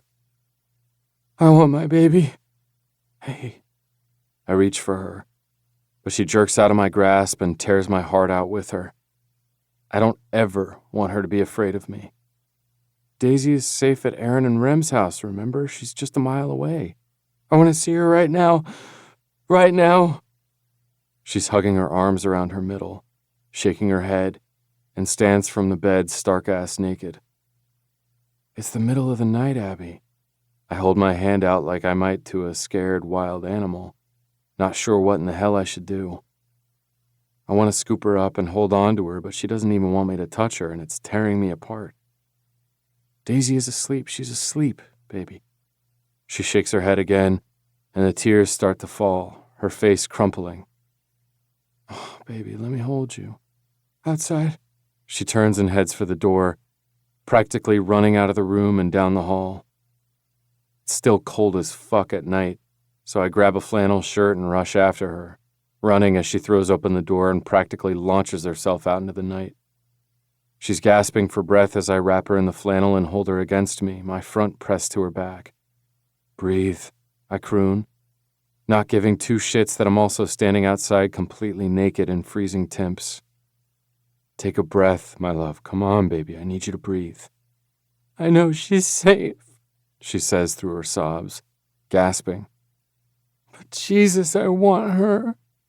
We'll get her first thing, I assure her before kissing her head. As soon as she's awake, okay? I promise. She leans against me, crying and wailing so loudly that a coyote calls back from somewhere on the ranch. I rock her back and forth, letting her cry, kissing her hair and her temple, holding her tight.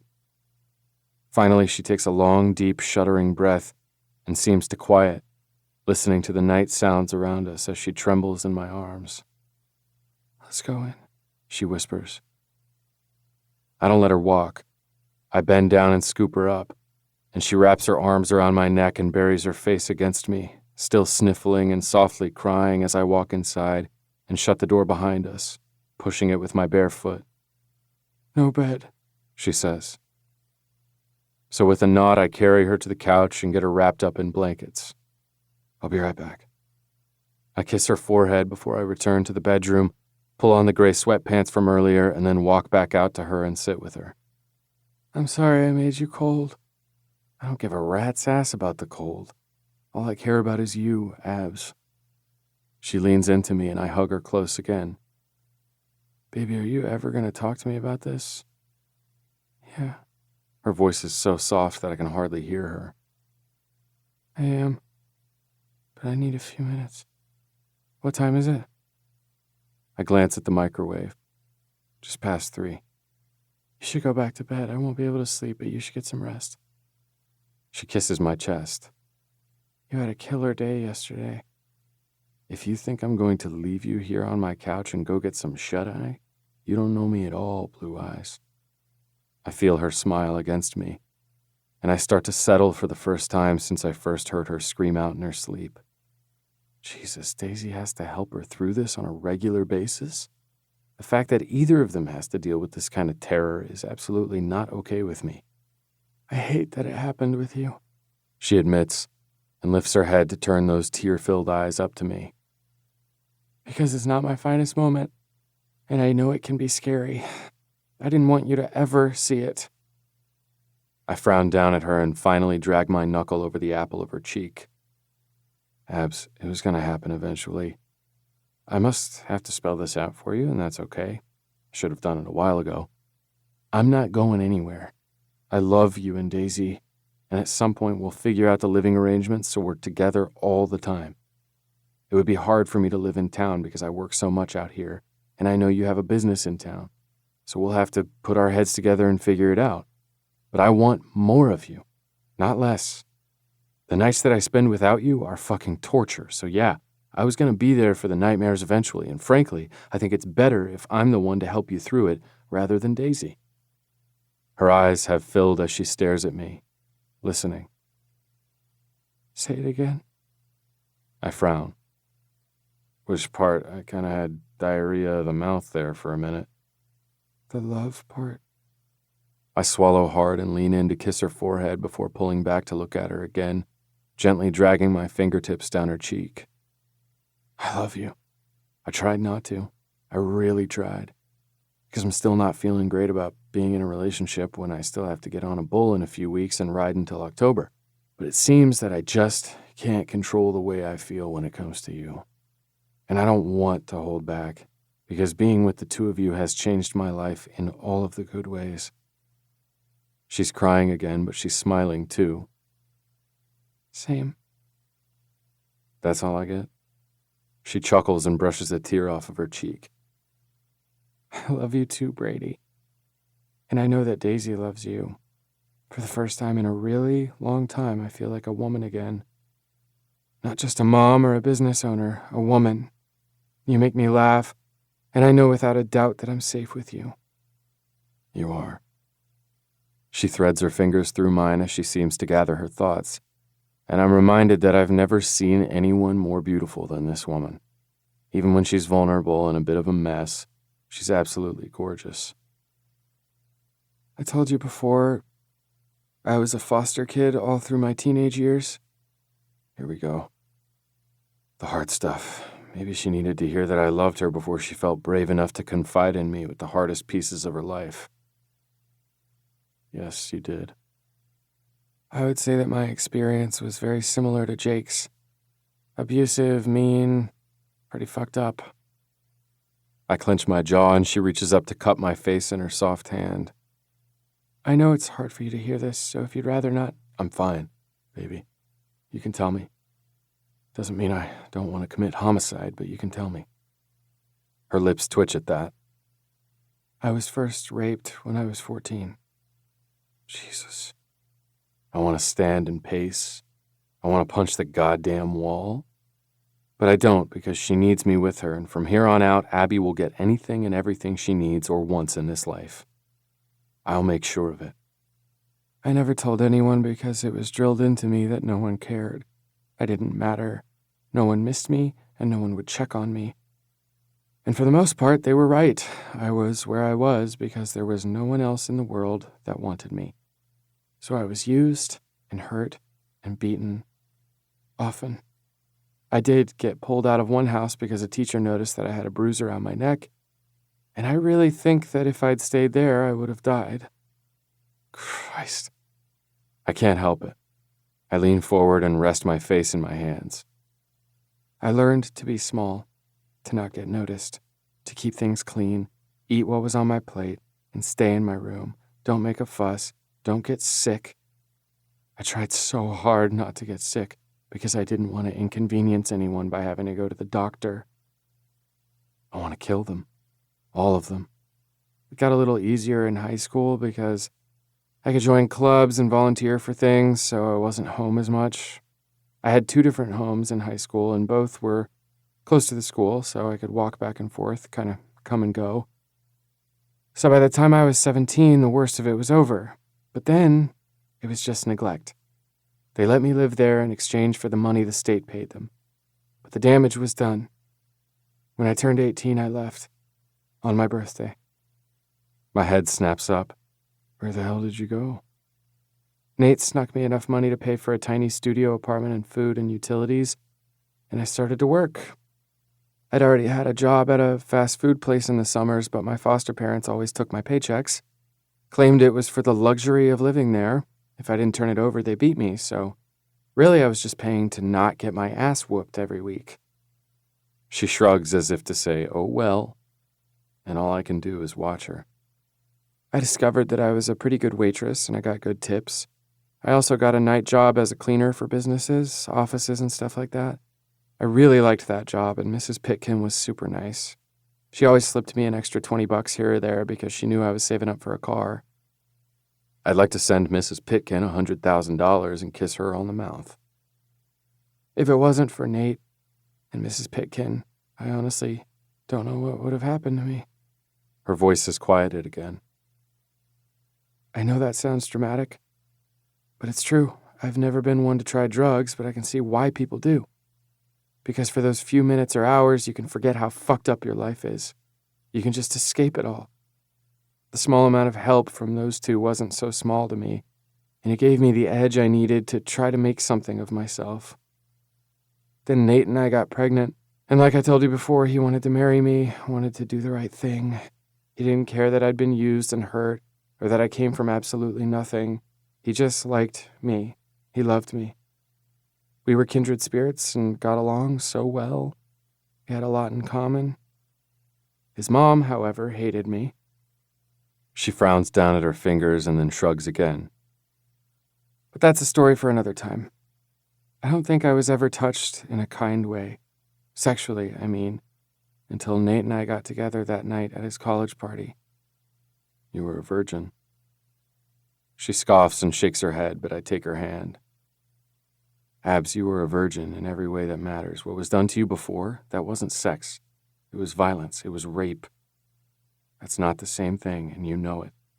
Her lip quivers, and then she nods. I guess you're right. I never really thought about it like that. I was surprised, actually, that it felt good and that we had fun while doing it. We laughed, and it was nice.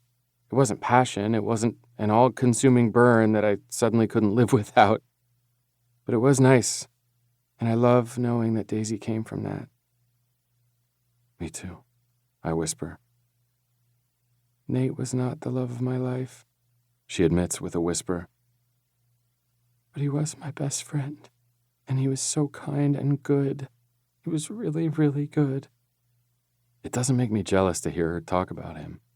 I'm grateful to him for taking care of her when no one else would. And I hate that he's not here for me to thank him. I'm glad you had him, Abs. Yeah. She nods and smiles, wiping her eyes again. You would have liked him. Anyway, tonight's nightmare was a bit of all of that mixed together, and it always scares the shit out of me. You woke up screaming for Daisy as if someone had her and you couldn't reach her. Something dark moves behind her eyes.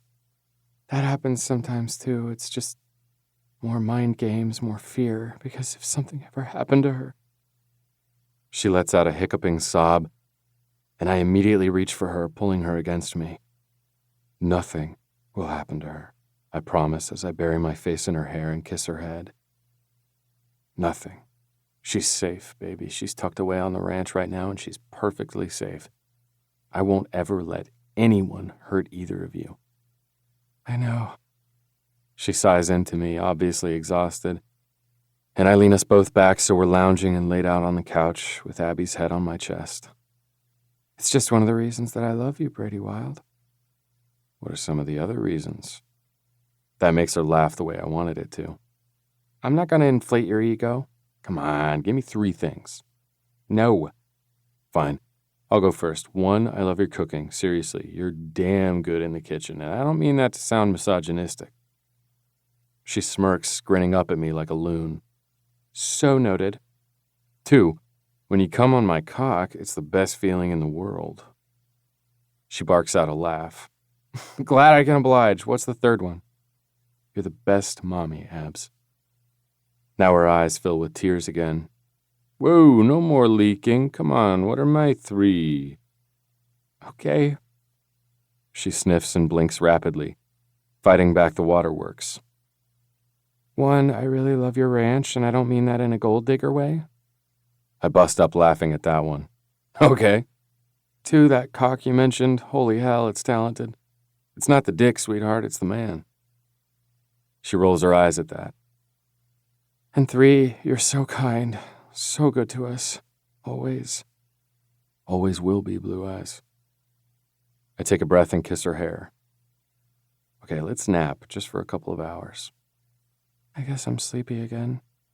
Her voice is soft, and soon her breathing evens out, and for a long time I stare at the ceiling. Someone should have to pay for what was done to her all those years ago. Someone should suffer, and it pisses me off that no one will. Only Abby, and she's the victim in all of this. I hate that it's bled over to Daisy, too, having to comfort her mama when Abby is in the trenches with the nightmares. It makes my heart sick thinking about it. I am in love with her. If I could, I'd magically build a house, any house she wants, out here at the ranch, and move us all in there tomorrow. I'd marry her, have more babies with her, and make a family. Daisy can have all the animals she wants. I want to make a life with this woman. She deserves that. She deserves everything. Want to talk about it?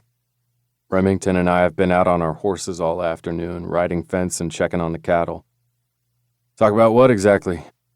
Whatever it is that's on your mind, you haven't said 2 words today, and usually I can't get you to shut up. What's going on? I shake my head and pull out my needle-nose pliers to work on a nail in the fence post. Just normal shit, man. I have to go to Cheyenne in 2 weeks to kick off the season, and for the first time in my career, I'm not excited about it. We have a shit ton to do out here on the ranch before we brand and castrate in a couple of weeks, right before I leave. No, he says thoughtfully, pushing his hat higher on his forehead. That's not it. Those are normal things. Whatever's going on with you isn't typical. I glare at my oldest brother. Are you a shrink now, old man? Observant, he counters. I know you, maybe better than you know yourself. I know you're a pain in my ass. He laughs at that, then passes me a fresh nail. Abby confided in me the other day about some things in her childhood. I pause, staring at the fence post. I can't tell you what she said because it was in confidence. None of my business. He agrees. But it fucked me up a little. Enough that you don't want to see her anymore? Fuck no. I stand, brushing my hands off. Nothing like that. It just got in my head, and I know there's nothing I can do for her now. I can't go back in time to when she was 14 and kill the asshole who hurt her, and I want to. I would do it in a heartbeat if given the chance. You can be there for her now, he says calmly. None of us have a time machine. All we can do is the best we can with what we have. And I suspect that she just wants you to care about her now. Seems to me you're pretty good at that. Yeah, well, that's the easy part. I would disagree. It's not always easy to love someone. Not when you get down to the nitty-gritty day in, day out of it all. It's not easy. But you choose it because the easy is the best part of your life. And the rest is worth the work. Says the experienced married guy. I grin at him. Erin's been good for you. Better than I ever thought it could be, he agrees. But it isn't easy. It's work. Probably more on her part because I'm an asshole most of the time. True that. He glares at me, making me laugh. Thanks. I feel better. Good. We have a lot of fence left to fix. Chapter 14. Abby. Mommy! Daisy's giggling as she pulls her marshmallow out of the bonfire and shows it to me. It's on fire! Blow it out, I tell her, like birthday candles. She blows and blows on it, effectively extinguishing the fire, and we get to work building her s'more. We spent all day out at the Wild River Ranch. There was branding and castration, vaccines, food, and a lot of hard work. The kids watched most of it from the sidelines, in between coming into the food tent for snacks and drinks. I've never seen my daughter's eyes so big as when she watched what happened inside that pen. Assured that she would be just fine with Holly and Johnny. I spent most of the day in the kitchen tent with some of the other women, cooking and making sure that the ones doing the hard work were taken care of. So many people from neighboring ranches came to help, too. Erin said that that's normal and that the Wilds return the favor for their neighbors as well. God, I love it here. I take a long, deep breath, enjoying the way the bonfire smells and hearing everyone's chatter around me. Brady's having a conversation with Ryan and Remington, and every now and then I can hear him laugh, and it settles me. I always feel so much better when he's nearby. I never thought I'd be the woman who depended on the presence of a man, but I never planned on meeting Brady Wilde. It's not that I can't live without him. I know that I can do just fine for myself and Daisy on my own. But with this man, I feel so much more at ease.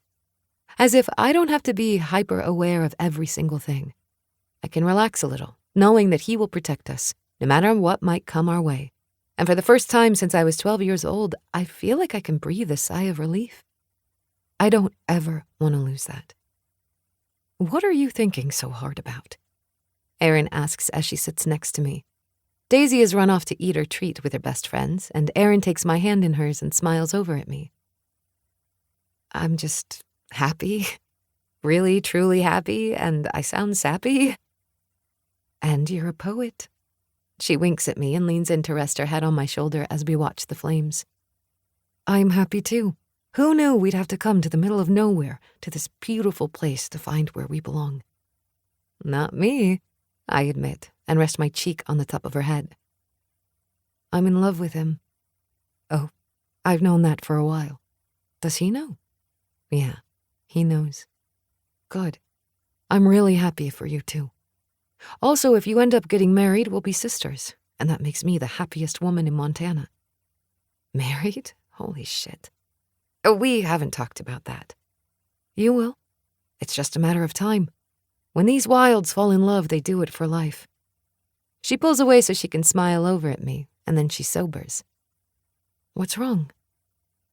He leaves the day after tomorrow. Erin sighs. I know, but just for a few days, right? I guess so. I haven't asked him much because I think I've been in denial that he's leaving at all. And I knew that he was focused on getting through today, so the ranch would be in a good place for him to go for a few days. He'll be fine. You know he will, Abby. I nod, sure that she's right. You're here! Our heads come up at Jake's exclamation, and then we grin when we see him run over to Katie, who's walking his way, a huge grin on her beautiful face. He wraps his arms around her and swings her around before planting a kiss on her. He's so smitten with her, Erin says as I chuckle. It's adorable. I hope Ryan had the talk with him, I reply, watching as Jake gets Katie set up with the makings for s'mores by the fire.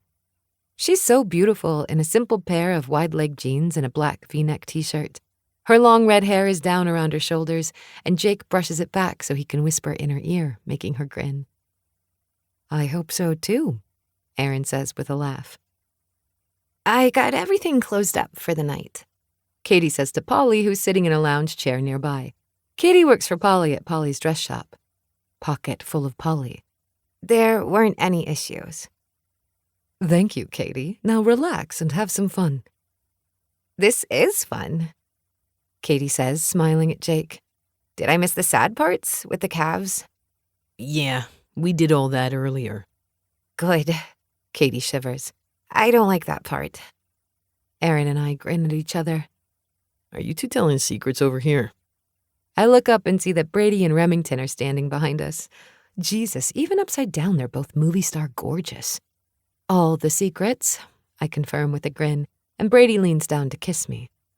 You taste like chocolate and marshmallows, he says with a devastating grin. Delicious. I'm stealing my girl, Rem says, taking Erin by the hand and pulling her to her feet. Come on, Doc, let's roast some marshmallows. Yes, sir, Grumpy. Erin winks at me, and then they're gone, and Brady joins me by the fire. What did you think of today? He asks me, linking his fingers with mine. It was a lot of things. Fun, interesting, a little disturbing sometimes when those poor babies cried.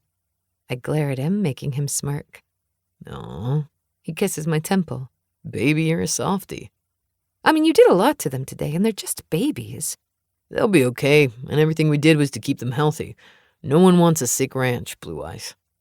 No, I suppose not. I liked watching everyone work together. You can tell that you all have a routine down, a system, like you've been working together for a long time. We have, he confirms. We've done things this way since long before I was born. I do have a question, though. Shoot. He wiggles some marshmallows onto a stick and rests them in the fire. Are you wondering about my stellar roping skills? I mean, that was impressive. And it really was. The man has a way with a rope. Also, sidebar, how are you with ropes in other areas? His gaze whips to mine, his eyes narrow, and his voice is low as he leans in to whisper in my ear. You want me to tie you up, babe? Just asking a question. Your marshmallows are on fire. That's not all that's on fire. He mutters as he blows them out. Ask your question before I haul you back to my cabin and fuck you, Abs. His voice is still low and he's staring into the fire, but I can feel the lust coming off him in waves. I swallow hard, my attention averted to way better things. Abby. Sorry. I clear my throat and then giggle when he nudges me with his shoulder.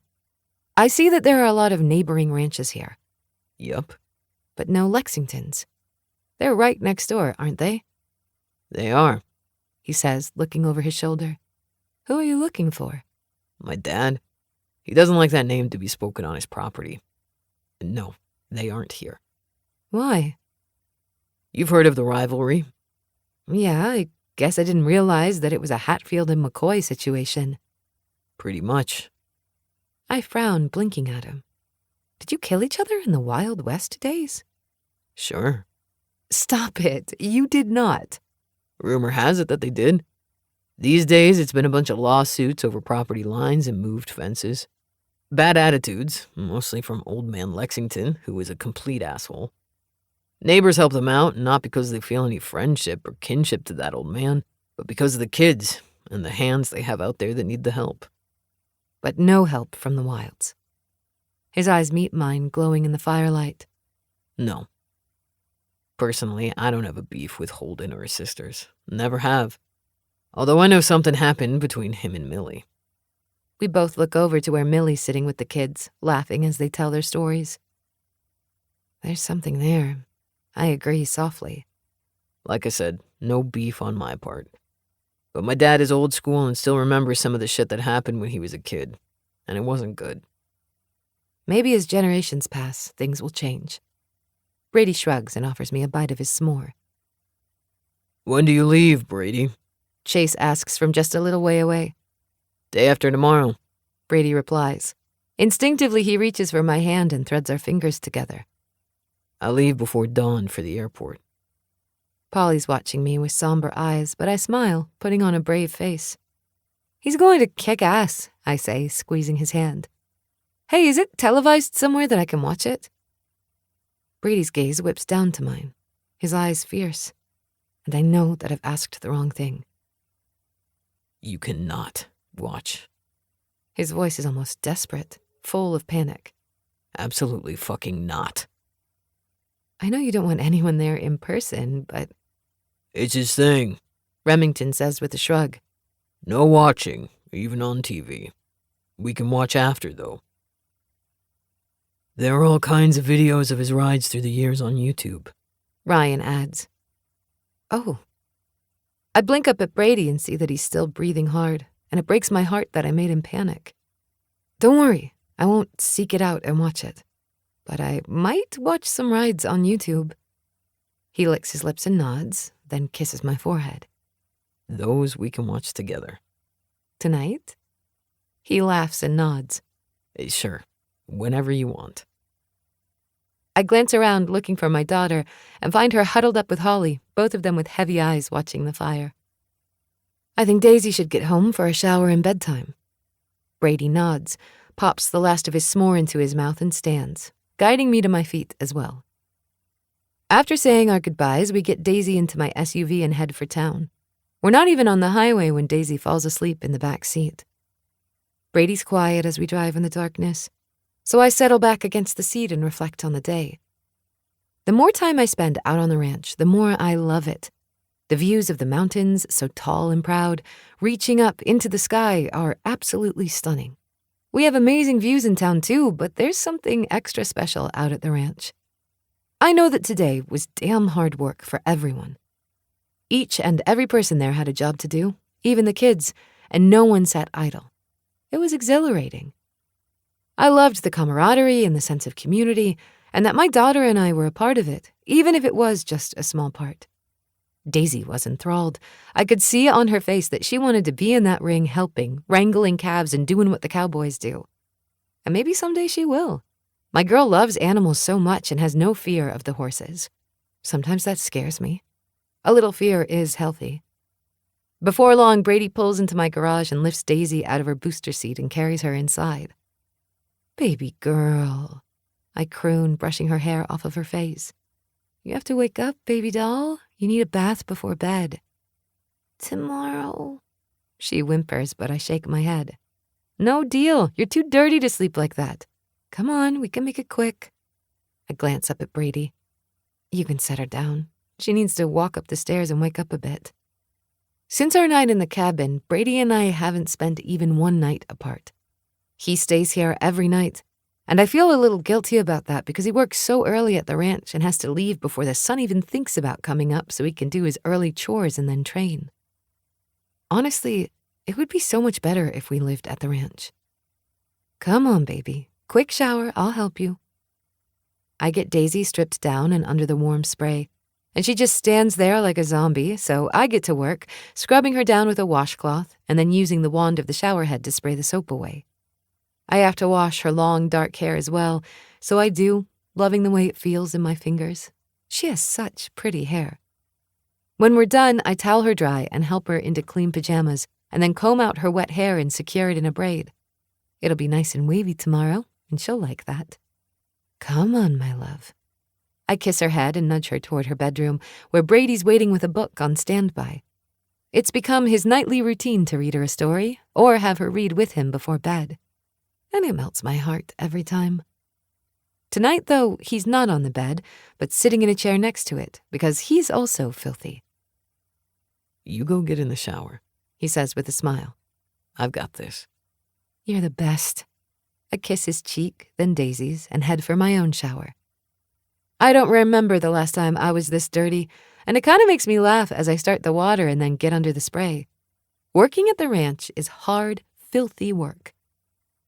In less than 15 minutes, after I've brushed out my own hair and put on my moisturizer, I pad over to Daisy's room and find the light off and Brady gone. So I walk downstairs, and there he is, in the kitchen, pouring me a glass of wine. You should grab a shower now, I say as I accept the glass from him. You did the most work, and you're last to shower. Doesn't seem fair. My girls get taken care of first, he replies and kisses my lips softly. Always. But I'll go do that and meet you back here. Deal. I grin, watching him walk away. The man fills out those ranchers perfectly. And it's not lost on me that he has a bit of a limp and looks like he's sore. All of his injuries play through my mind. Of course he's sore. He has to ache more than he lets on, especially after a physically grueling day like today.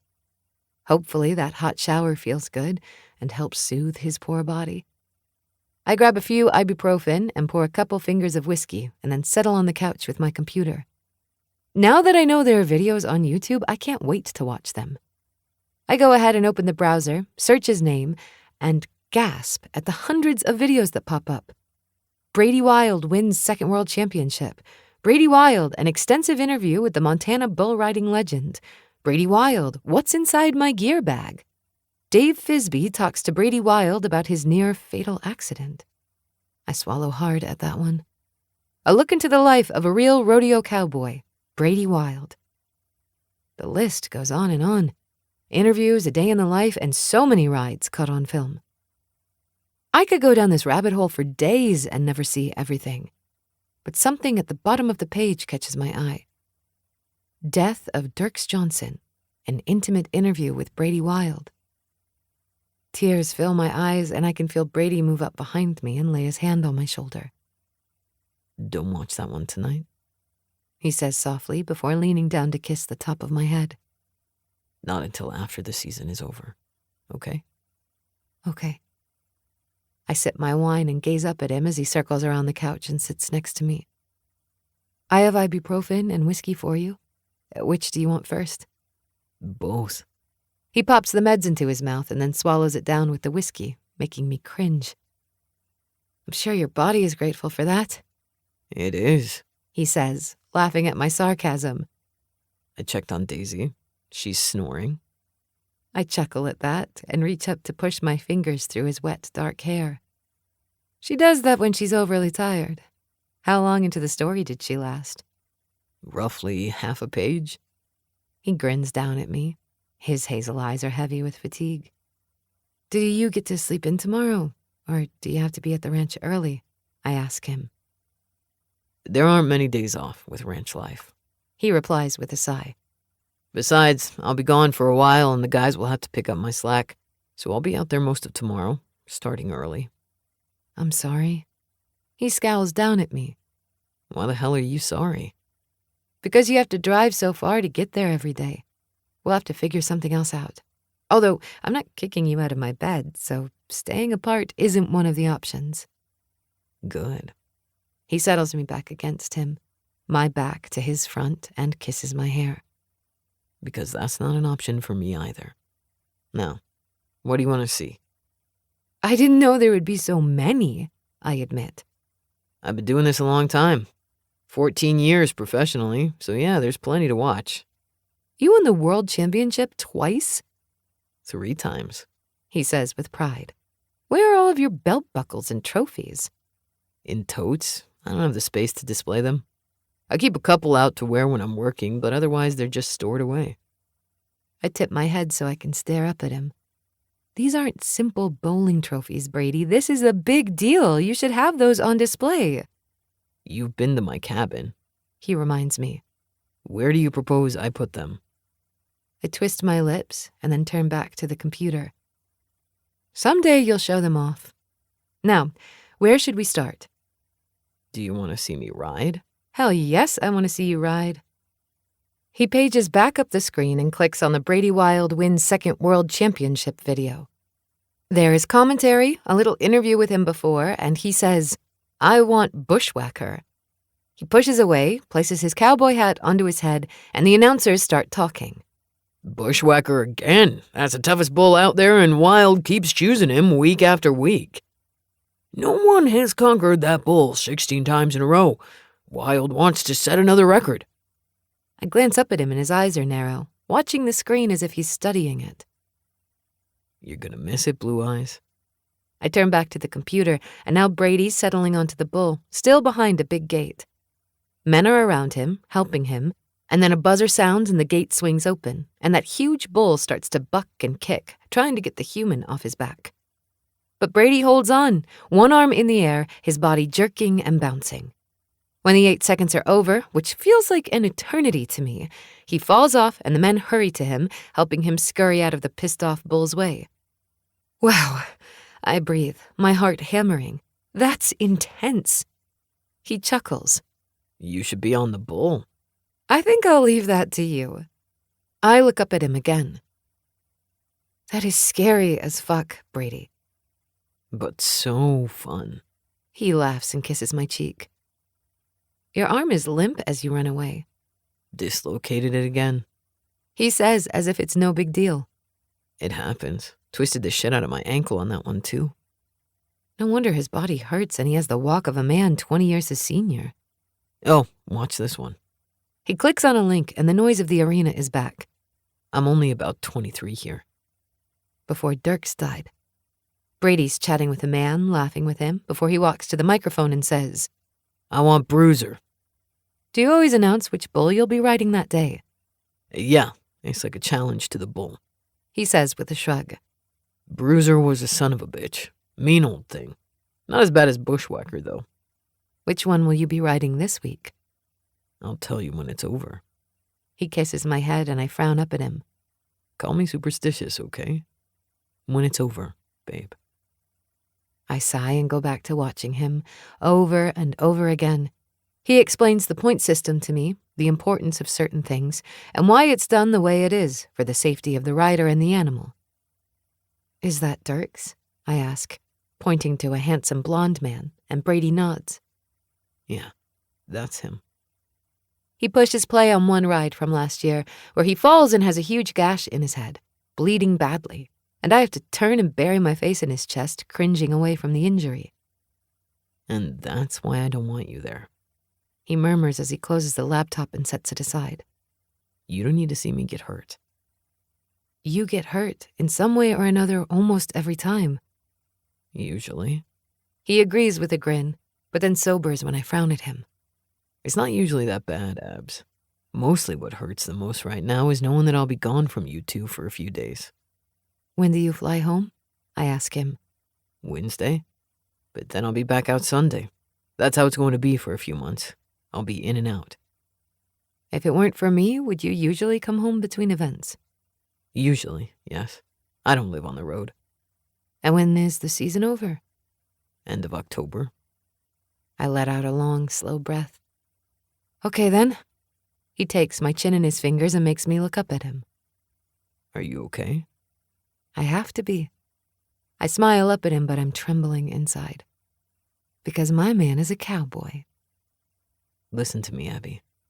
It's going to be a long summer, but it's going to fly by at the same time. I'll be here roughly half of each week. There will be weeks that I don't have to go anywhere at all, but most of the time I will. I'll be in touch with you constantly. You don't have to explain. Yeah, I fucking do. Because I don't want you to worry or wonder or come to any ridiculous conclusions because I didn't communicate with you. There will be women there. We call them buckle bunnies, but they're basically groupies. I haven't had anything to do with them in a decade, but you'll see them hanging around in photos, and because the media are assholes, they might try to say some shit about that. You're a rock star. In this world? Yeah, I am. And that's not my ego talking. I'm flying out the morning before ride day, I'll be at the show, and then I'm flying right back home. You are my focus. No. I shake my head and shift on the couch so I'm facing him. That bowl needs to be your focus, so that for the rest of the time, all but 8 seconds of the week, we can be your focus. I just need you to stay safe. I don't give a fuck about the women, and I can be without you for a couple of days while you do what you love. I'm not insecure, and I'm not a clingy, whiny brat. I'm proud of you. I can hold down the fort here while you kick ass out there. So you focus on staying alive and healthy and whole, and I'll be here when you get home. He frames my face in his hands, his thumbs brushing over my cheeks, his eyes so intense it almost steals my breath away. I fucking love you. I grin at him now. I love you too. Chapter 15. Brady. I'm riding man-hater, I say into the microphone and push away as the audience cheers. The music is so fucking loud it pounds through my body, but I don't hear the words. I'm focused, head down, pacing outside of the shoot area.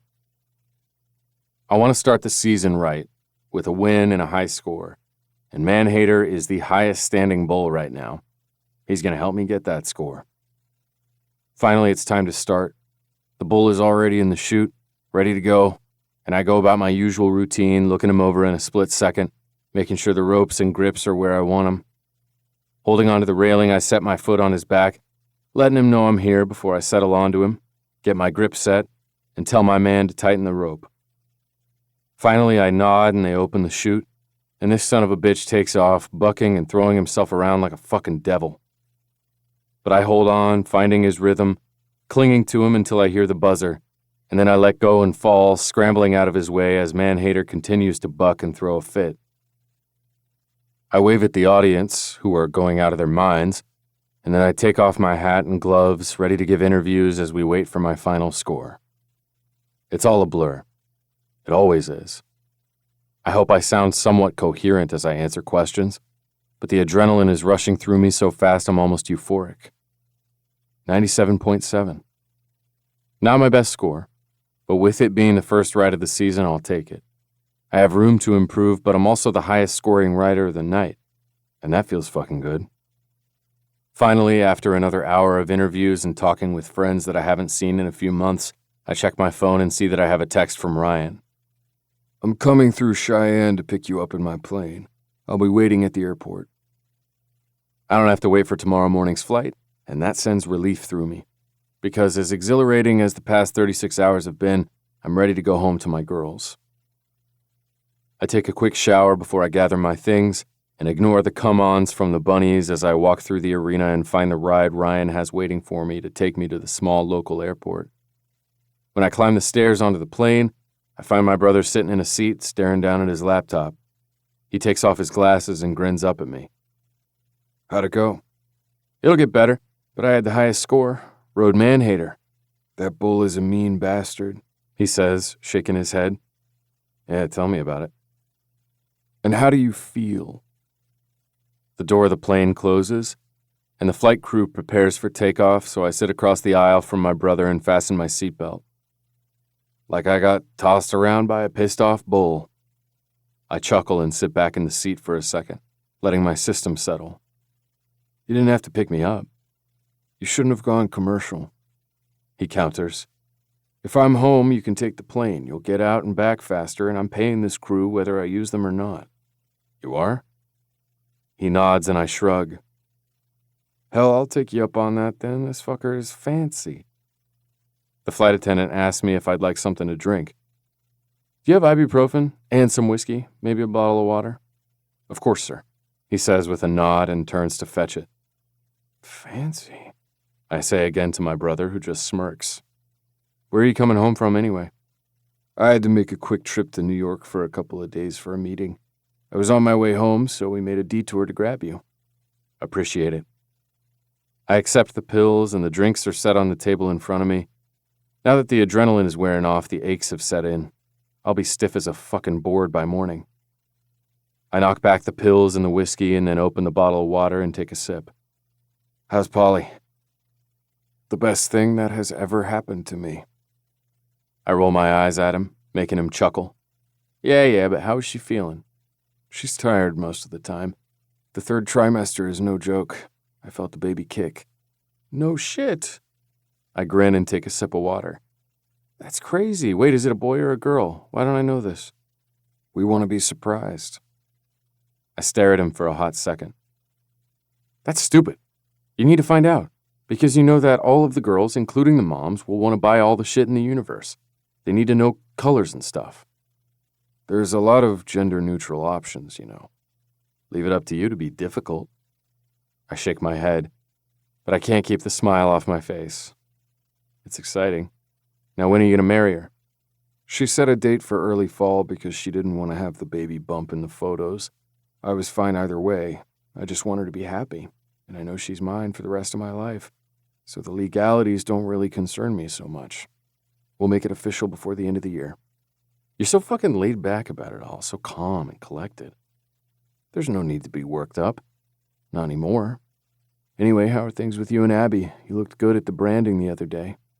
Things are great, I confirm. It's kind of a pain in the ass to drive from town to the ranch every day, but in the grand scheme of things, I suppose it's not a huge deal. I guess you're about ready to build that house then. He lifts his eyebrows as we take off into the air, and I nod slowly. If they'll agree to ranch life, then yeah, I'm past ready. But her business is in town, and I don't love the idea of her making that drive every day. So is Polly's, but she makes the drive for it. It's really not that bad, Brady. The family's been doing it forever. Yeah, I know. I need to talk to her about it. She told me that she loves being out on the ranch, and I know that Daisy gets a kick out of it. Kid loves the horses. Actually, she loves all of the animals and wants a mini cow, so that'll happen. Where do you think you'll put a house? That's the thing, I don't know. I've never really thought about it because the cabin has suited me fine. I guess there is space near the cabin that would be good for a house and garage, and it's close to my practice shed. We could use the cabin for a guest house or an office if someone wanted to use it. I'm sure someone could find a use for it. He agrees. Since Abby's going to be living there too, take her out and give her options. Find out what she wants. I watch him, pulling on my bottom lip, and start to make a plan. You know, sometimes you have some good ideas. I have my moments. It's late when Ryan drops me off at Abby's townhouse. The lights are off, and I should probably just go out to the ranch for the night and see her in the morning, but I fucking miss her. I haven't even been gone for 2 full days, and I miss her so much I ache with it. After letting myself in through the front door, using the code Abby gave me months ago, I lock it behind me and then pad upstairs to Abby's bedroom. but I peek in on Daisy as I pass by her room. She's zonked out, hugging Mr. Bunny close to her chest.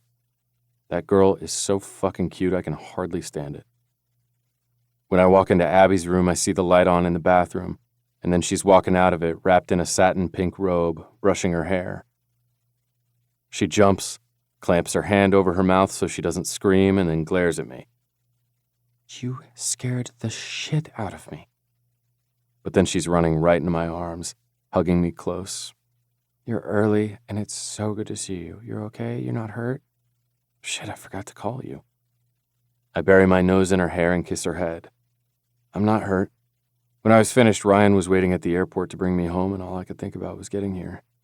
Next time a text would be nice, because I've been going out of my goddamn mind. I tip her face up and kiss her lips softly. I'm sorry, baby. Apology accepted. She grins and opens her robe, revealing that she's completely naked underneath, and my mouth goes dry. Come to bed.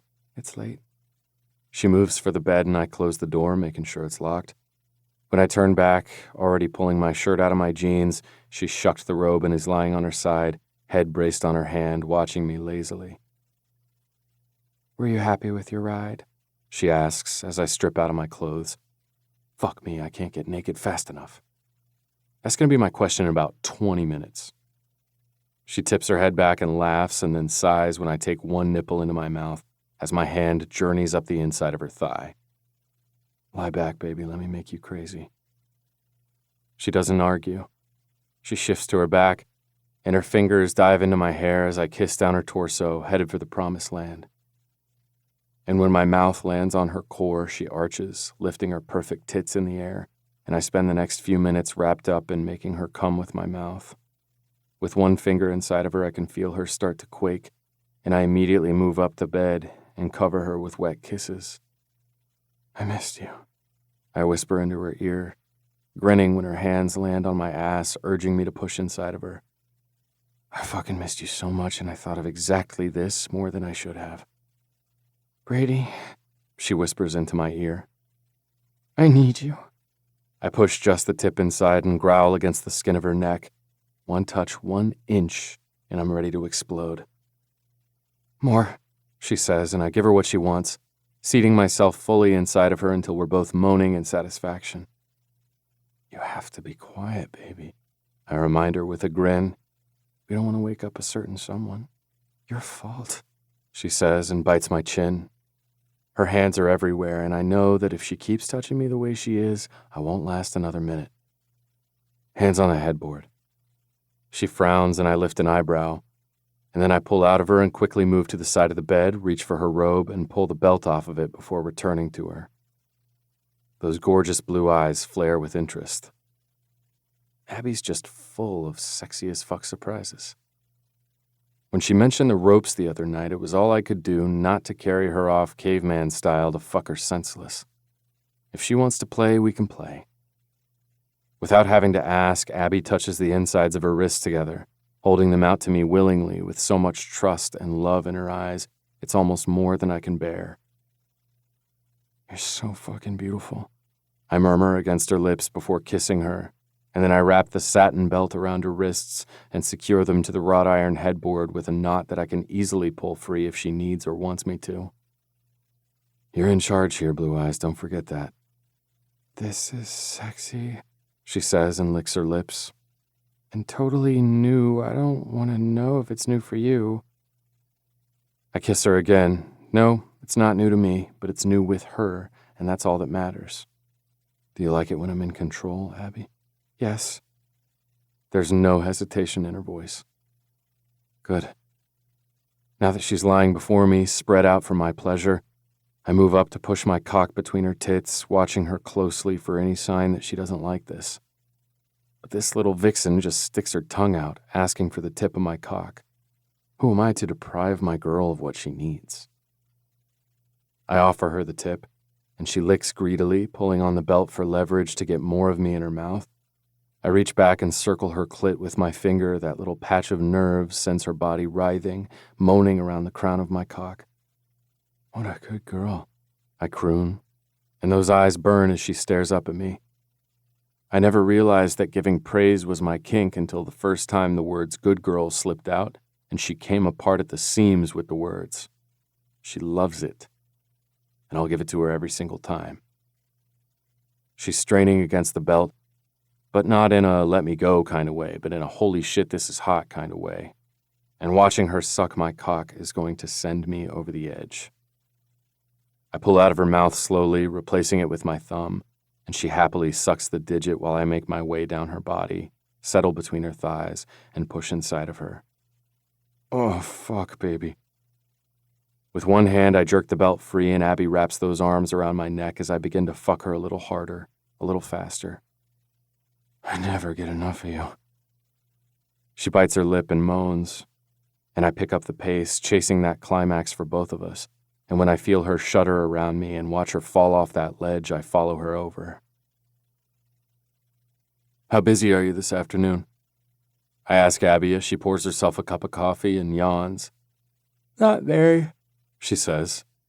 I'll be doing laundry and books this morning at the office, and then I should have a light afternoon until Daisy gets out of school at around 3. Why do you ask? I'd like you to come meet me at the ranch for a little while, if you don't mind. I don't mind. Are you going to tell me why? Sure, when you get there. I grin and kiss her, enjoying the way she feels when she's all soft and warm from sleep. Just head that way whenever you're ready. Okay. Do I need to bring anything? Just you. I better go. Brady, she says when I turn to the door. Yeah. How was yesterday? You never told me how you did. You didn't watch? Remington and the others usually pull it up online as soon as I'm finished, and I assumed she did the same. No, I wanted to wait for you. She's so fucking sweet. It was a good ride. I ranked at the top when all was said and done, and I was happy with the way the season started. She smiles and her shoulders ease. Good. I'm so glad. Not too banged up. I hurt like a motherfucker today, but I just smile at her and tuck her hair behind her ear. Not too badly. We'll watch it together later and I'll give you a play-by-play. I can't wait. There's no traffic at this time of day, so the drive out to the ranch only takes about 20 minutes or so, and I park at my cabin so I can change into clothes that can get fucked up before I head to the barn. The hands are already out there to congratulate me on yesterday's ride, and then we're busy for the rest of the morning, cleaning the barn, exercising the horses, and the dozens of chores that never seem to end around here. Several hours later, I hear a car outside, and then Abby's strolling into the barn, and my heart catches at the sight of her. She's in jeans and a navy blue top with little yellow flowers on it that makes her eyes look even brighter than normal, which should probably be illegal in all 50 states. Hey, cowboy, she says with a wink. I was summoned, so here I am. Good. How do you feel about riding a horse? That stops her in her tracks, which makes me smirk. Today? I guess not. I tip her chin up and kiss her. But one day soon I'm getting you on one. Let's take the side-by-side. She frowns but follows me out of the barn to the all-terrain vehicle that I pulled out earlier, so it would be ready when she got here. I have a whole bunch of questions for you, I warn her. And when I ask, it'll be like a lightning round. Just say the first thing that comes to your mind. You're being quite peculiar today, she says slowly, but then smiles wide. Okay, I'm game. Ask away. I'm heading in the opposite direction of the lake, toward the foothills of the mountains. Lakefront or foothills? Don't overthink it, just say whatever comes to mind. Foothills, I guess. What about you? I don't matter, sweetheart. Okay, 2-story or ranch? Ranch, are we? No interrupting. I take her hand in mine and kiss her knuckles. Wraparound porch or patio? Porch, of course. Landscaped or natural? She purses her lips. A little of both? Fascinating. 4 bedrooms or 5? 4, I think. Brady? Why are we playing 20 questions about houses? I pull to a stop at one of my favorite places on the ranch. It's too close to the foothills for decent grazing land, and the views of the mountains in the opposite direction are gorgeous. It's only about 1/4 of a mile from my cabin, but the views are way nicer. I get out of the side-by-side and offer Abby my hand, and then lead her to a fallen tree and gesture for her to sit. This is a gorgeous spot, she says, looking around. She shields her eyes from the sun and stares out at the mountains. It just never fails to take a girl's breath away. I don't want to live in the townhouse forever. The words just come tumbling out of me, and I swear under my breath as she turns her gaze to me and looks almost wounded. I didn't mean for that to sound as jacked up as it did. It's a nice place, and I love being there with the two of you. If that's where you want to be forever, I guess that's okay because I want you to be happy. But I really think we need to have a conversation. I take a breath, and Abby stands, walks a few steps away, and turns to me, wrapping her arms around her middle. I'm confused, she says. Of course she is. I sound like an idiot. I need you to just tell me what you want or what you're trying to say here. I rub my hands over my face in agitation. Why am I so nervous? I don't know, but you're making me nervous. Are we breaking up, cowboy? I'm off that log in a heartbeat, pulling her against me and kissing the hell out of her. No, never. Jesus, that's not what I'm saying at all. I want to talk about the living arrangements, that's all, but I'm botching it up good. Okay, I'm just going to tell you what I want in a perfect world, if I could snap my fingers and it just magically happened. Please do. I'd like to build a house out here for us. The cabin is way too small for a family. I want to build any house that you want and bring you and Daisy out here with me. I know that's selfish as fuck, but I can't help it. This is my home, but you're where my heart lives, so I'll go where you go. You want to live in Bolivia? We'll live in Bolivia. I'm partial to Montana, she murmurs, the panic finally gone from her eyes. Well, good, because I am too. Specifically this piece of it. All the siblings are entitled to acreage out here. Rem has the majority because he technically owns and runs the ranch. Chase claimed his land by the lake, and Ryan already has his own ranch, although if he ever wanted it, he could claim property out here too. I don't know where Millie might want to be, and before you, I never really thought that hard about it. But I have been considering it over the past few days, and I am fond of this piece of land right here. Of course, if you'd like to be on the lake closer to Chase in summer or anywhere else, really, we can do that. She clears her throat and walks away from me, her back to me as she stares out at the ranch into the mountains beyond, and I'm sure that I just fucked everything up. It's too soon. It's too much. She turns to me with tears in her eyes, and I want nothing more than to pull her to me and take it all back. Brady Wild, are you telling me that you want to build a house out here, on this beautiful ranch that has seeped into my bones and embedded itself onto my soul for me and Daisy? Well, yeah, I am. I mean, if you want the ring and the fancy proposal and all the rest, you'll get that. I promise you'll get it. I'm planning every minute of my life around you, around what you want and need and how I can make sure you have it. But this is something that I can start right away, even while I'm traveling. She's swiping at tears, and it just about brings me to my knees. Oh, baby, don't cry. I should tell you that it's too much and that I can't accept it. She turns to look at the view again and shakes her head. But I can't because I want this with you more than anything. The relief is swift, and it propels me to her, and I wrap my arms around her from behind. Thank God. I was convinced that I was screwing everything up. I kiss her hair, breathing her in. It'll mean a lot of driving for you to and from work. I don't care. She sniffs and turns to me, reaching to cup my cheek. My townhouse was perfect for Daisy and me. It's what I needed for us when we moved here. But it's okay that it's time for us to move on. It'll be someone else's safe place to land. We'll still be there until the house is finished, probably for about a year or so. I can be patient. She boosts up onto her toes and kisses me softly. But I have to change one of my answers from earlier. I lift an eyebrow. Which one? With a view like this, we need 2 stories.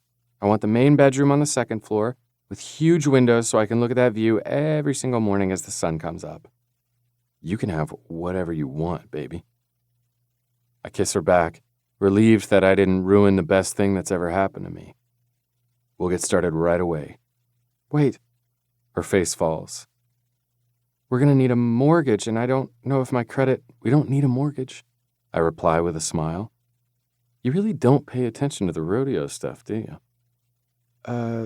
No, I'm sorry, I don't. Trust me, no mortgage needed. Oh, I can't ask you to just pay for everything. I cut her off with my mouth and pick her up, sit on the log, and settle her in my lap. Finally, I pull back and smile at her. I've got this, Abs. Trust me, okay?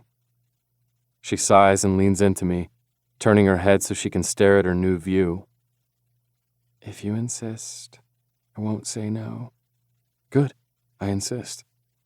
I kiss her shoulder and watch the view with her. It's a damn good view, isn't it? The best one I've ever seen. I look up at her gorgeous face and smile. My thoughts exactly.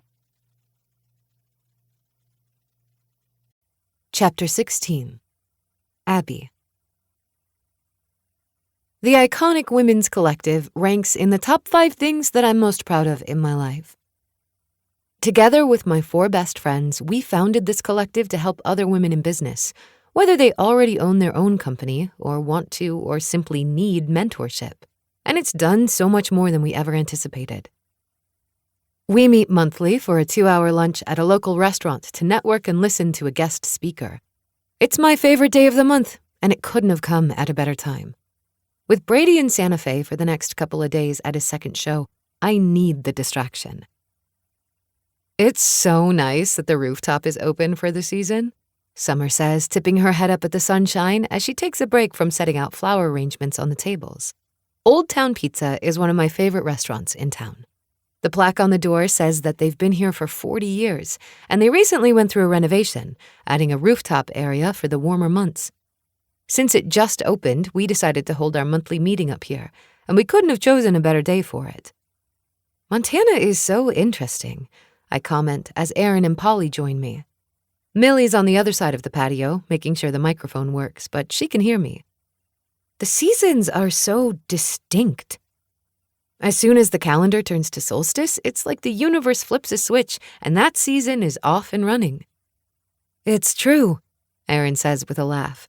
In Washington, it's usually just rain or sun, mostly rain, so it was interesting to adjust to this change of seasons here, but in the very best way. Exactly, I reply with a nod. Anyway, this is a fun change for the luncheon, and this way Heather can join us. Heather and her family have owned this restaurant since its inception all those years ago, but she usually can't attend our meetings because she has to be here. This time, we brought the meeting to her. I'm so excited for today's speaker, Polly says with a little shoulder shimmy. Sophie Montgomery Harrison is a powerhouse when it comes to social media advertising. And she's gorgeous, and she's married to the hottest quarterback in the league. Talk about an overachiever. And she's my cousin, Erin reminds her with a laugh. They should be here soon. I know that she and London were on their way this morning. London is married to another of Erin's cousins and is the owner of the team that Ike Harrison plays for. Erin's family is intimidating, full of celebrities and wealth that I can't even dream of, and we've met most of them. Everyone I've spoken with has been kind and welcoming and funny. They're also good at putting people at ease, so I know that Sophie will be a great speaker today. We're still good on time, Millie says, checking her phone. We have almost an hour. You guys, I'm exhausted. She sits in a chair and braces her chin in her hand, blinking slowly. Are you finally going to tell us if you've been screwing around with Bridger Blackwell? Summer demands. Because if you and Bridger are visiting Pound Town on a regular basis, good for you. That fire chief is smoking. For fuck's sake. Now she drops her head on her arms. No, I'm not screwing around with Bridger. We've been friends for 1,000,000 years, and he needs my help. Help with what? Erin asks, pulling out a chair and sitting across from Millie. The rest of us follow suit, wanting to be front and center for this tea party. Come on, Mill. You've been at his place on the regular for weeks, maybe months. We all know that he has his daughter, but what's really going on? He's been a single dad for a while now. I didn't realize that Bridger Blackwell was a single dad. Millie lifts her head and sighs. I'm not supposed to tell anyone. We're not anyone, I remind her. We're the cone of silence. maybe it's something we can help with too. If any of you breathe so much as a syllable about this to anyone, I will skin you alive, she warns us, and then pushes her fingers through her long chestnut brown hair as we all make the cross my heart motion over our chests. So we all know that Angela left Bridger more than 2 years ago, before Bertie was a year old.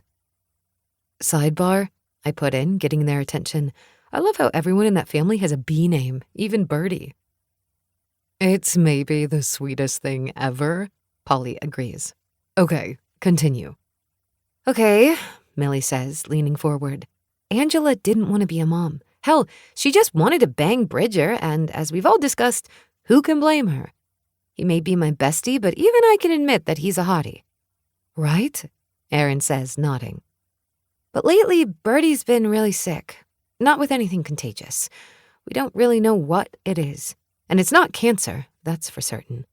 But it's been bad enough that Bridger doesn't want to leave her with just anyone, and he has to work. He's the chief. He's been pulling mostly night shifts the past couple of months to help out his crew. So I go and stay with Bertie so she can sleep in her own bed. It's not that big of a deal because she sleeps 90% of the time I'm there, but she needs medicine and... Damn, I shouldn't have told. Poor Bridger. I breathe, not able to fathom the thought of my baby being sick and not knowing why. And poor Bertie. You're a good friend, Polly says, reaching out to cover Millie's hand with her own. We already know that, of course, but seriously, Mill, you're a good friend. Bridger and I were always tight, she says with a shrug of her shoulder. He's a couple of years older than me, but we got along. Aside from you guys, he might be my best friend. And I can't tell him that I won't help him out just because I'm not getting enough sleep. He's coming off of nights soon, though, and then I'll have to find help during the day. She could come to the ranch, Erin says, thinking it over. But I'm pretty busy with the event center.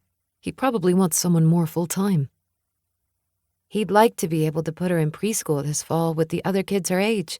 She turned 3 last month. Hopefully they can figure out what's going on with her and she can go. She's just the sweetest kid.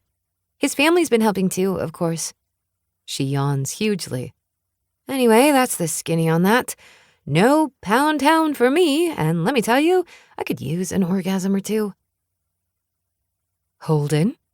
Millie narrows her eyes at Erin and growls. Don't start on that guy. You know, I say, tapping my finger against my lips, I have a toy that I never got around to using, since I'm now getting dick on the regular, and you're welcome to it. First of all, Millie says, scowling, ew. Second of all, absolutely not. I'm so sorry that I'm almost late. The 5 of us turn as Sophie and London bustle onto the terrace, both looking absolutely gorgeous. London's in a pink summer dress, her dark hair pulled back from her face, and she makes a beeline for Polly, giving her a big hug before rubbing Polly's belly. Sophie is tall, also dark-haired, and absolutely gorgeous in her signature activewear, orange today, and crisp white sneakers. Sophie has built an entire brand around wellness, from the inside out at any size. And that's something I really respect about her, because I'm a curvy girl too. Not only does she talk about nutrition and exercise, but also skincare and fashion. And because we're close to the same size, I've often felt like I can identify with her.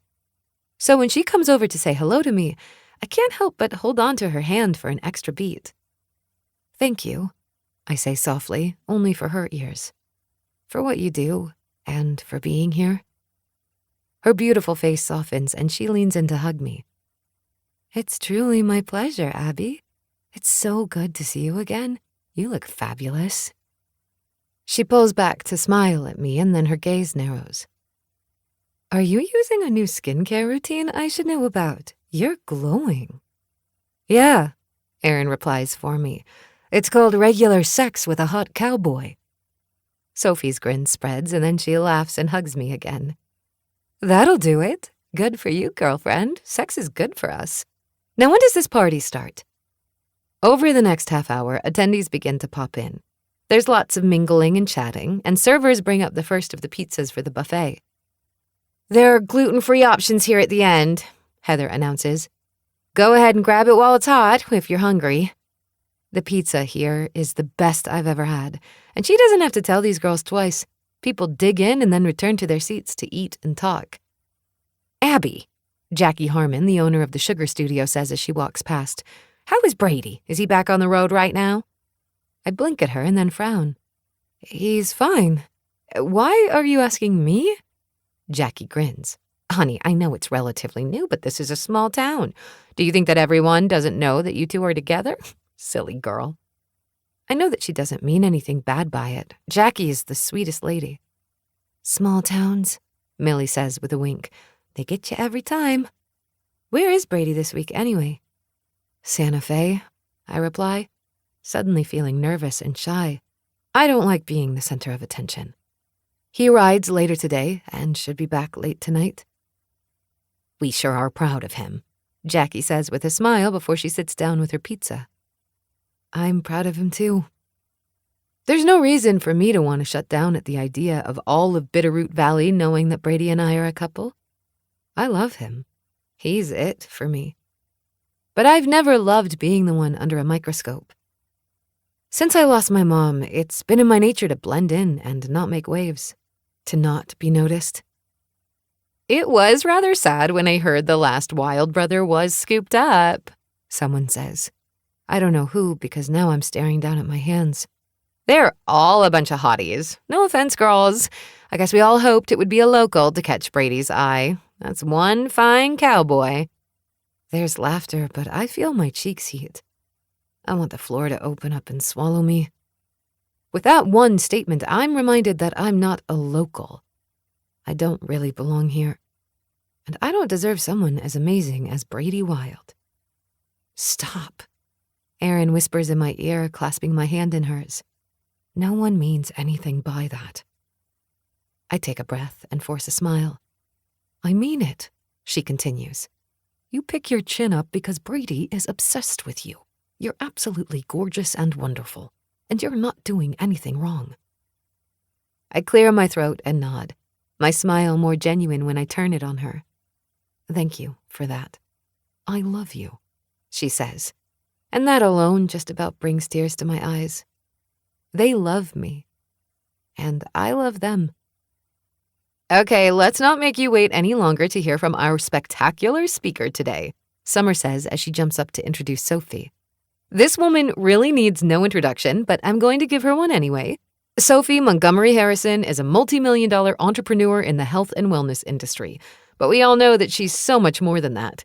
She inspires women to love themselves just as they are, and she gives awesome advice on home decor, skincare, and even gardening. There's nothing this woman can't do. Give it up for Sophie Montgomery Harrison." We don't just applaud. We stand and hoot and holler, and down below someone honks their horn in response, making us laugh. "Whoa, that'll make a girl blush," Sophie says with a laugh and takes the microphone, moving the stool out of the way. "If you don't mind, I'm going to stay standing so I can come to you and wander as I talk. I guess I'll tell you a bit about me and how I got started in this business, and then we can just chat." We all nod at that, and she begins. "I come from a physically beautiful family. Like, there are literal movie stars and athletes in my family, you guys. And when I was a teenager, I thought I was fat. Thus began my struggle with food and eating in general. When I lost my best friend at 13, she died of a heart attack from being anorexic. I knew that I wanted to do something with my life that helped shift the way we think about ourselves. So I became a nutritionist and a health coach. And yes, I'm still a size 16. I run, I lift weights, I'm mostly vegetarian and eat no sugar, and my body is naturally this size. It's who I am. My husband thinks I'm hot as fuck, and well, so do I. And because I was born in an age of social media, I've been able to reach a lot of people with my message of self-love and health." We clap for her, and Sophie continues to speak about her company and what's worked for her to grow her brand. And then she opens it up to questions. "I have a question," Charlie Lexington, Holden's sister, says, raising her hand. "Yes, ma'am." Sophie jogs over to Charlie and gives her the mic. "Can your husband introduce us to his single teammates?" Sophie laughs at that and takes the mic back. You know, it's funny because London and I were talking about bringing the team out here at some point for a couple days of R&R. Anyone who wanted to come, that is. So you never know, but be careful what you wish for. She winks at Charlie and then takes the next question, which is thankfully back on topic. For the next hour, I listen raptly and take notes on my phone about branding and social media ideas. I know that my business is vastly different from Sophie's, but I think I can implement a lot of her ideas into my business to help it continue to grow. Finally, Erin joins her cousin and gives her a big hug. "Thank you so much," Erin tells her. "Please come back anytime you want, even if it's just to sit in on a meeting or for a visit. I miss you." "I miss you too. London and I were also talking about bringing the cousins out for another vacation. It needs to happen sooner rather than later." "Bring everyone!" Charlie shouts, making us laugh again, and people start to stand and file out, headed back to their jobs and schedules. When it's just the 5 of us once more, with London and Sophie already saying their goodbyes and headed to London's condo at the ski resort, Millie turns to me and wraps her arms around me for a big hug. "Hey," I say awkwardly, patting her back. "You're not a big hugger." "I know, but you need one." She pulls back, my shoulders still in her hands, and smiles at me. "You're a good woman, and you're perfect for my brother. I don't care what those jealous women said earlier. I know they didn't really mean to be snarky, but they kind of were anyway. And even though I think they're gross, I know that most girls think my brothers are hot." She gags at that, making me giggle. "I'm okay," I assure her as Erin takes my hand. "For reasons in my past, I'm not good at being the center of attention. That's what makes me the most uncomfortable. And I guess that I didn't realize that being with Brady was going to make that happen sometimes." "You co-founded this whole thing," Polly says with a frown. "We're the center of attention a lot." "We are," I stress to her. "As a group. In photos and at events, we're together as a unit. It's not just me singled out. I'm proud to stand with you guys, but I'm not usually the spokesperson, if you think about it." "No," Summer murmurs. "You're not, and that's okay." "It's totally okay," Millie agrees. "We've got you. And let the jealous types roll off your back. Brady's the only opinion that matters anyway. And from the gross looks he sends your way, I'd say he's pretty much in love with you." Yeah, I can't help the giddy smile that spreads across my face. "We're going to build a house at the ranch." "What?" they all exclaim at once. "You've been holding out on us," Polly says, rubbing her belly. "Hey, are you okay?" I ask her. "No, you're holding out on us. Spill it, everything, tell it all." We take our seats once more, and I fill them in on the few hours Brady and I spent at the ranch and the property we chose. He was so nervous that at first I thought he was trying to dump me. "Man," Summer says, rolling her eyes. "Right? He scared me for a minute. It's so beautiful there, and he wants to get started on the house as soon as possible. First, we have to talk to whoever the people are who designs those things and get the ball rolling." I turn to Polly. "Brady mentioned that Ryan knows all about that stuff." "Oh, he knows," she says with a nod. "And he will happily take that whole project over if you let him. He's obsessed with building things and renovations. This will give him a new hobby to see to. Not that he needs one." "My brother is good at it," Millie agrees. "He has expensive taste, but Brady can afford it." "I didn't think Brady should have to pay for it all," I admit. "I mean, I have some money from my late husband, but trust me," Millie says, shaking her head. "Brady can handle it. I'm so excited for you guys, all of you. I couldn't have asked for better sisters." That strikes us all speechless. And then I can't help the tears that come. "He hasn't proposed or anything," I begin. But then I'm swept up in a group hug and I just shut my mouth. Because whether or not Brady and I ever tie the knot, these 4 women are my sisters. "We're really cool," Summer says after wiping away a tear. "I love being in this club." "Same," Erin says with a laugh. "Best club ever." Daisy, I love you, but if you don't stop whining, I'm going to take away dessert tomorrow. At that, my darling daughter flings her head back on the couch and continues to whine. I know she's testing me. I know she's grouchy because she's overly tired and she had horseback riding lessons this afternoon. But if there was ever a day that I could use a short vacation, it's today. You're the worst, she cries just as my phone rings, and I frown when I see that it's Brady's friend, Amy Johnson. She and I have chatted when Brady's been on the phone with her, but we don't usually have private calls. And then fear pierces through me. Brady rode this evening, and I haven't heard from him. Shit, was she watching? Did something happen? Hello? I can hear the fear in my voice, and Daisy must too because she stops whining and listens to me. Amy, what's wrong? Oh, shit, I'm sorry, Abby. Nothing's wrong. I was just calling to check in with you and see how you're holding up. I sag against my kitchen counter. You're not calling because you watched him ride and he's hurt? No, God, no. I don't think he's ridden yet.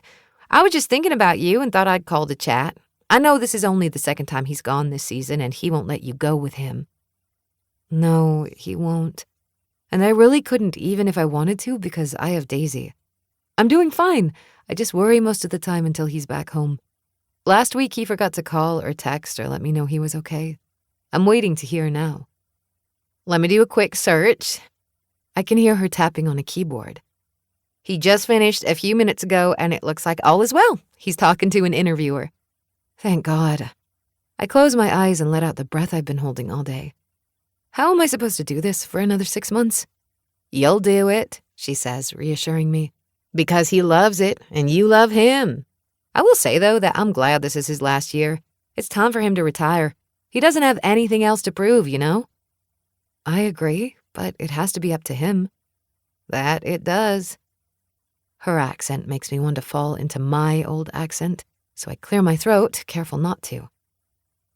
Have you and Hugh set a date for the big day? I ask her. We're looking at a wedding around New Year's.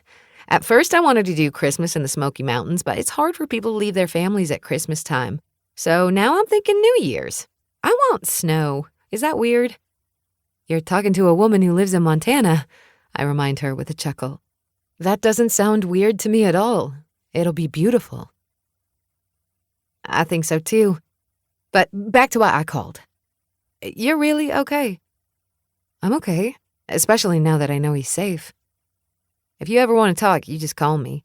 Your friends and family will think they can relate and try to understand, but no one gets it like we do. So you call if you need me. Amy, you're so sweet. Thank you for reaching out. And I know that I've never had the opportunity to say this, but I'm very sorry about Dirks. I'm very, very sorry. I lost a husband, and I know what that feels like. You and I are part of a club that no one should have to join, she says, her voice soft. And I'm sorry for your loss, too. Kiss your sweet girl for me, and let's stay in touch, okay? I will, and yes, please, I think that's a great idea. Good night, Abby. Night. I hang up and set the phone down, but then my screen lights up with a text. Cowboy. I'm okay. All went well. Wanted to let you know. I'll be home by midnight. I smile and type out my response. Me. Thank you. Glad it went well. Can't wait to kiss you. Heart emoji. I glance at the couch and see that Daisy has fallen asleep. So I kiss her on the head and then cover her with a blanket. I love my girl to pieces, but she is the grouchiest person when she's tired. I grab my book and sit in the chair to read. Brady will take her up to bed when he gets here. I can't wait to see him. Chapter 17. Brady. Right here. I'm standing with all my siblings and my parents, showing them where I'd like to build the house, and they're all just smiling at me like I'm cute. It's a little unsettling. Did you guys hear me? Oh, Bubba. Mom says, linking her arm through mine and then looking out over the land. It's the perfect spot for a home. Why aren't they talking? I ask her, gesturing to the others. I never thought I'd see the day. Remington says with a shrug. I mean, sure, you've got it bad for Abby, but I didn't think you'd take it this far. I'm in love with her, I correct him, holding his gaze. I want a life with her. And yeah, I'm taking one hell of a chance because the season has barely started and anything can happen, but life's short, Dad puts in, cutting me off. If you love the girl, love her. I think it's great. You don't need our permission. The land's yours, Brady. Well, I need to make sure that Rem doesn't have plans for this piece and that neither Millie nor Ryan had their eyes on it. I don't need it, Rem says right away. Me neither, Ryan agrees, grinning at me. Mill? Nope, she puts in. Looks like it's all yours, big brother. I let out a breath, feeling nervous all over again as I rub my hands together and try to keep the butterflies under control. It's not working. The butterflies are suddenly mutants. You'll need to have power and water brought out this way, Dad says, thinking it over. And a septic. It's raw land, but it's doable. Do you have an architect? Ryan asks. No, but I bet you have several. Yeah, I have people we can use. He agrees and pulls out his phone to make notes. That's Ryan, always ready to put a plan into action. I'm so happy for you, Mom says again and squeezes my arm. When are you getting married? I frown down at her. I haven't asked her yet. Mom's eyes narrow. Are you telling me that you asked her to build a house with you but didn't say anything about marriage? No, I told her that she'd get the ring and all the romantic stuff later. Dad barks out a laugh, my siblings all shake their heads, and Mom smacks me on the back of the head. I raised you better than that, she says with a scowl. You're in trouble. Chase snickers and I glare at him, but he doesn't lose the shit-eating grin on his face, obviously enjoying the hell out of this. How romantic of you, Millie says, shaking her head in disgust. I'm sure that was a thrilling conversation for Abby. Hey, I don't want to marry you or anything, but let's shack up. I'll even build you a house on my property, but don't get any ideas about the legalities. Fuck you, that's not what I said. Watch your mouth, Mom says, and cuffs me on the back of the head, making my brothers laugh even harder. I hate all of them. It was a nice moment, I stress, suddenly feeling like an asshole as I replay what I said to her in my head. Jesus, I was fucking nervous, and I was saying all the wrong things. And yet she still said she wanted to live here. I must not have fucked it up too badly. Don't be that guy, Rem says as he tries to catch his breath. The one that shacks up with his woman for decades and doesn't marry her. I have no plans on doing any such thing. I am going to marry her. Hell, I want to adopt Daisy and have more kids and everything else that comes with it. But I wanted to start here, on the house. Get that going, because the summers are short, and I don't want it to take years to finish. I sigh and shove my hands into my pockets. Maybe I did fuck up. It's a beautiful spot for a house, Ryan says with a nod, the laughter calming down. The views are amazing right here. She cried. I give my sister the stink eye. In a good way, smartass. I didn't say anything. Millie holds her hands up, her eyes wide as if she's innocent, but I know better.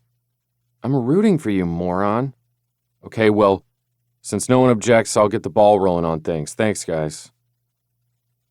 We shuffle about for a few more minutes, talking about where I'd like to put the garage, a chicken coop, and a small barn for Daisy's mini cow, which makes my dad laugh in surprise. All the cattle on this ranch and that little Spitfire wants a mini cow. A Highland mini cow, I add as I check the time. I have to admit, they're cute. Speaking of Daisy, I have to pick her up from the babysitter. What's Abby up to today? Millie asks as we all walk to our vehicles.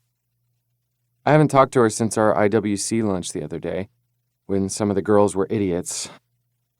That has us all pausing. She's working late. She had some people quit and she's just busy with the business. So I'm taking Daisy out on a date. Why were the girls idiots? Abby didn't say anything. Rem, Chase, and Ryan all shuffle their feet and look down, and I know that something's up. What happened? Dad asks, also scowling. I have a big-ass mouth, Millie mutters and presses the heels of her hands to her eyes. They didn't mean to hurt anyone's feelings. Now I'm getting pissed off and I narrow my eyes at my sister. What happened? Girls are dumb, she whispers. They were saying that the Wild brothers are all hot. She makes a gagging noise. And someone, I think it was Robin Healer, that girl who owns the travel agency downtown, said that they were hoping that it would be a local girl who snagged Brady. And then people laughed and made stupid comments, and we could tell that it made Abby feel bad. So after everyone left, we gave her the pep talk of all pep talks and made sure that she knew that you adore her and we all love the shit out of her, and she needs to let it all roll off her back. Take a breath, Chase advises. And yeah, people can just be thoughtless. She seemed fine when I got home, I reply. But I hate that anyone made my girl feel inferior for even 1 second. I'll make sure she knows that there's no one else in the world for me no matter what anyone else says. Thanks for letting me know. I really do have to go get Daisy. You're welcome to bring her out here, Rem says. Come have dinner with us. I appreciate it, but I thought she'd like to go out to a restaurant for a treat. I'd like some time with her before I head to Wyoming in a couple of days. Makes sense to me, Ryan says, clapping me on the back. Have fun. I'll email you the contact info for the architects. And I have the info for the utilities, Chase adds. I had to do the same not long ago. Oh, and the guys who laid the driveway. Right. I nod, already a little overwhelmed. I guess we'll need that. Thanks, guys. I climb into the 4Runner and make my way into town, looking forward to some one-on-one time with Daisy. I feel like I've hardly seen her since the season started back up again. By the time I get home after a ride, she's already in bed, and then I'm off before she wakes up, out to the ranch. I park in the driveway of the townhouse and walk next door to Marilee's place. She's the nicer older lady who keeps Daisy whenever Abby needs a sitter, and I've met her several times. Daisy adores her, and I can tell that the feeling is completely mutual. Of course, what's not to love when it comes to that little girl? When I knock on the door, I can hear the two of them laughing inside, and when Marilee opens the door, they're both covered in what looks like flour. Hello, ladies. Do I need to call an ambulance? Marilee laughs again and shakes her head. We were baking cookies and someone dropped the whole bag of flour. It was heavy, Daisy says with a giggle. And then we sneezed and sneezed so much. I bet you did. Can I help clean up? No, I've got this, Marilee says. But little miss here might need to be tidied up before anything else. Date night with me is a surprise, so I wink at Marilee and nod. We can make that happen. Come on, princess. Say thank you. Thank you, Daisy says and wraps her arms around Marilee's middle, hugging her tight. See you after school tomorrow. Have a good day, the older woman says, and then Daisy and I walk over toward the other townhouse. We have to get you cleaned up, I tell her, because I have a surprise for you tonight. What is it? A surprise. I boop her on the nose. And it's a good one. Let's brush as much of this flour as we can out of your hair and dust you off while we're outside. Before we go through the front door, I brush Daisy's clothes off and shake out her hair, making her laugh. Okay, let's go in and change. Those clothes go right into the washer. It only takes me about 15 minutes to get her ready to go. Your mom has to work late, I inform the little girl as she puts her pink sandals on. So you and I are going to do something fun together. How would you like to go out for dinner? On a date, of course. Wow, yes, please. She stands and claps her hands with excitement. Where are we going? You get to choose. Where would you like to go? Her eyebrows pull together as she mulls it over. Pizza? Is that what you want? If I can have breadsticks, then yes. You're a girl after my own carb-loving heart. I kiss the top of her head. You can have whatever you want. Let's do it. Wait, we're going on a date and I'm not wearing a pretty dress. Sometimes you can go on a date in casual clothes. You can? Sure. You don't always have to get fancy. I think you look beautiful no matter what you wear. That makes her smile and her cheeks darken with happiness. Okay, then I'm ready. Me too. I'm hungry. I could eat a whole house. She hops along beside me as we walk out to the 4Runner, and I get her settled in her seat before I take off from the house, headed the short distance to Old Town Pizza. Abby told me that the new rooftop area is great, so I'll see if we can get seated up there. Well, hello, you two. No Abby tonight? Heather asks when we step inside. She smiles down at Daisy, who holds my hand and suddenly gets shy, pushing her face into my side. Not tonight. I'm on an important date, so I was hoping we could sit on your fancy new rooftop.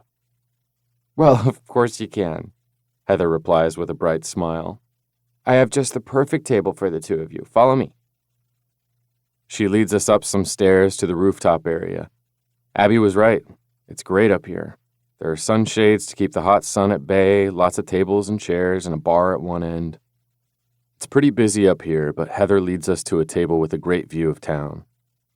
Here you go, you two. She sets the menus in front of us. What can I get you started to drink? Can I please have a Shirley Temple? Daisy asks shyly. Absolutely, and you?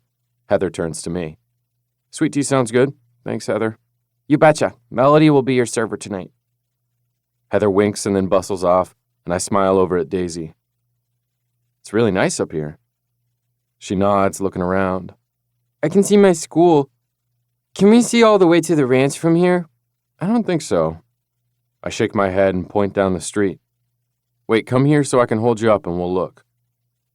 Daisy hurries around the table, and I bend down so she can hop onto my back, ignoring the way my knees sing when I stand up, and I walk closer to the edge. Do you see Millie's coffee shop? I ask, pointing down the block. I see it. Is that Grandpa walking out the door? I think it is. I confirm with a grin. He must have come into town for a coffee. Oh, there's Grandma following him. I love them, she says, resting her chin on my head. Me too.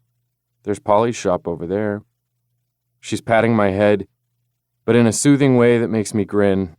Being with Daisy feels natural. I don't feel like I'm babysitting her at all, but more like I should have been with her all along. She's mine, just as much as her mother is. Can I interrupt just for a minute so I can take your order? I turn at the sound of Melody's voice and smile. Sorry, we were taken into view. I bend down so Daisy can hop off of my back, and then we take our seats and I order us breadsticks and pepperoni pizza before Melody leaves to put our order in. Brady? Daisy's eyes are suddenly serious as she studies me. Yeah, princess? Do you think that maybe someday I can call you Daddy? Maybe if you marry my mommy and stuff? And just like that, my heart just explodes. I know you got mad the last time I said that, but I wasn't mad, I assure her, leaning on the table. I was just surprised. Sweetheart, I plan to be with you and your mommy forever. For as long as I'm still alive, I want to be with you guys. I'd like to marry Abby, and I'm working out the details of asking her, but you have to keep that a secret between you and me, okay? Like a good secret? She clarifies. Like a surprise? Yes, that's right. If your mom says yes, then you can absolutely call me Dad. I would be so honored and proud to be your daddy. Her whole face lights up at that. I won't tell Mommy. I love you, Brady. I love you too, Princess. Pizza time, Melody announces in a sing-song voice as she sets the steaming pie in the middle of the table. I brought lots of ranch for dipping and lots of napkins, she says with a wink. Thank you, I reply and scoop a piece onto Daisy's plate. She's already put a bite of hot cheese into her mouth and closes her eyes on a sigh, as if she's never tasted anything so good. Yum. When we were finished eating, we took the leftovers over to Abby's office so she'd have something for dinner too. She looked fucking exhausted, but she put on a brave face for Daisy and me, giving us hugs and kisses, and even took a minute to scarf down a piece of pizza before she gently shooed us out so she could dive back in. She was buried in white sheets and towels and had her computer screen up with a big calendar that she was swearing at. How many people are you down? I asked her. 3, she murmured. Too many during the season. I'll figure it out. I can clean, I offered with a shrug. I'll buddy up with you. I can clean too, Daisy agreed. And to my horror, Abby's eyes filled with tears. Okay, I love you too. but I have to get to work so I can come home tonight. Thank you for dinner. I pulled her to me, my hands on her sides, and pressed my lips to her forehead. When she sighed, I tipped her chin up and gently kissed her lips. I'll see you soon. She nodded, and then I brought Daisy home. We made it through the bedtime routine just fine, and then I got her settled into her bed and read her 3 stories before those pretty brown eyes drooped closed. And now it's 8:30 and there's no sign of Abby. Me. How's it going there? The bubbles bounce on the screen as I sit on the couch. Blue eyes. Just finishing up. I'll do the last of it in the morning. Is Daisy in bed? Me. Just put her to sleep. Come on home, baby, and I'll take care of you. She sends back the heart emoji and I get to work upstairs, getting her favorite lounging clothes together and making sure there's a big fluffy towel waiting by the shower. When Abby walks in, her shoulders are slumped, her pretty blonde hair is in disarray, falling out of a low ponytail, and her eyes look defeated. Oh, baby. I pull her against me and hug her close as she sighs and hugs me back. I'm sorry that it was a rough day. Me too, she murmurs. I know that I'm going to have turnover, but it's so inconvenient during the busiest months. Are you hungry? A little. I have a plan. How about a nice hot shower, and then you can come down here and have a snack and I'll rub your feet, or anything else that needs to be rubbed. She tips her head back, giving me a fake scowl. Is that an innuendo? It wasn't, but it could be. I relax a little when she smiles. That's my girl. Come on, shower first. With her hand in mine, I lead her upstairs and her face softens when she sees that I have everything ready for her.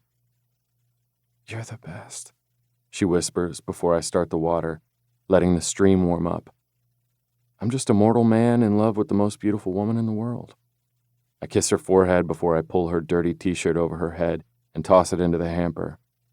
Then I make quick work of her jeans and underwear, tossing them into the hamper as well. God, she's fucking gorgeous. I know she's self-conscious of her curves, but I can't get enough of them. However, now is not the moment for sex. That's for later. Come on, my hard worker. Into the shower for you. Thank you, she says, lifting up on her toes to kiss my chin before she steps under the hot spray. Oh, God, this is heaven. I grin at her and then shut the door of the shower, giving her privacy. I'll be downstairs when you're done. I won't be long. Take your time, Blue Eyes. Once downstairs, I pop some popcorn and add Abby's favorite seasoning to the top, then arrange a plate of cheese and crackers and pour her a glass of wine. Then I turn the AC down a bit to make it colder in here and start the fireplace. I don't know what it is with women wanting to make a house feel like the Arctic tundra just so they can curl up in blankets and start a fire, but I've learned that it's a thing, and I want my girl to relax tonight. I hear the creak of the stairs and turn to find Abby descending them, and when she sees the food and the fire, she grins. This is so great. Come on, I instruct her, holding out my hand. Let's get you off of your feet. Yes, please. She takes my hand and I kiss her knuckles as I lead her to the couch and get her settled. I have food for you, hold on. After grabbing the goodies from the kitchen, I return to her and watch her sigh in happiness. Let's start with wine and popcorn, she says, and I pass her the bowl and the glass of wine, then pop a cracker and cheese into my mouth. This is a great way to end a shitty day. Do you want to talk about it? I ask as I pump some lotion from the bottle I set on the end table into the palm of my hand, and then lift her foot onto my lap and start to rub. Or do you just want to relax? Holy Christ on a cracker. You've been holding out on me if you can rub feet like that. Her smile is soft and sweet, and then she shrugs a shoulder.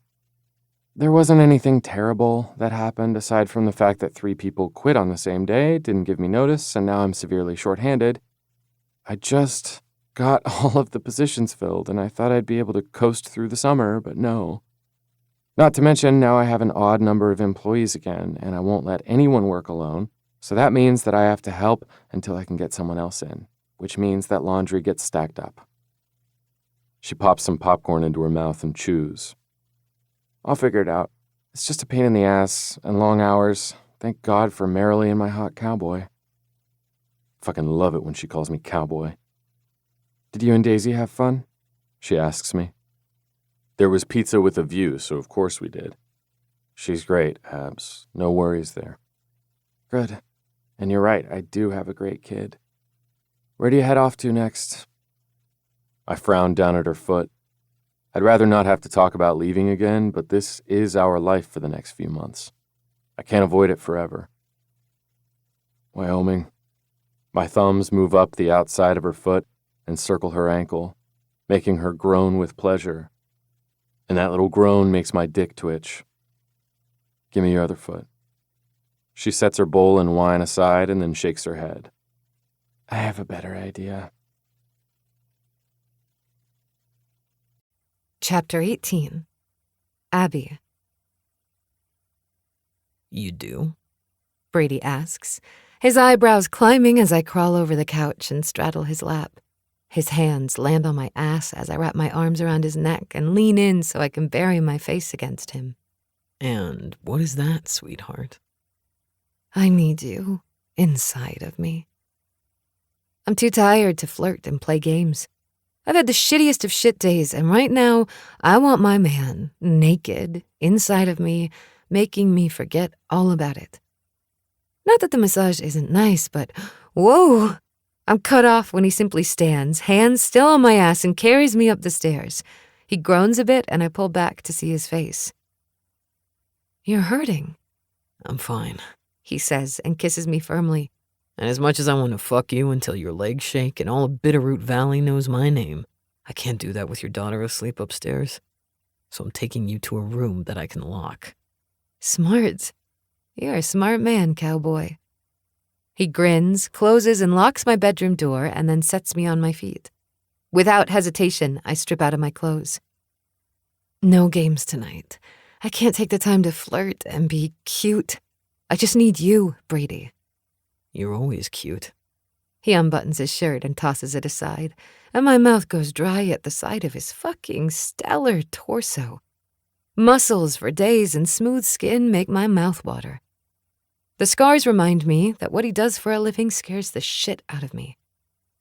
Keep looking at me like that, He growls, watching me with hooded eyes. and I won't last 10 seconds. You usually last at least 8. He smirks at that, and then we're naked and on my bed, lying facing each other with my leg hitched up on his hip and his hand in my hair, holding me where he wants me so he can kiss the ever-loving fuck out of me. No one kisses like Brady Wilde. His lips are soft, but he's confident and sure about what he wants from me. His tongue isn't too aggressive and slides against mine, making everything in me tighten with need. I'm going to make you want to scream. He whispers as he kisses his way along my jawline. I'm going to make sure that you never forget exactly who you belong to. Holy shit. Belong to him? Belong to him? The feminist in me, the independent woman, should bristle at that and remind him that I belong to myself, thank you very much. But his hand glides down my spine to my ass, pulling me more firmly against him where the hard length of his knee presses against my stomach. And I know, without a doubt, that if I've ever belonged to anyone in my life, it's to this man. I am Brady Wilde's, and he'll have my heart until the end of the time. It's as simple and as scary as that. He rolls us so I'm tucked under him, and then he kisses his way down to my breasts. If I've learned anything about this cowboy, it's that he's a breast man, without a doubt. And I love the way he molds them with his hands, nipping and kissing at the already pebbled nubs until my legs scissor, and I want him inside of me now. Brady. My hands are in his hair, holding on as his hand finds my center and he groans. Jesus, you're so wet for me, baby. Always. I have to swallow hard. God, I'm always ready for you. Brady, I need you. Right now. But he shakes his head and journeys farther south. I don't want him to kiss me there now. I want his gorgeous, big cock filling me up, reminding me how completely we fit together and how amazing it feels when we're together. as soon as his lips fasten on me and he hollows out his cheeks, sucking the tenderest of flesh inside of his mouth and using that magical tongue. All thought flies right out the window. Oh, God damn it. My words run together and I have to hold onto the pillow on either side of my head, gripping until my knuckles feel like they might break. Holy fuck, cowboy. He moans and then pushes 2 fingers inside of me, making that come here motion that hits that perfect spot. And he's right. My legs shake and I see stars and I have to turn my head into the pillow to swallow my screams. Someone's kissing up my body. I hope it's Brady. And then he's cradled between my thighs, the length of his heavy cock resting along my center, and he kisses me, brushing my hair off my cheeks. I can taste myself mixed in with his desire, and it's enough to fuel my hunger for him again. Brady, I whisper against his lips. Yes, my love. I need you inside of me. I cup his face and nibble on his bottom lip. Right now, okay? That slow, devastating smile spreads over his lips as his hips rear back, and then he slides inside of me quickly, stretching me and burying himself to the hilt. Goddamn. He mutters, bracing his forehead against my own. So fucking tight. His fingers find my clit, and as he begins to move, he circles that bundle of nerves until I'm right at the precipice of falling off the edge again. Now, he growls. Fucking come. Open your pretty eyes and come for me, abs. I couldn't defy him if I wanted to, but I absolutely don't want to. My gaze clings to his as he hurls me right off of that cliff and into oblivion, falling with me. I want to scream his name, but he covers my mouth with his and kisses me until the climax has wrung us both out. And later, after we've cleaned up and tidied up downstairs before climbing back into bed, Brady pulls me against him and brushes his mouth back and forth on the crown of my head. I love you. I sigh with it, so relieved that I can say those words whenever I want to. So much that sometimes it scares me. I've got you. His voice is heavy with sleep, and his arms tighten around me. And I love you too, baby. We're here, Erin announces as she and I walk into Polly's house on Friday night. Our kids are with Joy and John for a sleepover, and we've decided that we all need a girls' night out. But Polly is very pregnant and much more comfortable at home, so we brought all the fun to her. We're having virgin huckleberry margaritas, Summer informs Polly, and those 3 can get hammered if they want to.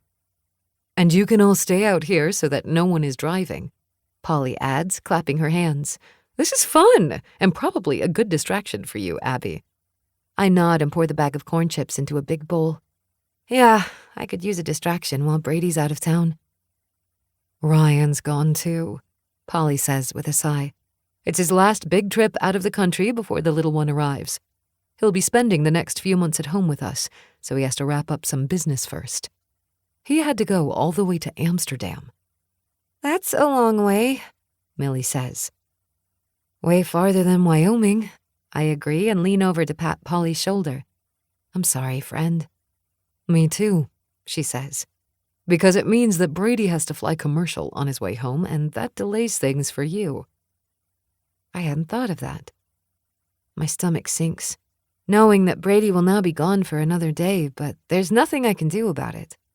He'll be home again before I know it. Okay, no being sad, Millie decides. We have each other, and we're going to have a good night. We can play pool and listen to music and gossip about all the tea happening in Bitterroot Valley. I want to hear the tea, Erin says, waggling her eyebrows. Yes, please. We have the best time making enchiladas with chips and salsa in Polly's massive, amazing, gorgeous kitchen. And then we take our drinks and dessert of lemon cupcakes from the sugar studio to the game room, where some of us play pool and others lounge on couches. Why are my feet so swollen? Polly asks the room at large. Like they're huge, and it's not hot outside or anything. It's dumb. Because you're going to have a little baby? I remind her and smile at her bump. Tell me again why we don't know the sex. Oh, there was sex. Aaron says with a wise nod, making me snort with laughter. Jesus Christ, Millie mutters, making me grin. Because we want to be surprised. Polly answers and rubs her belly again. I don't care if it's a boy or a girl, as long as it's healthy. Yeah, Summer replies, rolling her eyes. But there are certain besties who would like to buy pink or blue shit, Paul. If that's a girl in there, I want to buy frilly things, like all the frilly things in the world. You're stealing that from me. No, I'm not, Polly says with a laugh. You can buy things after it's born. Besides, we don't need anything. I don't want you guys to spend your money on us. Ryan, he may be rich, I say, interrupting her. And that's great for you, but honey, we're your friends, and we want to buy stuff for you because we're your village, and that's what we do. Don't make me cry. Polly rests her head back on the couch.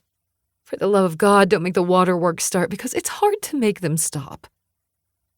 Did you have a huge baby shower and a million gifts when you were having Daisy, Abby? Millie asks, stuffing a cupcake in her mouth. And suddenly, all the laughter leaves me, and I'm reminded of what Daisy and I didn't have before we came here. No.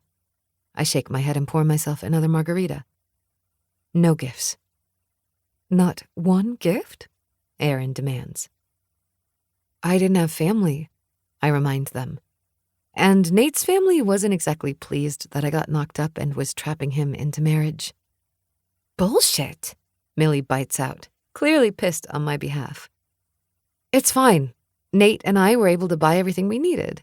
But you, I turn to Polly, have people, and those people love you. I know, she says, blowing out a breath. And I love you all too. Summer, are you guys going to find out what you're having? Summer grins and rubs her own smaller baby bump. It's a boy. Oh my God! My eyes sting with tears as I grin at my friend. There are hugs and smiles, and then Polly breaks down into tears. What's wrong? I ask her. Well, now I want to know too. I can't help but laugh at that. But Ryan wants to wait. No, I'm the dumbass who said we should wait, and Ryan just gives me whatever I want. I'm a complete idiot. You can call them in the morning, Aaron reminds her, and ask them. I'm sure they've already noted the sex somewhere, because although they didn't tell you, they still saw it. That's true, Millie says. Just call them. A baby boy, Aaron says, reaching for Summer's hand. That's so exciting. Do you know what you might name him? We have a list of things that we don't hate. So far, we're thinking about Devin, Lincoln, or August. Oh, I like all of those, Millie says and sips her margarita. I'm feeling fuzzy, more than tipsy, but not shit-faced. And that means that I'll probably want to fall asleep soon. You guys, I hate to do this, but I think I need to go to bed. I didn't want to be the first one to tap out, Aaron says. The pregnant girls beat us. With a snort, we stand and walk through the house to the wing of guest rooms. Yes, the wing of guest rooms. This house is ridiculously big. When I'm tucked inside of my little room, I pull out my phone and call Brady. Abs?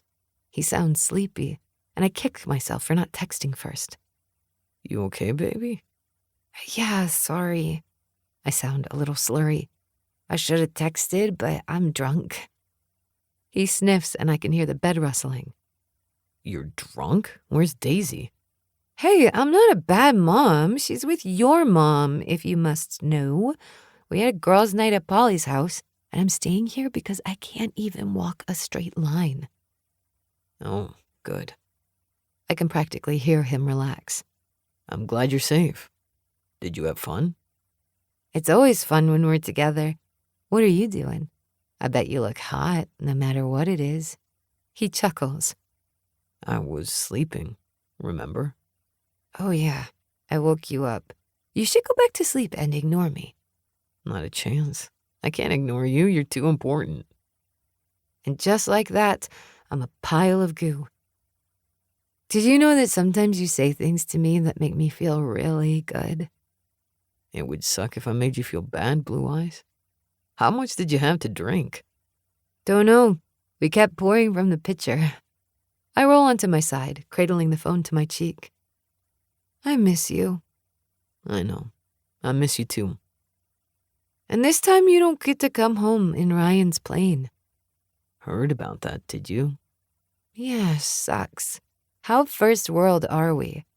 I know, but it does suck. It means I won't get home until Sunday evening. Almost a whole day later than usual. Oh, okay, it's okay. You're working and stuff. How do you feel? Like I just recovered from last week? He chuckles in my ear and my eyes feel heavy. But it'll be okay. This time tomorrow, the ride will be over. Are you excited? Hell yeah, it's an incredible feeling to ride a bull. I know. I snort laugh. Tell me about it. I think I've just recovered myself. You are drunk. And sleepy. You're sounding sleepy. And horny. Man, I should have brought my toy with me. Fail. Wait, are you telling me that you use that thing when I'm not home? No. Abby, tell me the truth. His voice is hard. It makes me squeeze my thighs together. I mean, I haven't, but now I think I will. Because you're gone, so I can't have the real thing. I think you'd get mad at me if I went out looking for a replacement. Be careful, Blue Eyes. His voice is almost lethal now, like he clearly didn't find that funny. I make bad jokes when I'm drunk. It's either you or plastic for me, cowboy. Don't use that fucking toy until I'm home. Do you understand me? I bite my lip. Shit, he's hot when he gets all bossy and growly like this. If you're home, I don't need the toy, remember? I'm going to use it on you myself. How? I frown into the darkness. How does that even work? Brady, my back door is exit only. You're not going to... Now he's laughing his ass off in my ear and I can't help but grin. No backdoor play for you, cowboy. That's not what I was planning on. But I bet we could have fun with it. Nope, no way, nuh-uh. I shake my head and squeeze my cheeks together. But if you want to turn it on vibrate and push it against my clit while you're inside me... Abby. What? I can't have this conversation with you when you're 1,000 miles away. Why? Are you hard? Are you horny too? Man, this is bad timing. You're killing me. If you were here, we could do all kinds of fun things. Well, maybe not here, in your brother's house, but you know what I mean. Abs, Yeah? I love you. I smile and hug myself around my middle. I know. It's so crazy. I love you too. I'm so hungry. My stomach growls really loud and I push my hands over it as if I can cover the sound with them. I haven't had any food in 3 days. Only water. Because I'm a bad girl. And I'm fat. I don't mean to be either of those things. I don't eat too much, only what I'm given, and that never even fills me up all the way. I have to sit in the living room, perfectly still on the couch, while the family I live with gets to have dinner in the dining room. This house is the biggest one I've ever lived in, with tall ceilings that make footsteps echo on the tile floor. It's cold in here all the time. I can smell the roasted chicken from the oven and my stomach growls again. I feel so sick, nauseous and empty and shaky. This morning I was dizzy. I just need a piece of chicken, just a couple of bites, and I'll be okay. I can't help the whimper that comes out of my mouth, and I hear everyone stop eating. Oh no. You want food, fatso? It's the oldest son who yells it, a laugh in his mean voice. You can have the scraps. No, she doesn't get anything, the daughter says. God, I hate her prissy voice.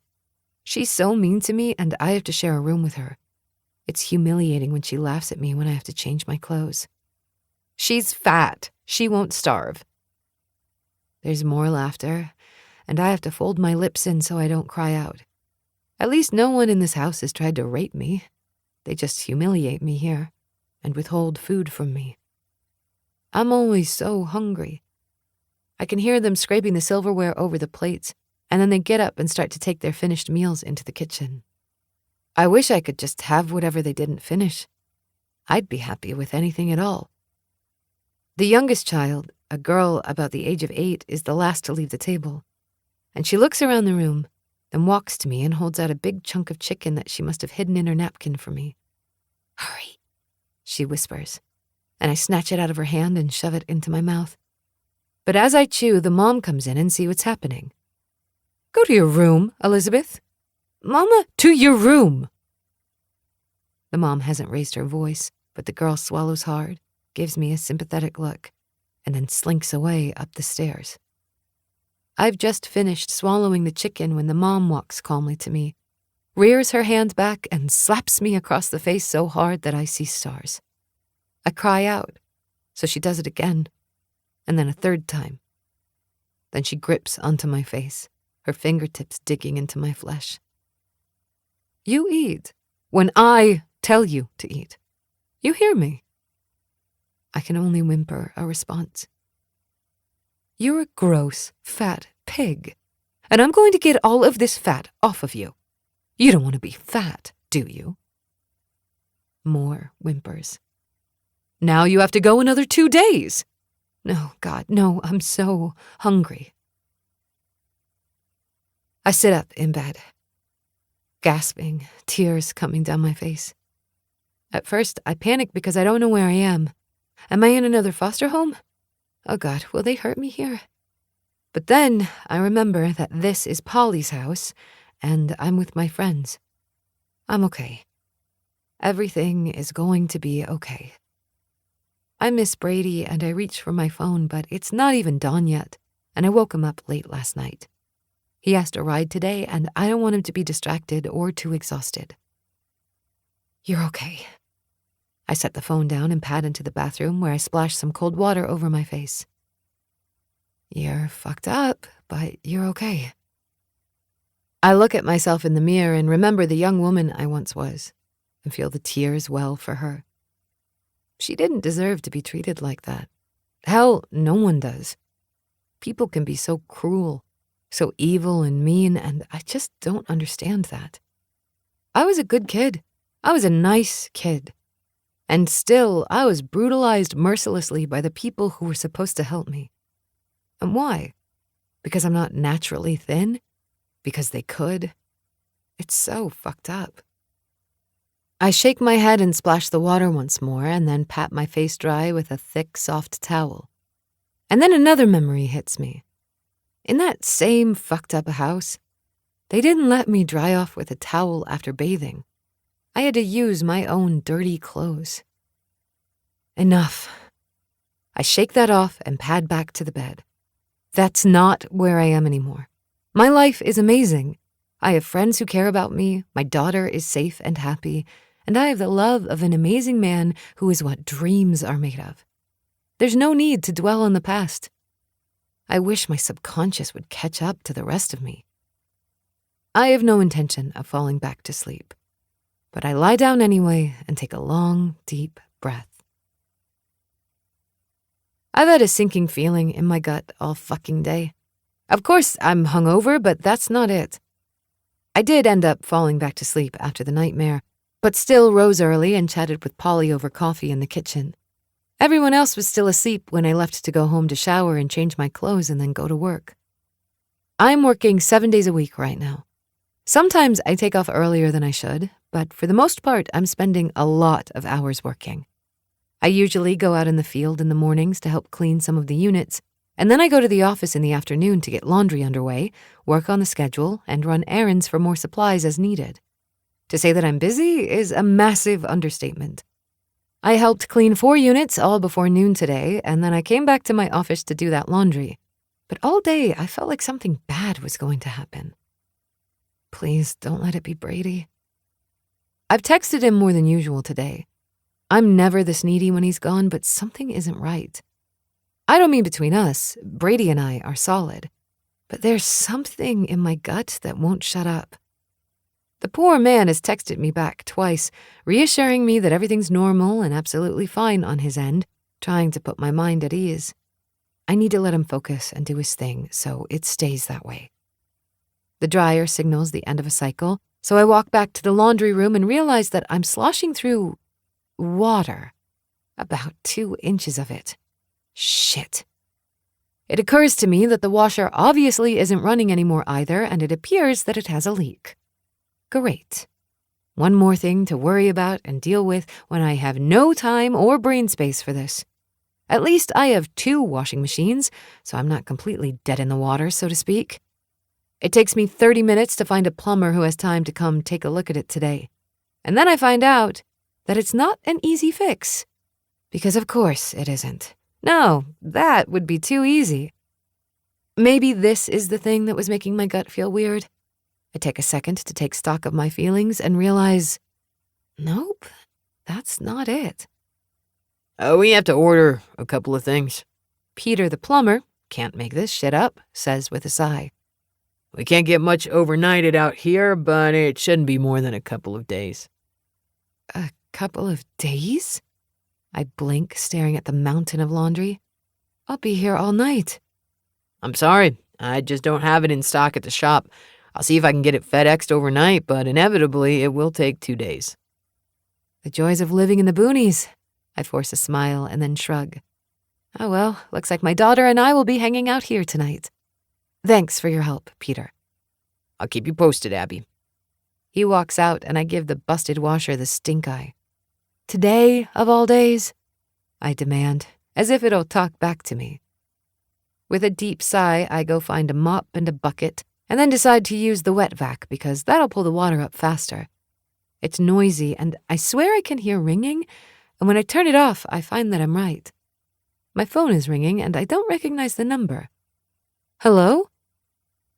Hey, Miss Abby, this is Lucky out at the barn. My stomach churns. Daisy's out at the barn today for riding lessons. Hi, Lucky. Do you have bad news for me? Well, I don't want you to panic because little miss is fine, or she will be.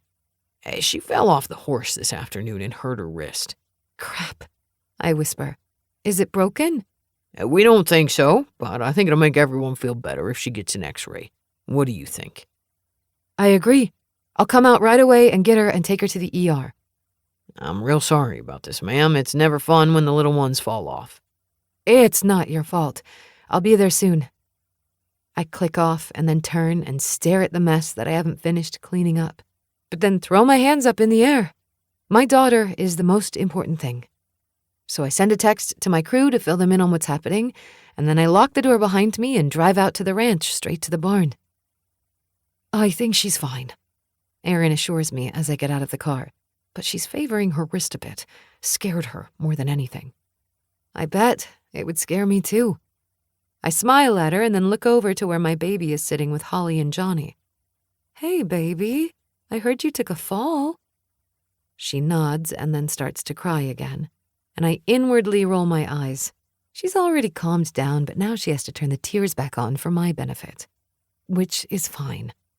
Come on, pretty girl, we're going to the doctor. She wasn't going too fast or anything, Johnny says as he and his sister walk with Daisy. It happened so fast, I don't know what went wrong. Sometimes people just fall, I tell him and pat him on the shoulder. There wasn't anything you could have done. He's just like his dad and uncles, wanting to protect everyone. He's the cutest kid, and I'm so glad that Daisy is growing up with him and Holly. I get Daisy buckled into her seat and then wave as I leave the ranch. Does it hurt, babes? She nods, holding the wrist against her chest, and that makes me frown. Maybe she did break it. I guess we'll find out soon enough. The emergency room isn't busy when we walk in, and to my surprise, we're whisked right back to a little room where a nurse takes Daisy's vitals and then asks her what happened. I was riding a horse and I fell off. Well, that'll do it, won't it? The nurse smiles up at me. Dr. Blackwell will be in very soon. That's right. I remember the girls saying that one of the Blackwell brothers is a doctor. If he looks anything like Brooks or Bridger, he's hot with a capital H. Was this what put the pit in my stomach all day? It's not gone, but then I'm sitting at the hospital with my injured daughter, so it makes sense that I'm still a little off. Did you tell Brady that I fell? Daisy asks me. Not yet. I don't know if I should. He rides in just a couple of hours, and I don't want to take his focus away from that bull and doing what he needs to do. I think we'll wait until we know for sure what's wrong, okay? Daisy nods. I miss him. I know, baby. He'll be home tomorrow night. Hello, I'm Dr. Blackwell.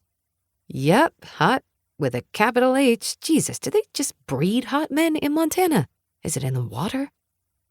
Hi, I'm Abby Castella, I reply, shaking his hand. And this is Daisy. Abby, He says with a smile. you help run the Iconic Women's Collective. Yes, I do. I know your sister, Billy. Billy loves what you're doing.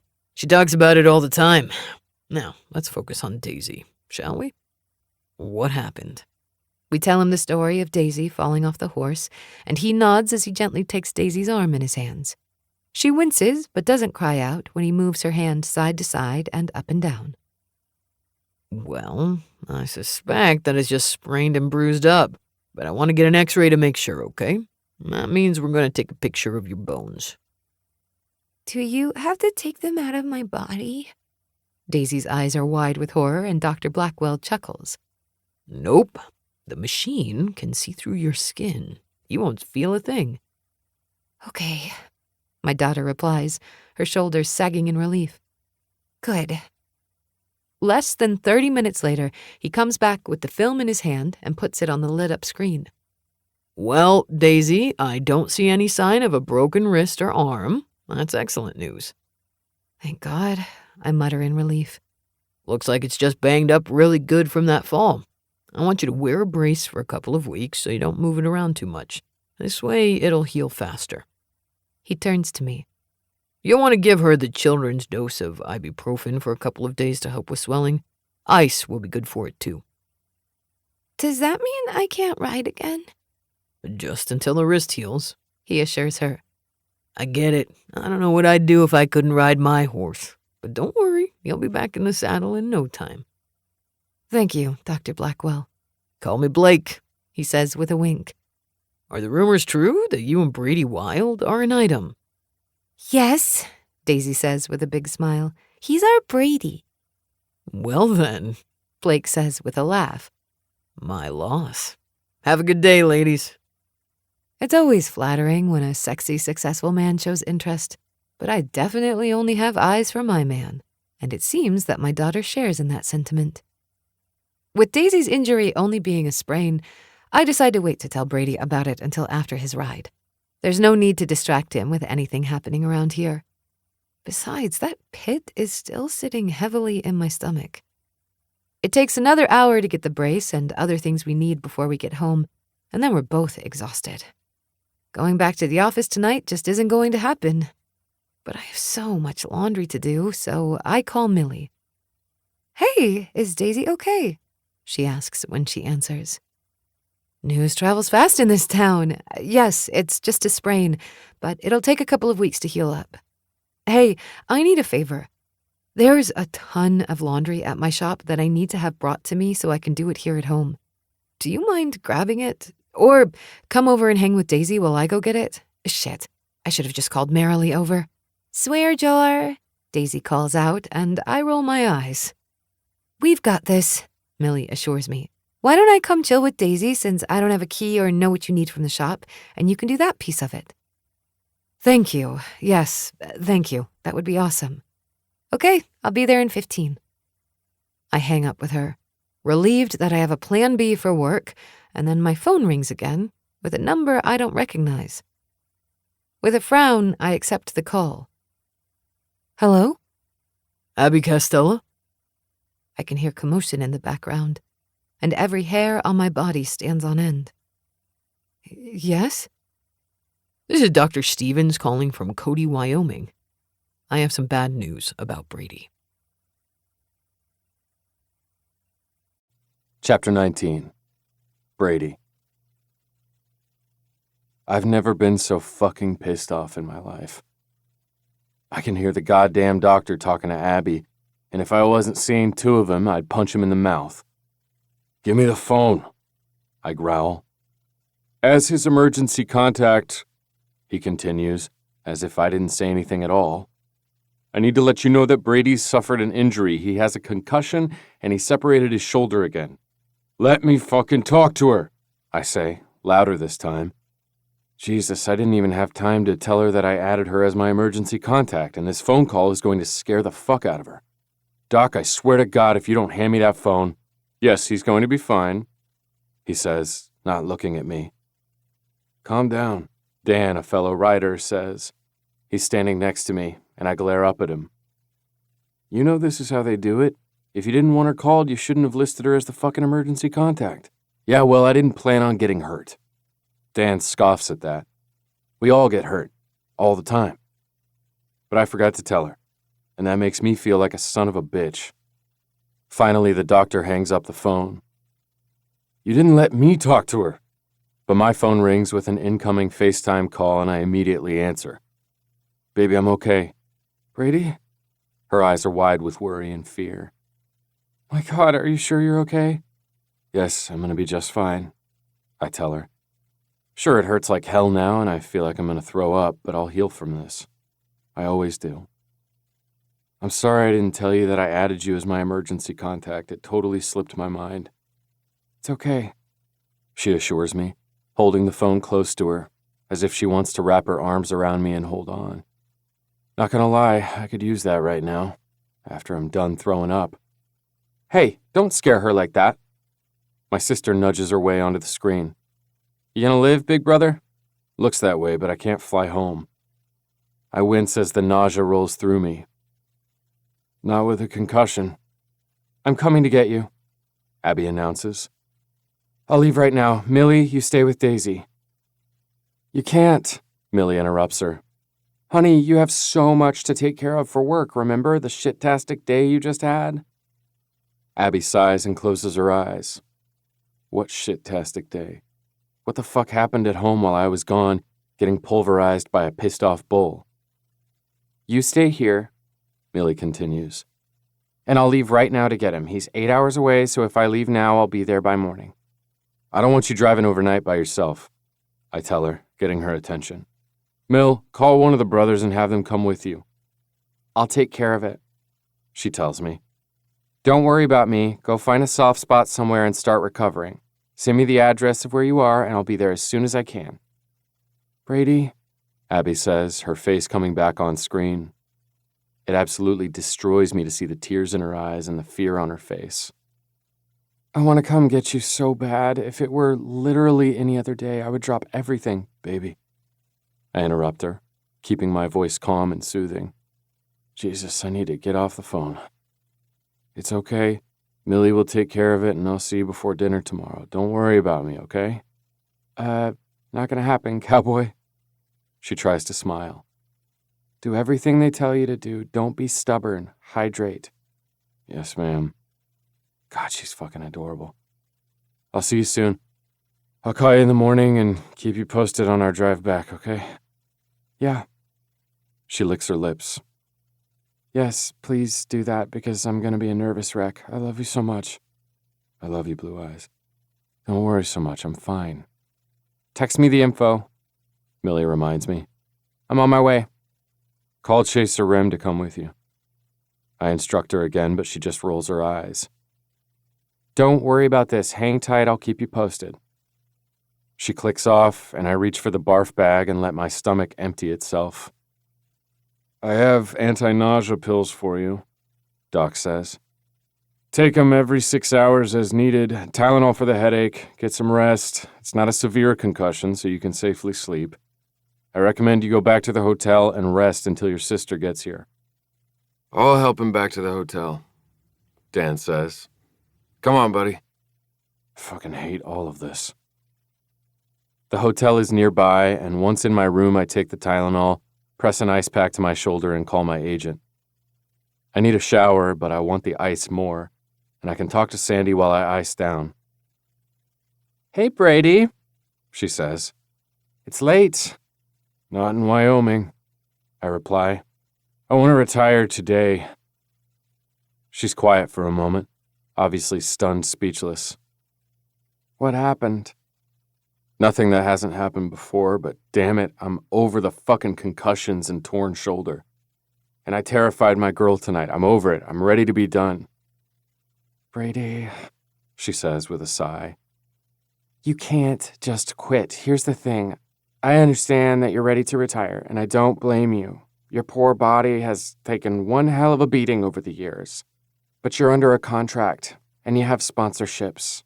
None of which say that I don't get paid if I get injured and have to step back. If it's a career-ending injury, yes. But no doctor is going to say that this is career-ending. Am I wrong? I close my eyes, so fucking frustrated that I want to punch my fist through the wall. No, they wouldn't sign off on that. So here's what you're going to do. Are you listening to me? I'm here. You're going to take the next few weeks off, or however long you were told you need to heal. And then you're going to finish out this season. If you win, you get one hell of a fucking bonus, but either way, you're going to finish it. We'll announce the day after championships that you're retiring, and you'll get the big party and induction into the Hall of Fame and more sponsorships because brands eat that shit up. I'm setting you and your family up for the rest of your life here. How do you know that I have a family? Because the Brady I've worked with for more than a decade would not willingly quit. I figure there's a woman involved here, and you're the one who mentioned her in the first place.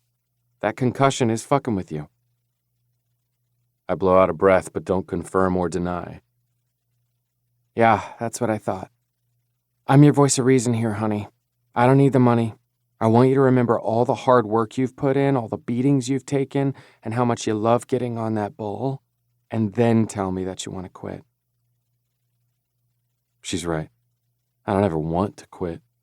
But seeing how torn up Abby was broke my fucking heart. I can't love her as much as I do and continue to put her through this much worry. But I don't want to quit. I can't quit. Okay, I say at last. I'll finish it. The doctor said I need 3 weeks for the head and the shoulder to be okay enough to ride again. Then you take those 3 weeks. I'll put you on the injured list, and we'll reevaluate you before you get back into the arena to make sure you're healthy enough. Don't rush it, Brady. I want you healthy for the rest of the season. Thanks, Sandy. I'll be in touch. See that you are. She hangs up and I toss the phone onto the bed before walking into the bathroom for that shower. For the first time in my life, I hate my job. My head is pounding again by the time we get to the townhouse. Millie was a stubborn ass who didn't have one of the brothers go with her, and she got an earful when she arrived. Not that she cared. My sister is so fucking stubborn she drives me nuts. But I'm home, and that's all that matters. I've got your bag, Millie says as we climb out of her truck. You go on inside. This is one time that I'll take you up on that. I open the front door and already feel better.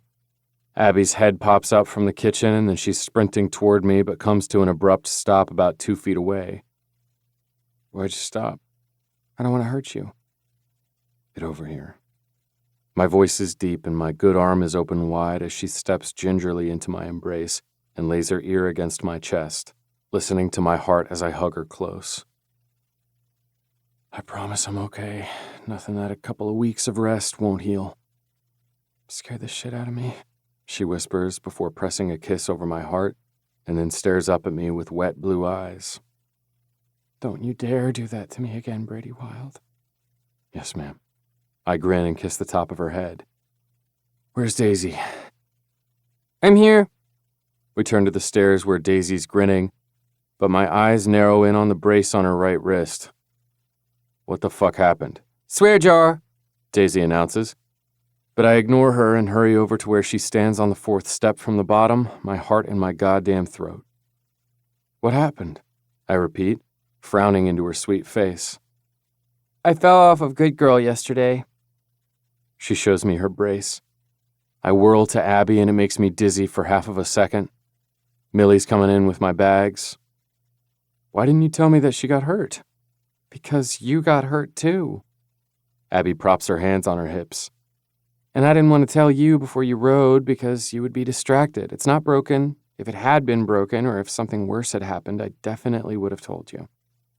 I narrow my eyes on her and then turn back to Daisy and cup her little face in my good hand. How do you feel today, Princess? It's sore, she says. But Mommy gave me medicine. We match. I look down at the sling that I'm wearing and then smile at her. Looks like we do. Your mom has her hands full with us. And her broken washing machine, Daisy adds. Now I slowly turn back to look at my woman who's biting her lip. Millie's laughing her ass off. I have to get over to the coffee shop, Millie says and hugs Abby close. Don't worry, he was his grouchy, annoying self all the way home. Totally fine. Call me if you need me. She grins at me and then she's off. What happened to the washing machine, Abs? And why the hell don't I know about any of this?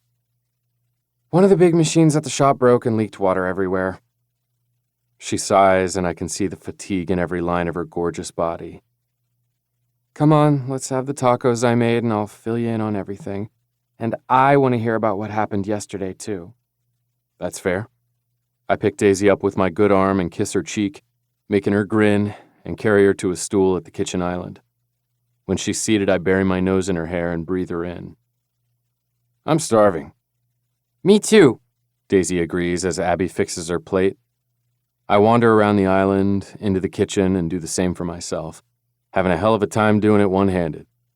I can do that for you. Abby moves in to reach for the spoon I'm holding. God, she looks so tense.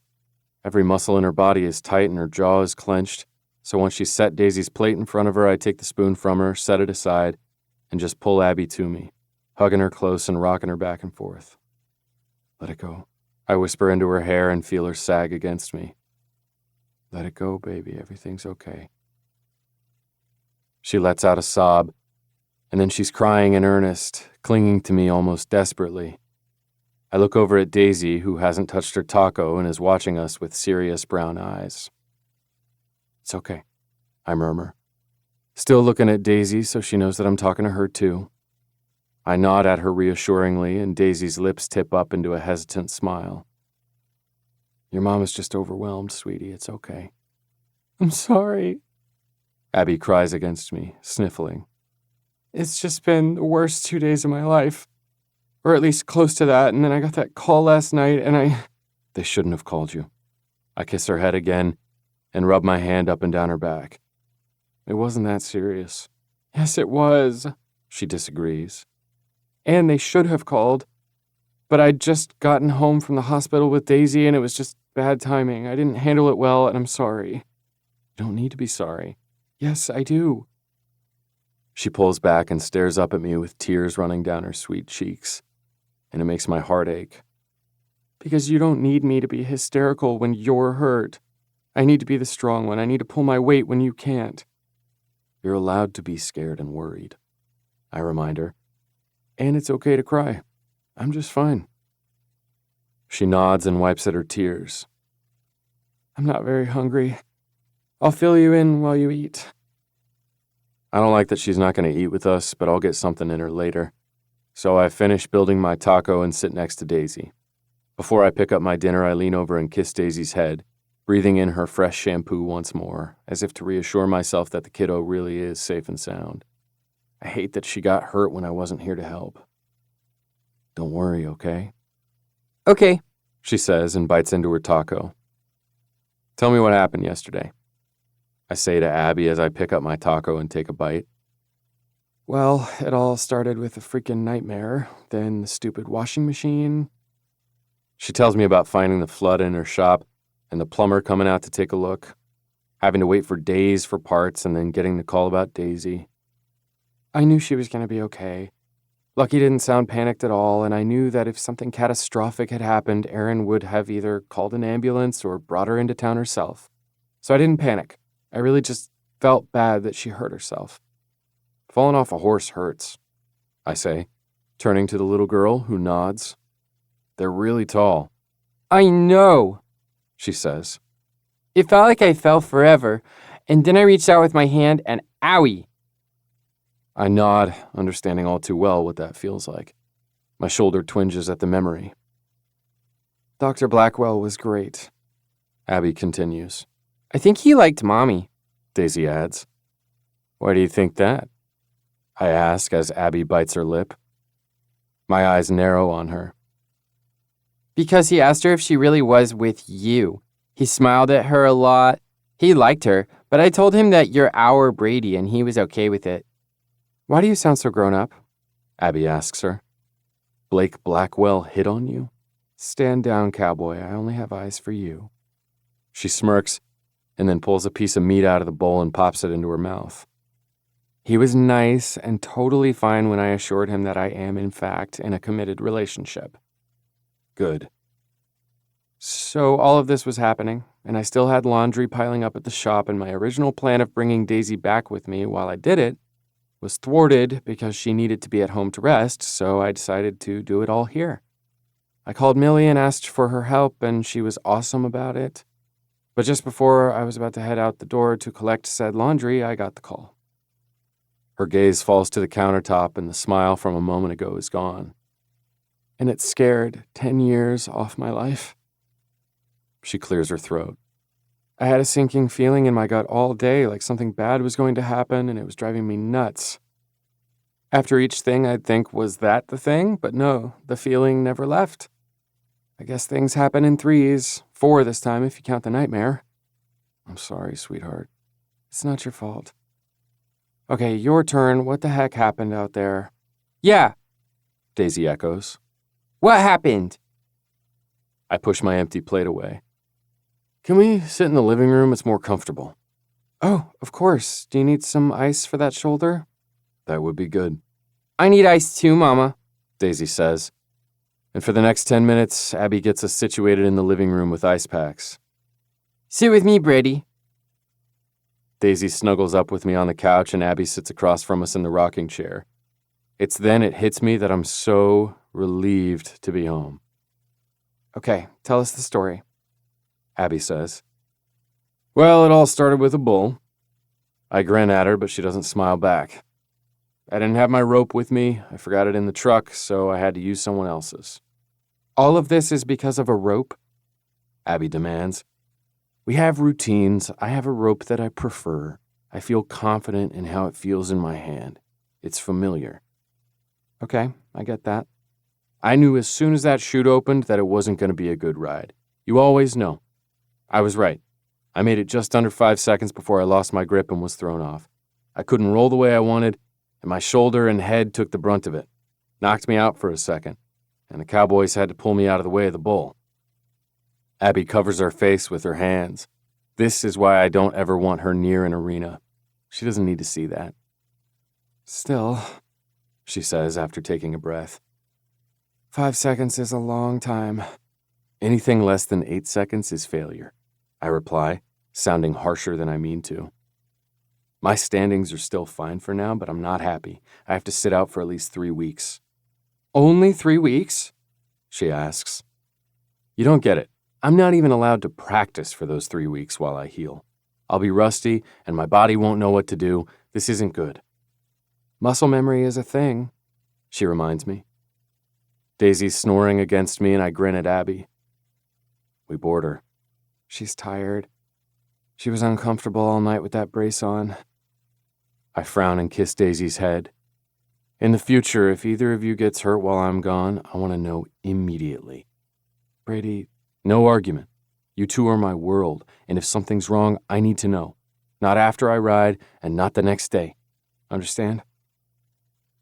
She lets out a gusty breath, but reluctantly nods. Yeah. And if you have a bad feeling, just talk to me, baby. I already felt like I was too needy yesterday, texting you all day. You're never too much. I want to know what's going on in that gorgeous head of yours. I'm always available to you, no matter where I am or what I'm doing.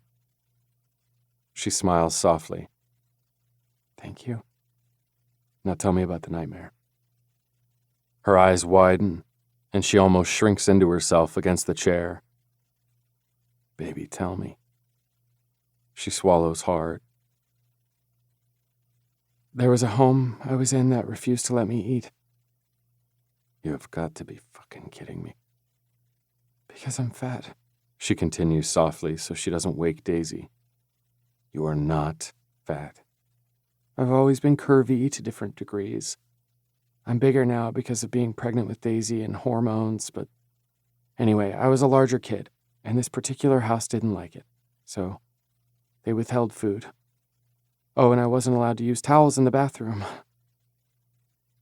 It takes me a second to wade through the red-hot fury swimming in my head before I understand her last sentence. Wait, what? What in the hell were you supposed to use? My clothes. She shrugs, her eyes so fucking sad that I want to pull her close to me, but I have Daisy in my arms.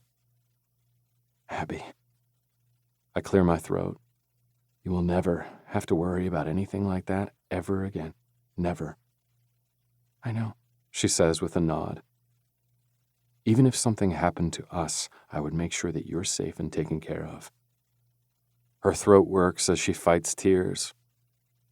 I know that it's all in the past. It just fucks with me. And then I woke up in a strange place and... Why didn't you call me? Because I woke you up in a drunken stupor 6 hours before that. She tries to smile at me. You were working and needed to sleep. You're always the most important thing. I love you too. Okay, enough about that. So, we get you for 3 whole uninterrupted weeks. Looks that way. I'm not mad about that. Chapter 20. Abby. It's been a goddamn week.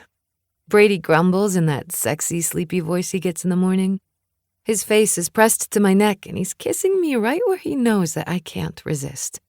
My core tightens, and I want to push back against his hard cock, but I control myself. Only a week, I remind him, and shimmy around to face him so I can look into his gorgeous hazel eyes. Your shoulder isn't ready for vigorous activity, horny man. Fuck my shoulder. I smirk and cup his cheek, loving the way he's looking at me. No, that's not the part I'd like to fuck right now. Brady groans. You're killing me, Blue Eyes.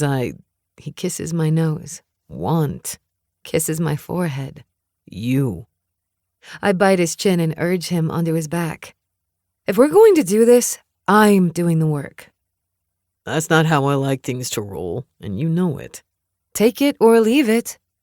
He narrows his eyes at me, but he doesn't stop me as I kiss my way down his hard, sculpted torso and grip his already hard cock in my fist, pumping up and down. I know that Brady likes to be in control when we make love, but I won't take the chance of his shoulder being hurt more than it is. The bruising on it is startling, but it's finally fading to a sickly green, which tells me that the rest is helping. Baby, you touch me so good. He drags his thumb across my bottom lip, and I lick it before pulling it into my mouth to suck on the tip, making his jaw clench. I agree and rub my nose around his navel. Love touching you, cowboy. The word cowboy has his cock twitching in my hand, and I grin against him. His good hand is in my hair, brushing through the strands as I kiss his hip, and then drag my tongue down that long line that makes one side of the V at his pelvis. That V makes my mouth water. Shit. He mutters. Ride me, baby. You'll hold on to me, I reply, slowly shaking my head, and we can't have that. I will spank your ass if you don't ride my cock, Abby. I grin up at him and without further ado, lick over the crown of his cock, and Brady sucks a sharp breath through his teeth. Oh, fuck. Still gonna spank me? I sink over him, taking him all the way to the back of my throat. Yes. But his hand fists in my hair and holds me where I am. Later. Much later.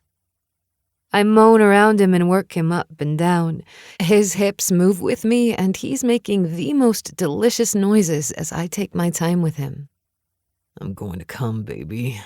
He pulls on my hair, trying to get me to move off of him, but I stay firm and tighten my lips around his shaft, wanting to taste him. Oh, shit. Shit.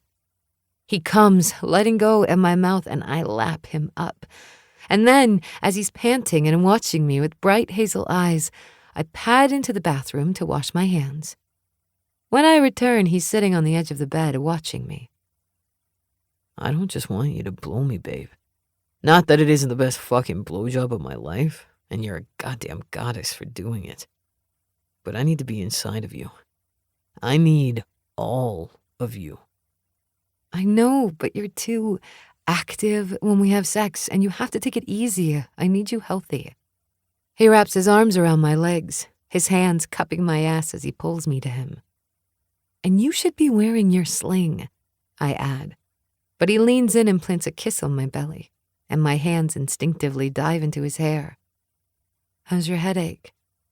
No more headache. He murmurs against my skin. And tonight I'm making love to you. I'm going to sink inside of you and feel you come on my cock. We'll make it work. I grin and bend over to kiss his hair. Okay. I miss you too. What are you doing today? Daisy and I are going to the ranch. Brady, Don't start. he says, shaking his head as I back away. We're not going to work. Neither one of us will get on a horse. But we miss it out there, okay? And I need to check in with the utilities people for our property. Our property. Those words send a shot of electricity through me, and I feel giddy. I can't wait to live on the ranch with Brady and my daughter. On our property. Not Brady's family's homestead, where Daisy and I get to live, but ours. It's the best feeling in the world, and it's something that I never dared to wish for. People like me, where I come from, don't get to live on beautiful ranches with the best views in the world. What just went through that gorgeous head? Brady asks. Nothing.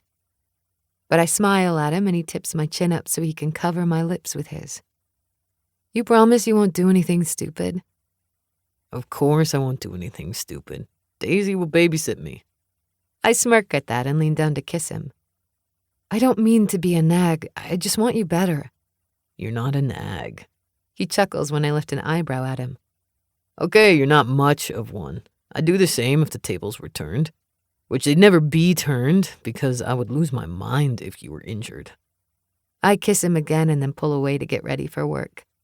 I'm still swamped and buried in the never-ending laundry, but at least I was able to fill the empty housekeeping positions, so I can stay at the shop and focus on catching up. Hopefully, I'll be recovered from the chaos in the next day or two.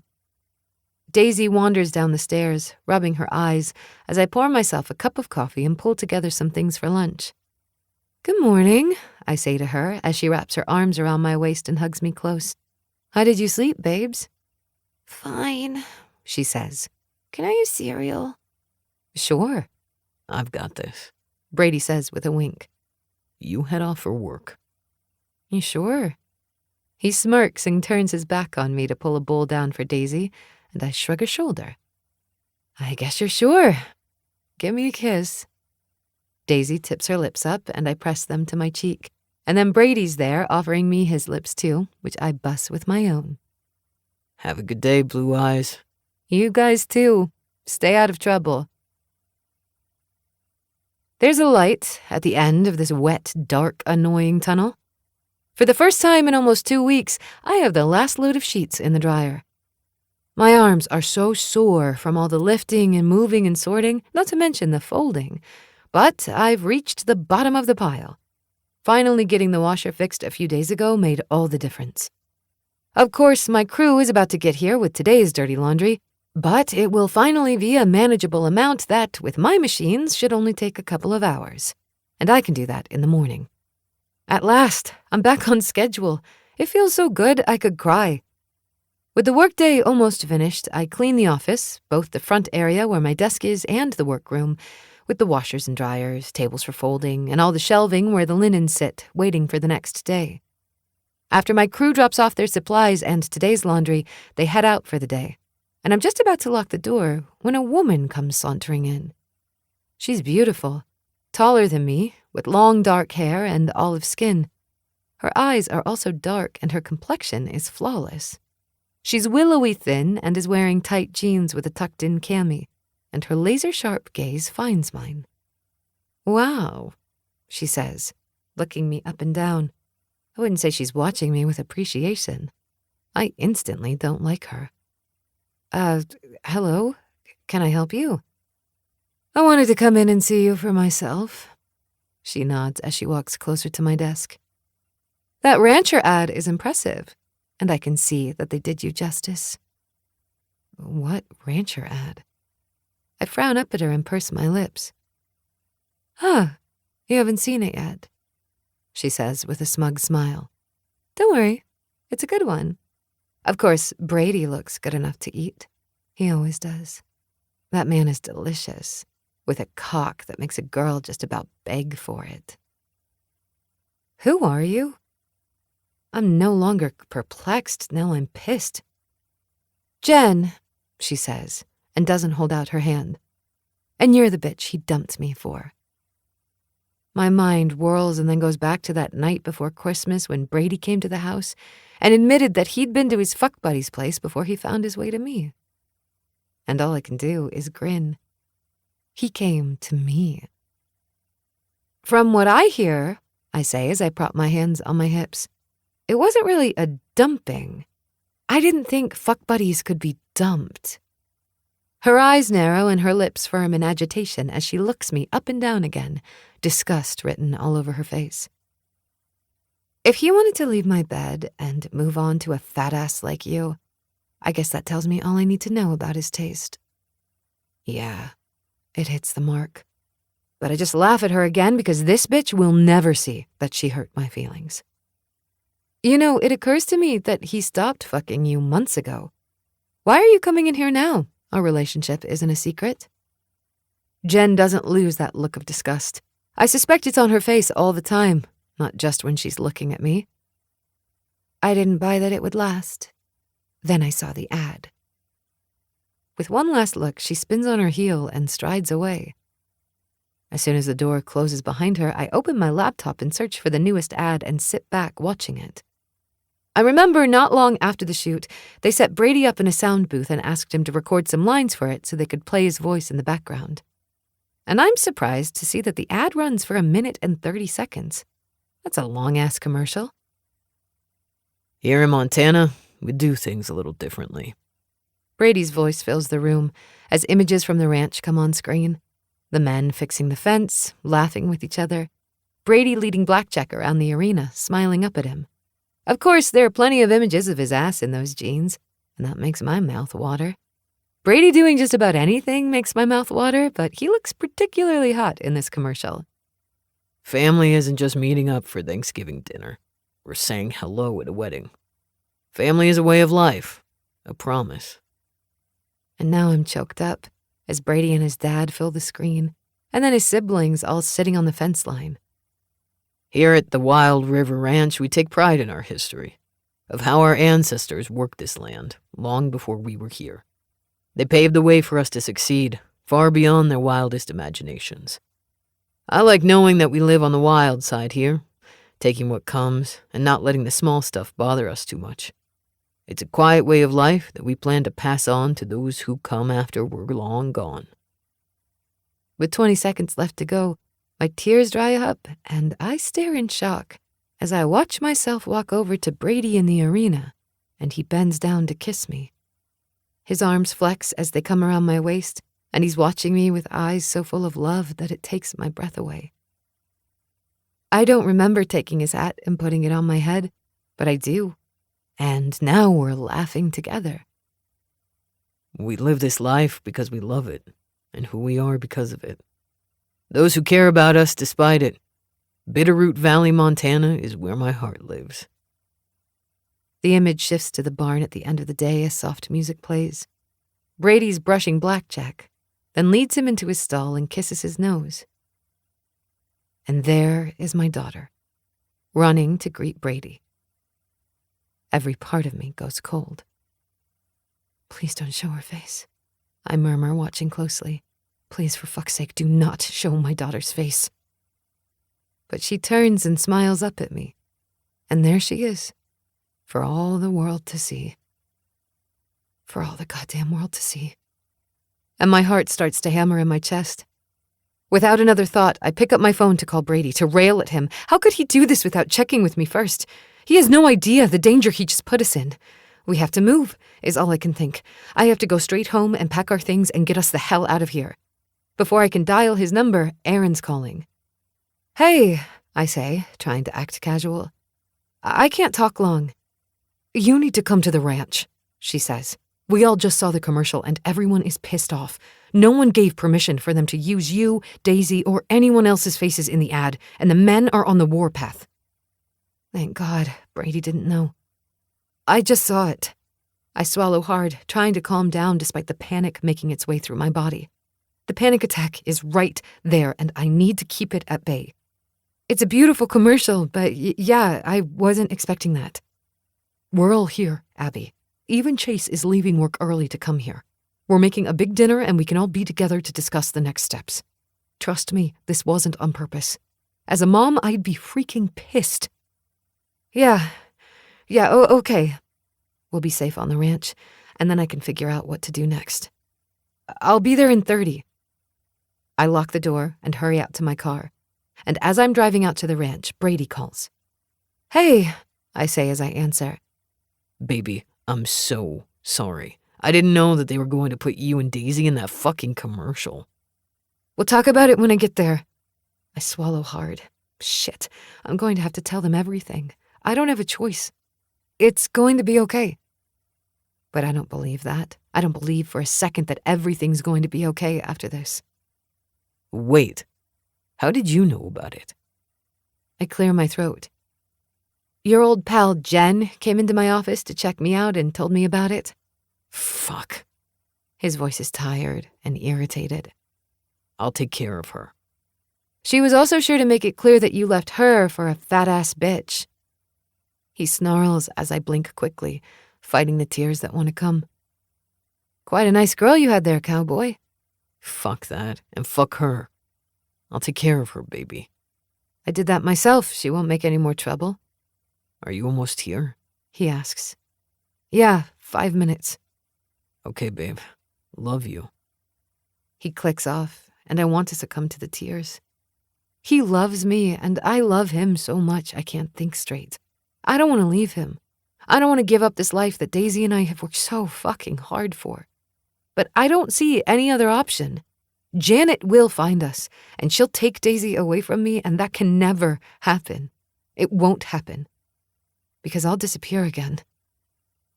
I pull up in front of the farmhouse. Before I can even open my door, Brady's rushing out the front door and down the steps to me.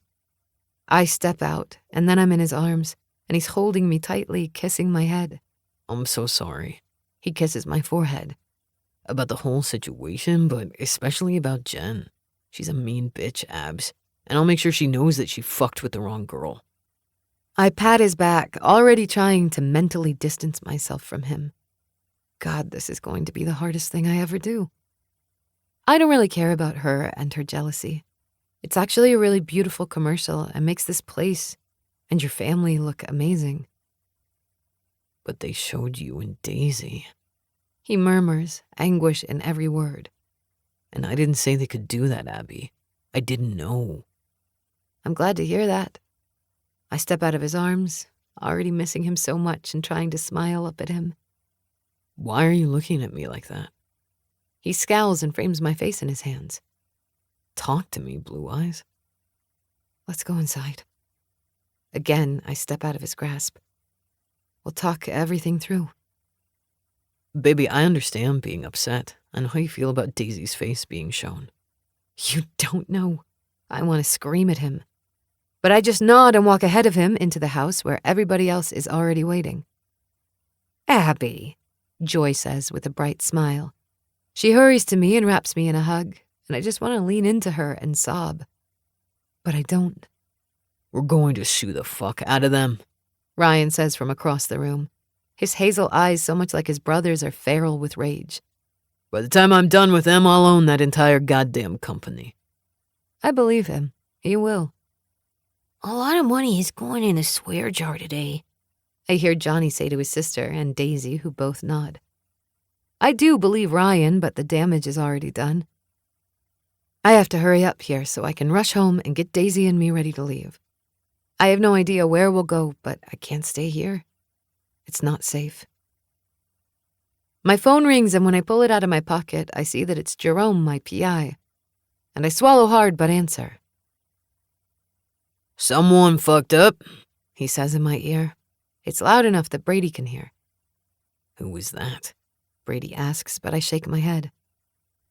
I know, I reply softly. I'll handle it. You need to get the fuck out of there, Abby. Who the fuck is that? Brady demands.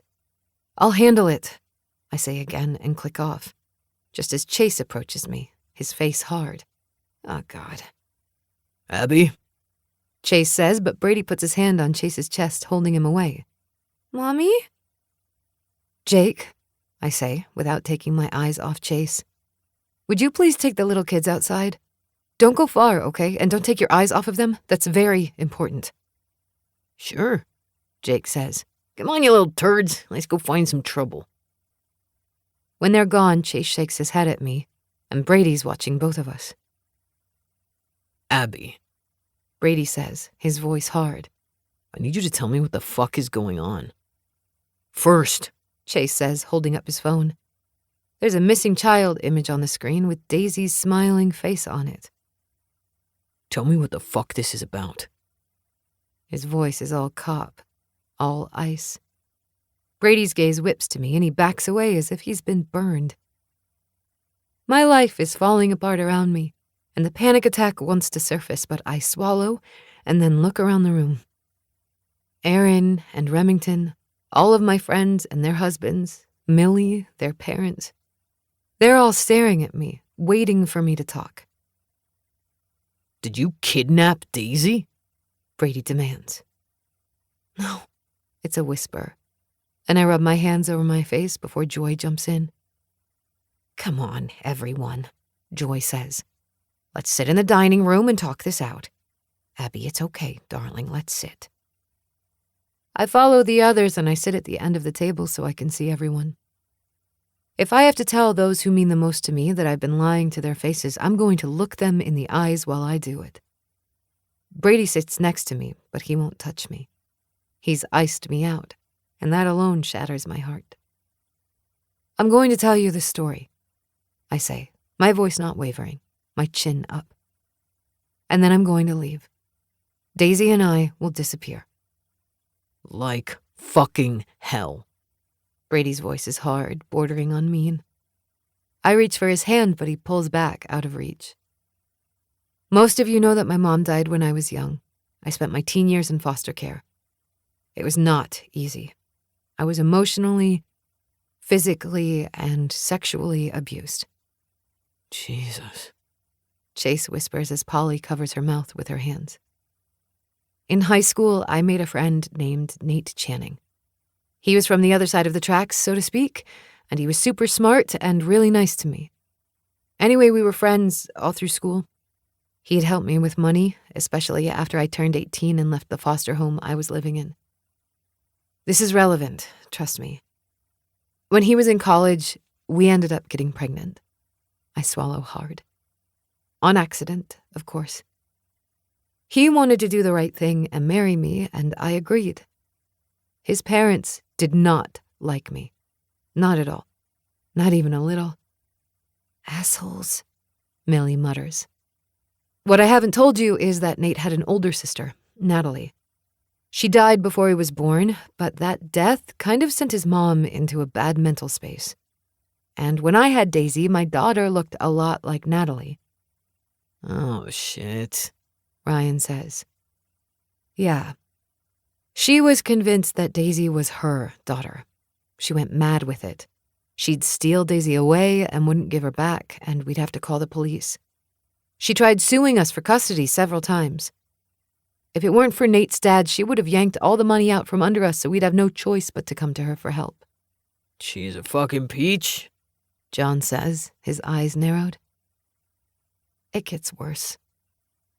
I have to stand and pace, ignoring the look on Brady's face as he watches me. He's not cold now. He's livid and hurt.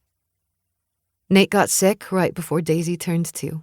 Pneumonia that turned septic and killed him. The last thing I promised him was that his mother would never get her hands on our daughter. I look at the others again. She tried. When I was at the hospital with Nate, as he was dying, she showed up at the daycare center and tried to take Daisy. Thank God the girls there knew the situation and she didn't get away with it. I didn't even get to attend my husband's funeral because I was too busy packing what little we had and fleeing. I hired a PI, that's who called just now, who fills me in if things change with Janet. And every time she starts to figure out where we are, I change our last name and move. I don't even know your name, Brady says with hot steel in his voice. Jesus Christ, I love you. I want to build a life with you, and I don't even know your goddamn name. Abby is my name. It would get too complicated to change our first names all the time. But he lifts his eyes to mine, and the devastation there almost brings me to my knees. You told me, he says, and then has to swallow hard. That if you ever didn't feel safe, you'd tell me and let me help you. I wish I could do that. I lick my lips and turn my attention back to Chase. I didn't steal Daisy. She's mine, and I've never lost custody of her. Then why run? Summer asks with a frown. If you legally didn't do anything wrong, why run away? You don't understand. With a sigh, I sit heavily back in my chair. Nate's parents weren't just wealthy, they were fucking rich. I had a little money from Nate, but Janet has millions at her disposal, along with a small-town sheriff and politicians, and I'm nobody. I'll fucking bury her, Ryan says, and it makes my chest warm. I'll make her wish she was never born. This isn't your fight. I smile sadly and turn to Brady. I'm very sorry for the lies. I wanted to tell you, but I couldn't risk that she'd find us. That's why I never share photos of Daisy. I look a lot different than I did back then. How so? Aaron asks. I let my hair go back to blonde. This is my natural color, but Nate liked it dark. And I've gained some weight. Before the baby, I was smaller. Add in hormones and a baby, and well, I shrug. I'm curvier. I don't really dress the same. But Daisy is Daisy. And it's not like I'm going to make her dye her hair or something. I can't believe this. Brady leans forward, rubbing his forehead with his fingertips. I don't know your goddamn name. He's malfunctioning, Chase says to Rem, who just nods slowly. Abby Sue Palmer is my maiden name, I reply. Castella was my grandmother's maiden name. You've been my friend for a while now, Aaron says. You know that this family, my family in Seattle, we all would have helped you. She may have money, but so do we, Abby. Have you met Ryan, my father? Just about everyone in this room, hell, even London Montgomery. You have resources. This is my mess, I insist, but she just rolls her eyes. I know it's hard to understand. I was scared of her. I am scared of her, terrified, actually. Is this what you have nightmares about? Brady asks, interrupting, his eyes hot. God, I fucking hate the way he's looking at me. When you wake up screaming, in a panic, and you say you can't find Daisy. I nod and press my lips together, and Brady's chair scrapes back as he shoves to his feet. I need a minute. Brady! He puts his hand up and looks me in the eye now. I love you, but I need a fucking minute. He slams out of the house, leaving silence in his wake. Finally, I clear my throat. I need to go. You're not running away, Ryan says, his voice hard but calm. Not a chance, Chase agrees, while the others nod in agreement. Yeah, I am. Listen, I love you all. Now the tears come, and I swallow hard again. I can't dislodge this lump in my throat. I love your family so much, and the last thing in the world I want is to have to say goodbye to you. But I can't lead her to your doorstep. You may be able to fight her, but she'll cause so much chaos in the process that I just can't do that to you.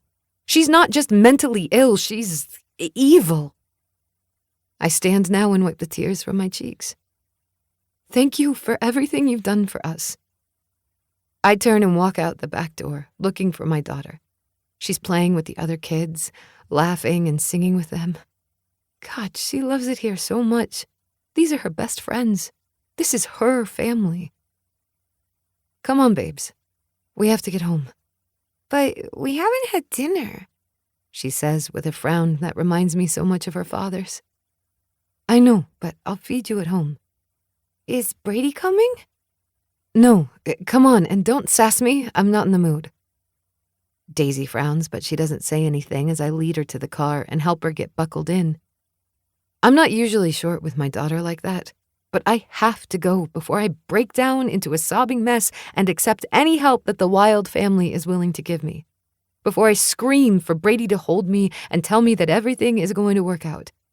Because it's not going to work out. I want to accept their help. I know that they all have more money than Janet and they could squish her like a bug. But I don't know how to depend on people like that. I've always depended on myself, and it's time that I remember that.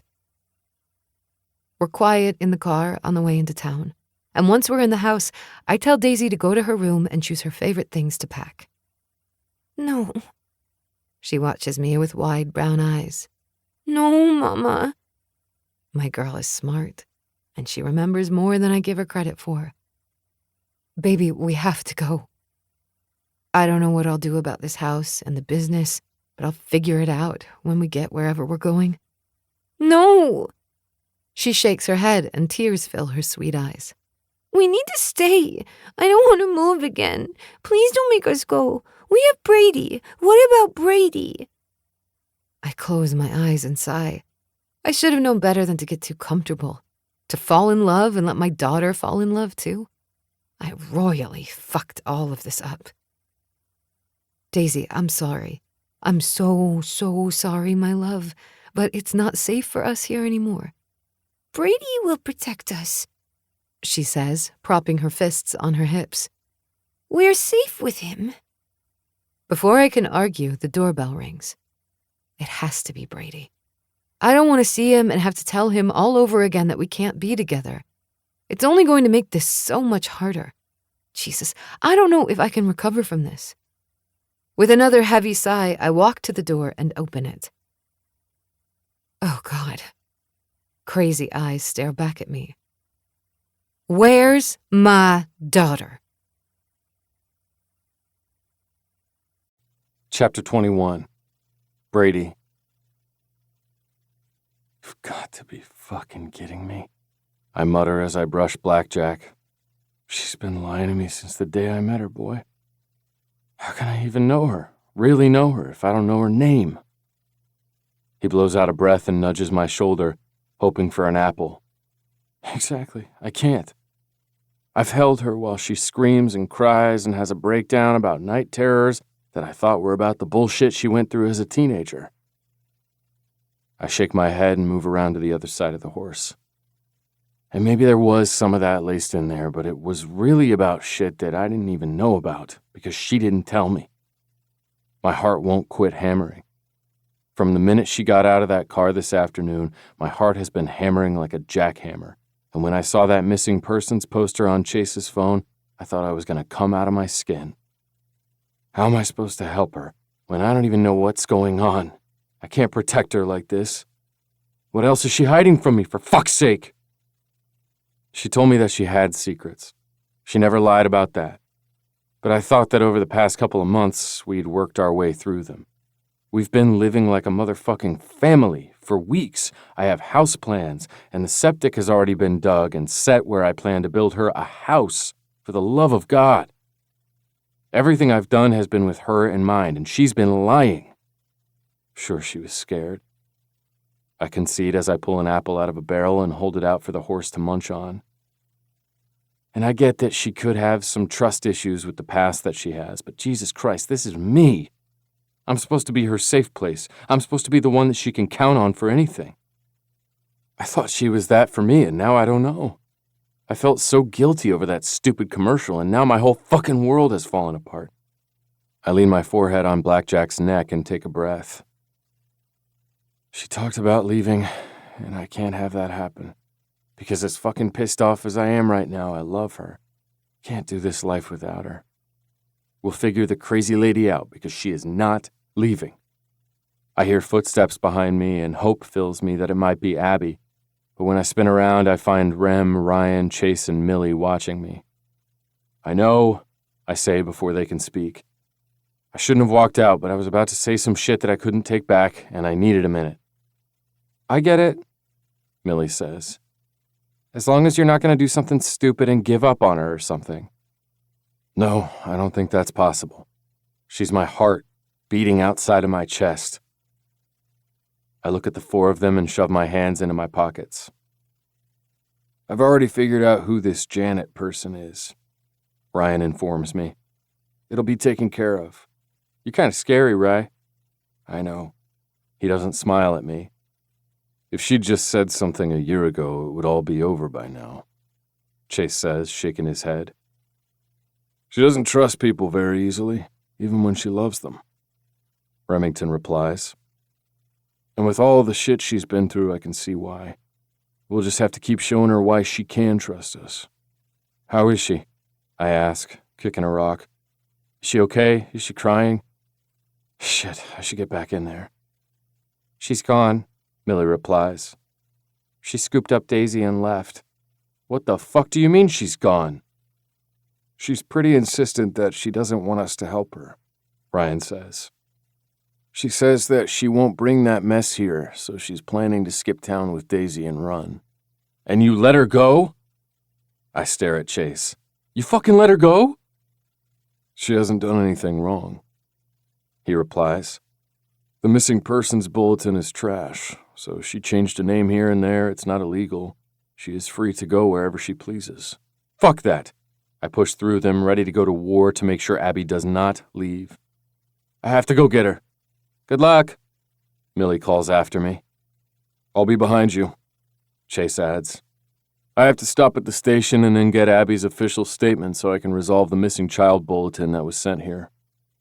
I've never driven into town so fast, and I curse a blue streak when I get stopped at a red light in town, but then I'm off and running again and pull into Abby's driveway behind her SUV. I ring the doorbell, but no one answers. Come on, Blue Eyes, I call out. Answer this door. Still nothing, so I unlock it and walk right in, and then feel my blood go cold. Standing in the middle of the living room is a middle-aged woman with wild eyes, holding on to Daisy as if she's a lifeline. Daisy's crying, and Abby's face is sheet white. Sorry to interrupt, I say, keeping my voice casual. I didn't realize you had company. You bitch! Janet bites out as she cradles Daisy and runs her hand down the little girl's hair. How dare you steal my daughter? Mommy! Daisy cries. Shh, Janet says. I'm right here. Mommy's here. That only makes Daisy cry harder. Hello? I walk around the woman so she has to look at me. Hi, I'm Brady. You must be Janet. I've heard a lot about you. Sure, it's all recent, but I've heard a lot nonetheless. Good, you're here, Janet says. Call the police. I finally found my daughter, and this little bitch needs to be arrested. She's pointing at Abby. Janet, you know that isn't true. Abby says, keeping her voice soft. You remember that Nate and I had a little girl, Daisy. This is Daisy, not Natalie. You're lying! Janet screams, and Daisy wails with her. This is my baby. My little baby. I hold my hand out without looking her way, and Abby slides her hand into mine, palm to palm, and closes her fingers tightly. Janet, a policeman will be here shortly to help us straighten all of this out. Do you know what she is? Janet asks, gesturing to Abby with her chin. She's a lowlife. She trapped my son into a marriage. He didn't know what he was doing. She used her tits and her cunt to lure my poor boy in. Janet's crying now, and I'm seeing nothing but red. That's not true, Abby whispers. Chase is coming. I murmur to her and squeeze her hand reassuringly. And now she's found herself another rich man, Janet continues. A rodeo god. What a joke. You're all a joke. And I refuse to let you have my daughter for even a moment more. Daisy is just whimpering now, not even fighting to get away from Janet. I don't care if the crazy old bitch talks all night now that her grip on my kid has loosened. Janet, I begin and lick my lips. Would you mind if we set Daisy on the couch where she'll be more comfortable? No. Her grip tightens and Daisy whimpers. You'll take her. You're all trying to take her. Janet. My voice is hard now. No more Mr. Nice Guy. Her head whips up as if I slapped her across the face. If you don't take your motherfucking hands off of my daughter right now, you're gonna regret it.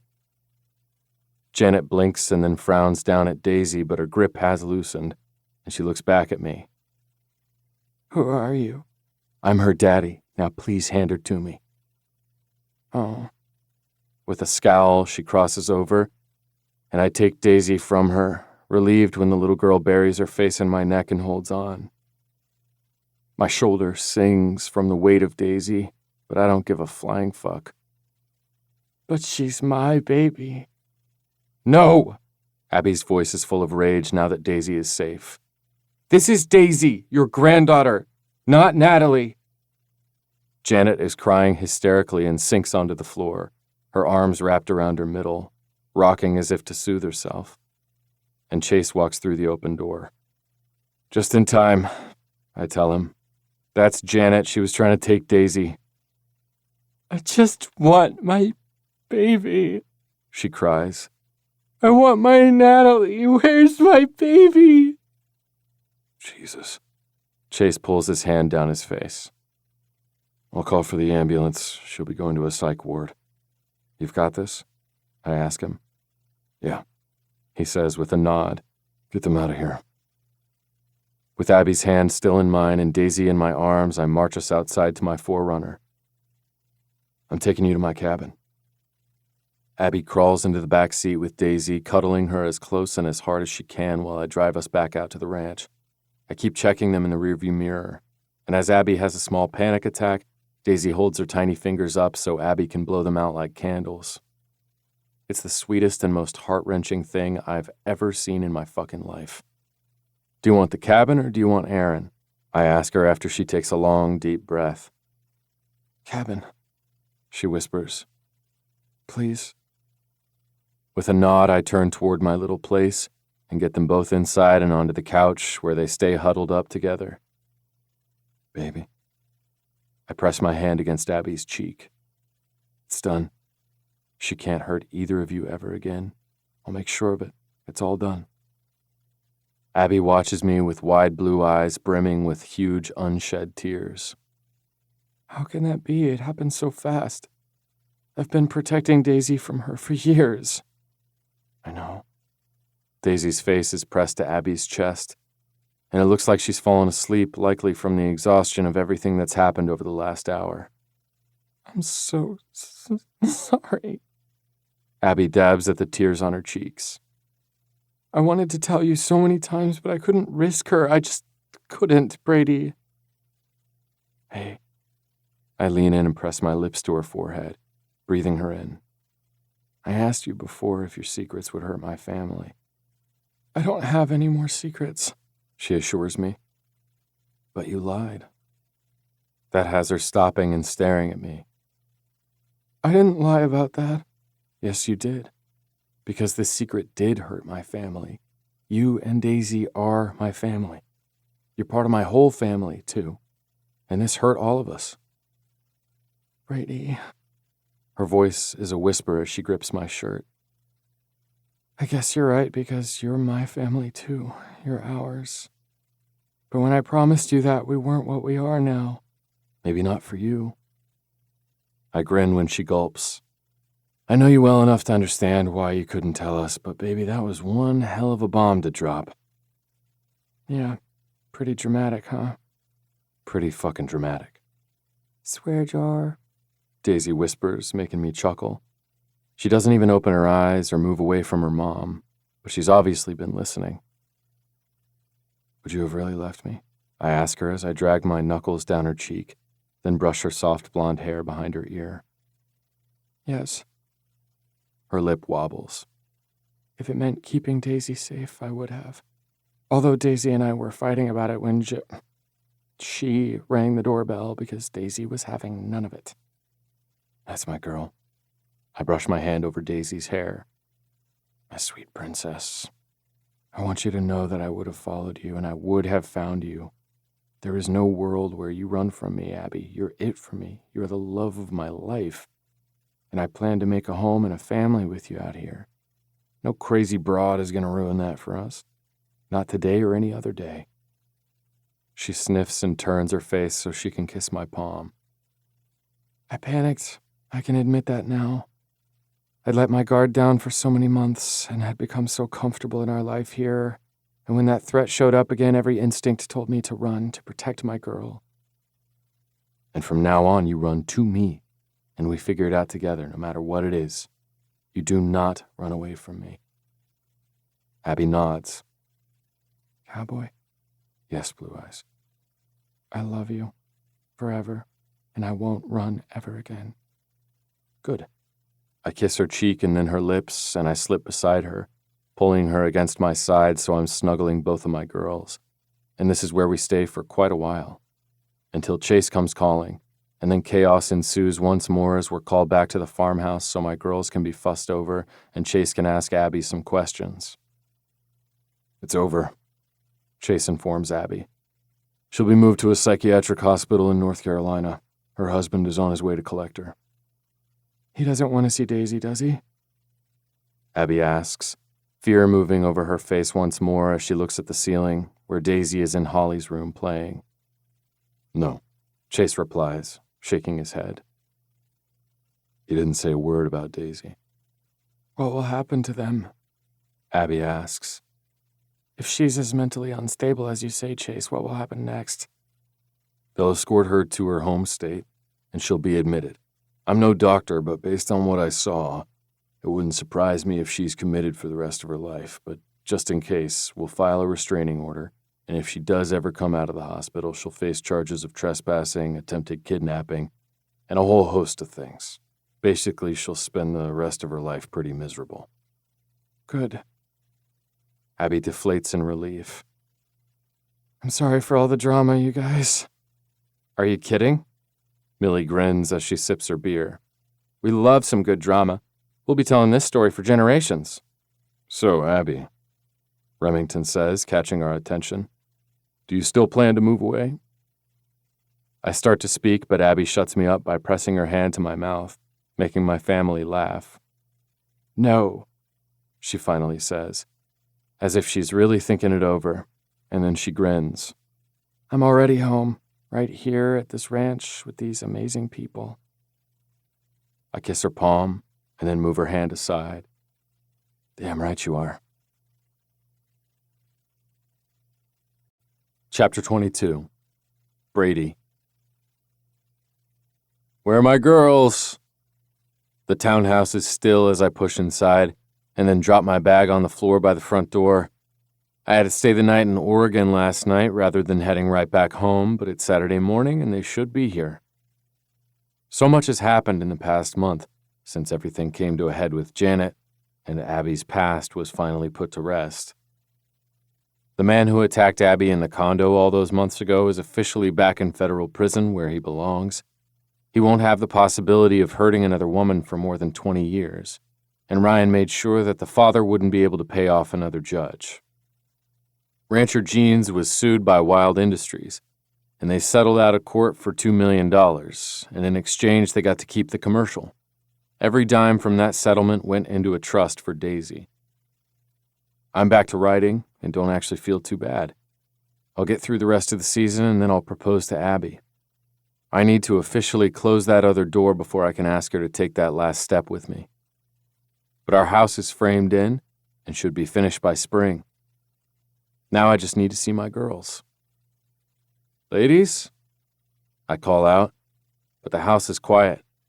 There's no one here. My gut tightens and I pull out my phone, dialing Abby's number. She answers on the third ring. Hello? Where are you guys? We're at the ranch. Wait, where are you? I shake my head and walk back out, headed for my Forerunner. I'm at home, Blue Eyes. Well, shit, I wasn't expecting you for a few more hours. Swear jar, I hear Daisy say, and it makes me grin. I've already pulled out of the driveway and am headed to the ranch when I say, "Are you at the farmhouse?" Huh? Oh, no, we're at our house. There's no crew today because it's Sunday, so Daisy and I brought a picnic breakfast up here. My heart stalls in my chest, just when I think I can't love her any more than I already do. Baby, you're having breakfast at the new house? Yeah, we love it here, cowboy. Hurry up and join us, there's plenty to go around. I'll be there soon. It actually takes me 9 minutes to pull up to a stop in front of the house. The driveway has been built already, so it's easier to get out here than it used to be. The house is just a frame, but my girls don't mind. Abby has spread a blanket on the ground about 20 yards from the house, and there's a big basket open beside her. It looks like they're eating bagels and cream cheese. Daddy! Daisy jumps up and runs to me, launching herself into my arms. You're finally home. Yeah, I am. I kiss her sweet cheek. God, I love her. Since that day a month ago, Daisy has called me Daddy, and I'll never tell her to call me anything else. Hey, Abby says with a sweet grin as she stands to greet me. I'm sorry we didn't wait for you. I'm just happy you were still here. I set Daisy down, kick off my boots, and join them on the blanket. Abby pours me some juice and passes me half of her bagel, and then the three of us chew while looking out at the mountains, at the land, the cows, and the red barn off in the distance. I plan to see this exact view every day for the rest of my life, with Abby by my side. I glance her way and find her smiling at me. What? You look so good out here. Such a cowboy, right at home on his ranch. I look good here because you're with me, both of you. You're my home. Daisy smiles and reaches over to pat my arm. When can we sleep here? She asks me. Not for a long time, probably next spring, but we can come out here whenever we want to. Okay. She shrugs a shoulder and eats her last bite of bagel. Where will we put my cows? 1 cow, Abby says, but I just chuckle. This girl can have all the damn cows she wants. We'll build a small barn with a fenced-in pasture over there. I point to the south. They'll live there. That's right by our house. Daisy is obviously happy with this plan. Can I have chickens? Sure. Brady. I look up at Abby. What? She can have whatever she wants. Do you want a cow? No. She frowns. But maybe... Maybe what? Maybe a horse of my own? I tug her to me and nuzzle her ear. Anything you want, baby. You can have anything you want. Chapter 23. Abby. 5 months later. God, I'm so nervous. My hands are wringing in my lap, my knuckles white. The whole family, and I do mean the whole family, including Amy, Sierra, and Hugh, all the way from North Carolina, are here with us. We even have 2 little babies here, Polly and Ryan's 3-month-old daughter Charlotte, and tiny August. Summer and Chase's 1-month-old are here to cheer on their Uncle Brady. We're at the World Championships in Vegas, and my man is riding tonight. Of course, none of us are allowed to be in the stands watching. We can't go out there until he's finished. He's going to be great, Amy assures me, squeezing my hand. Amy and I have become good friends over the course of this year. No one understands the life of a bull rider's woman like another bull rider's woman, and she's been invaluable for my mental health. In addition to the concussion and separated shoulder earlier this season, Brady suffered broken ribs and a pulled groin, which really pissed him off. No sex for a month was not easy on my cowboy. But despite all the injuries, he came into this championship at the top of the standings, and he's favored to win tonight. There was no way that his family would stay away for this. I made it very clear that wild horses couldn't keep me away. So, this is the compromise we made. There's not even a TV in here so we can watch, Jake grumbles. That's the point, son. Ryan reminds him with a laugh. He's about to start. Hugh, the only one allowed to have video in here, is watching his phone. It won't be long now. I close my eyes and hang my head. Please, let him be okay. My daddy's gonna win, Daisy announces. he's gonna win. She's been calling him Daddy for months, and it's so adorable. Brady melts every single time, and Daisy knows it. My very not innocent daughter has been getting away with murder. She even managed to talk Brady into not one, not two, but 3 mini Highland cows. Because as he said, why shouldn't he make all her dreams come true? He's done, Hugh announces. and he's running out of the arena. Thank God, Joy whispers, and looks over at me with tears in her eyes. That's it. Brady's bull riding career is over. He's officially retiring. We jump up and run out of the stuffy room headed for the arena.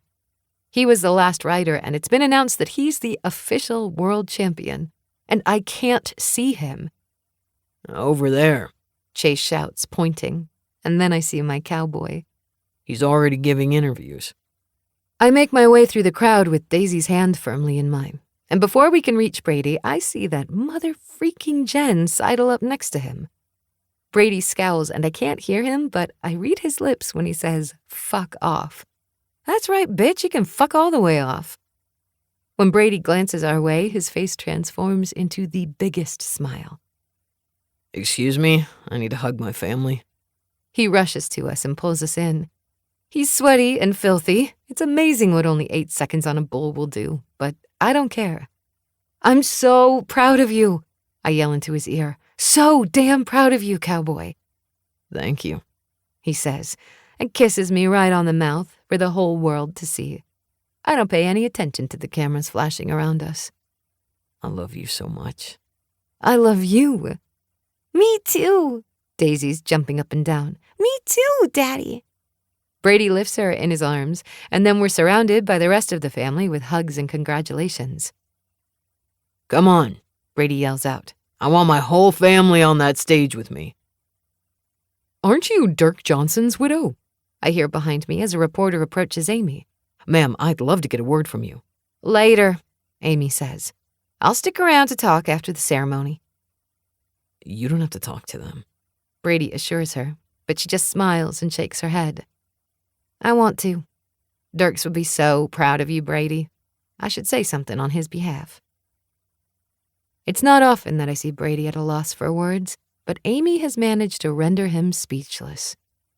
The next hour is a blur of excitement, and when Brady is finally awarded the trophy and the coveted gold buckle, along with the $1 million check the size of a couch that makes Daisy's eyes bug out, the arena quiets so they can hear his speech. Wow, he says, and takes a deep breath, looking out at the crowd. You guys have been with me for a long time, through a lot of injuries and a lot of heartache. Some great rides. He waits for the applause to die down. This season was a roller coaster ride, but I'm grateful that I managed to stay healthy enough to make it through to the end. As always, I need to thank the fans, who never fail to wow me with their dedication to this sport. My family is truly the best. I love them with all my heart, and I'm grateful for their support through what is always a chaotic season. He turns to me and grins, and I get butterflies in my stomach. This lady right here is the best thing that's ever happened to me. And I can't thank you enough for everything you bring to my life every day. He thanks Daisy in the cutest way ever that has tears coming to my eyes, and then he pauses and looks over at Amy, swallowing hard. Someone is missing here today. When I started this sport, I met a guy named Dirks Johnson. The arena explodes in applause, and Amy wipes a tear from her cheek. He was my best friend. Probably the best damn bull rider that I've ever seen. That man was talented. But more than that, he was a good man, a devoted husband, and a loving father. The best friend I'd ever had, aside from my brothers.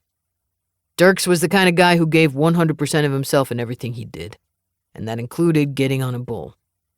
And it cost him. He's not here with us today as I stand here to accept this honor, and to announce that this was my final ride. He has to stop talking as the deafening noise surrounds us. Finally, he gestures for everyone to quiet, and they do. I'm stepping aside so that young riders can do what they love, and that's how it should be. How it's supposed to be. I wish my friend was here to retire with me so we could have a beer and talk about the old days. He smiles faintly, then shrugs a shoulder. Thank you for an amazing career. For allowing me to do what I love for so many years. This was one hell of a way to go out. He passes the microphone back to the announcer and then wraps his arm around my shoulders and buries his lips in my hair. Let's go, he says. I'm starving. After celebrating with the family for a while, Brady and I decide to take Daisy back to our suite to order room service and relax. He needs to ice the ribs that he tweaked again. Of course, he was stoic and didn't let on that they were killing him, my stubborn cowboy. This is a good burger, Daisy says as she takes a bite. We're all sitting cross-legged on the king-sized bed, our plates in front of us, enjoying our meal. I almost forgot something, Brady says and walks out of the room for a second. Daisy and I share a look, but she shrugs as if to say, I don't know. When he returns, he sits on the bed again and grins at me. What are you up to? I love you more than anything in the world. He sets our plates back on the table by the bed and takes my hand in his. I've been waiting a hell of a long time for this.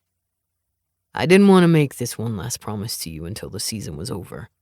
I couldn't make this promise to you until I knew without a doubt that I'd never ride another bull again.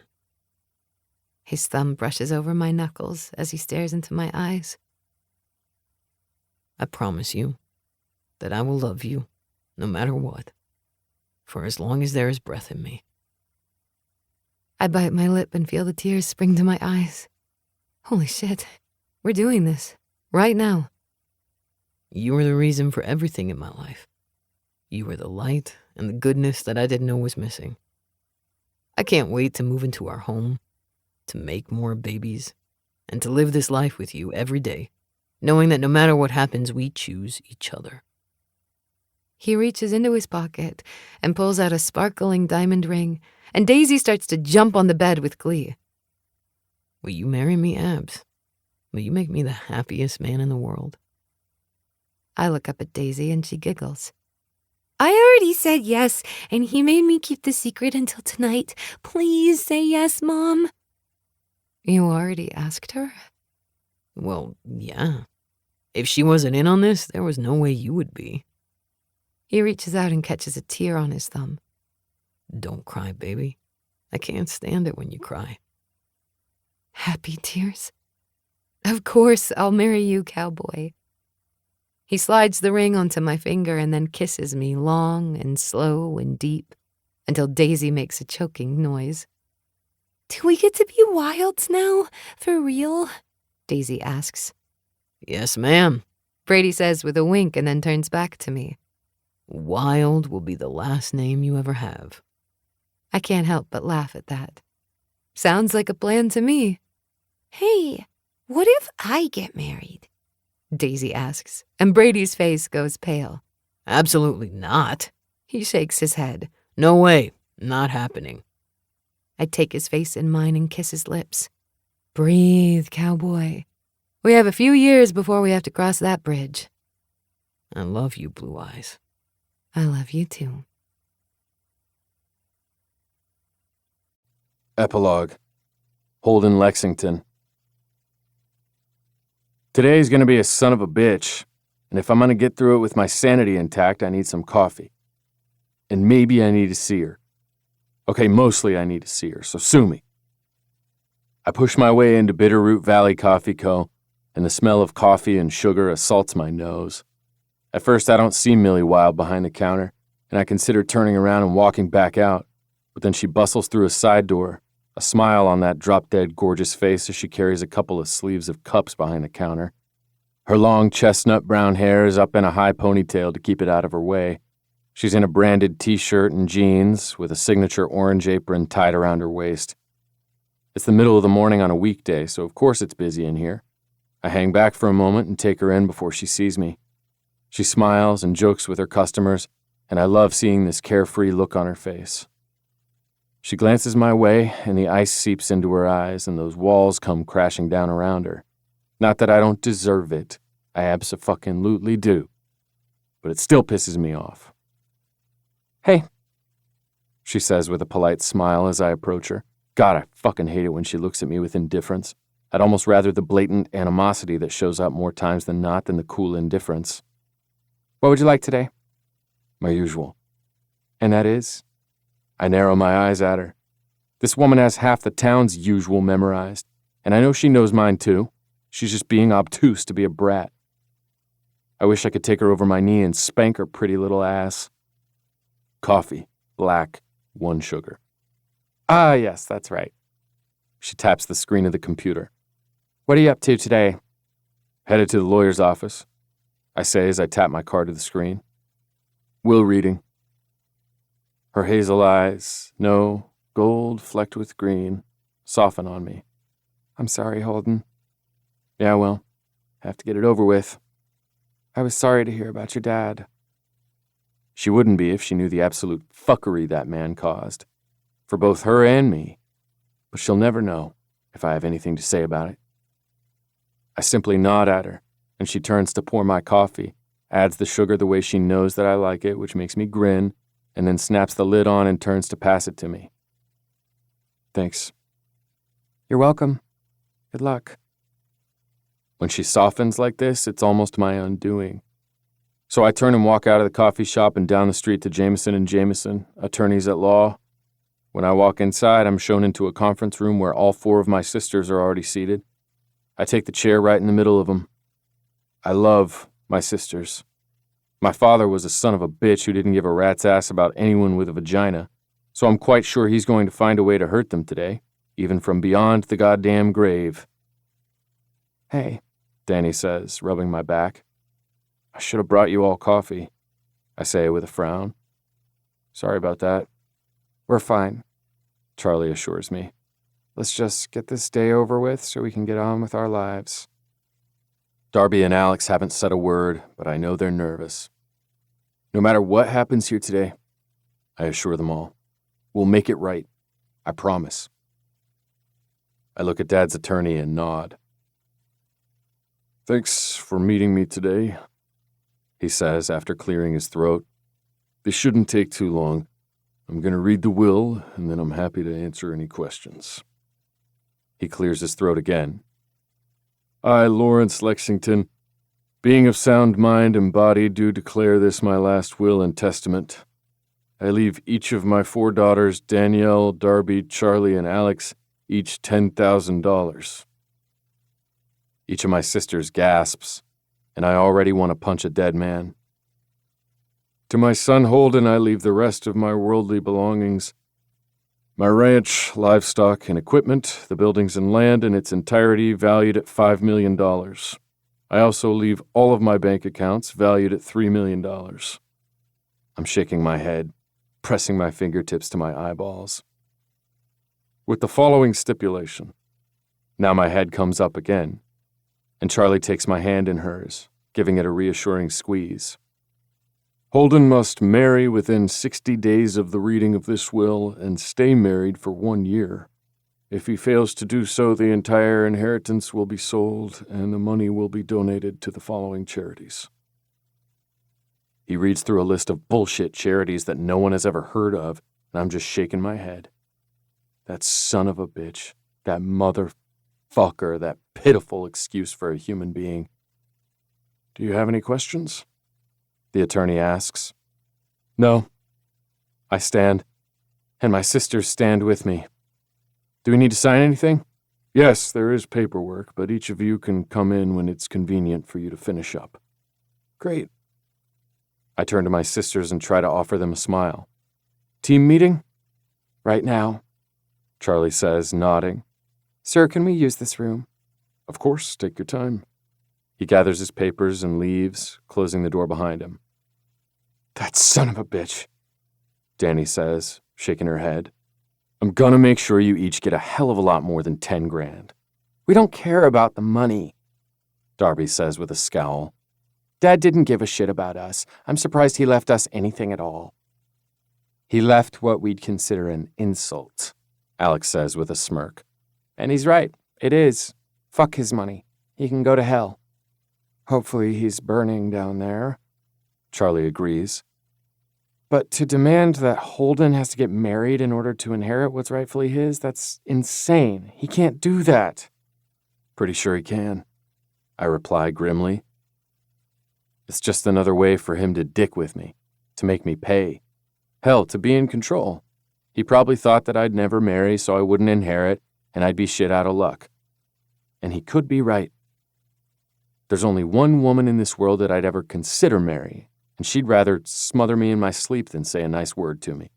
Thanks to him. We're going out for lunch to talk about this, Darby decides. Are you coming, Holden? Nah, you guys go on. I'll catch up with you later. I smile and pull Darby's dark curls. I'm fine, really, go ahead. If you're sure, Charlie says. Call me later. Will do. I wait until the four of them are gone, and then blow out a long breath. Well, hell. I have to talk Millie Wild into marrying me. Want more small-town romance by Kristen Proby? Listen to Aaron Mallon and Sebastian York perform Lighthouse Way, Book 1 in the Huckleberry Bay series about three best friends, a local legend, and finding love on the stunning Oregon coast. This has been On the Wild Side, The Wilds of Montana, Book 4, written by Kristen Proby, narrated by Samantha Brentmore and Zachary Weber. Copyright 2024 by Kristen Proby. Production copyright 2024 by Kristen Proby. Production coordination by Lyric Audiobooks. Executive producer Katie Robinson. Post-production by Anansi Audio. To keep up with new releases, visit KristenProbyAuthor.com.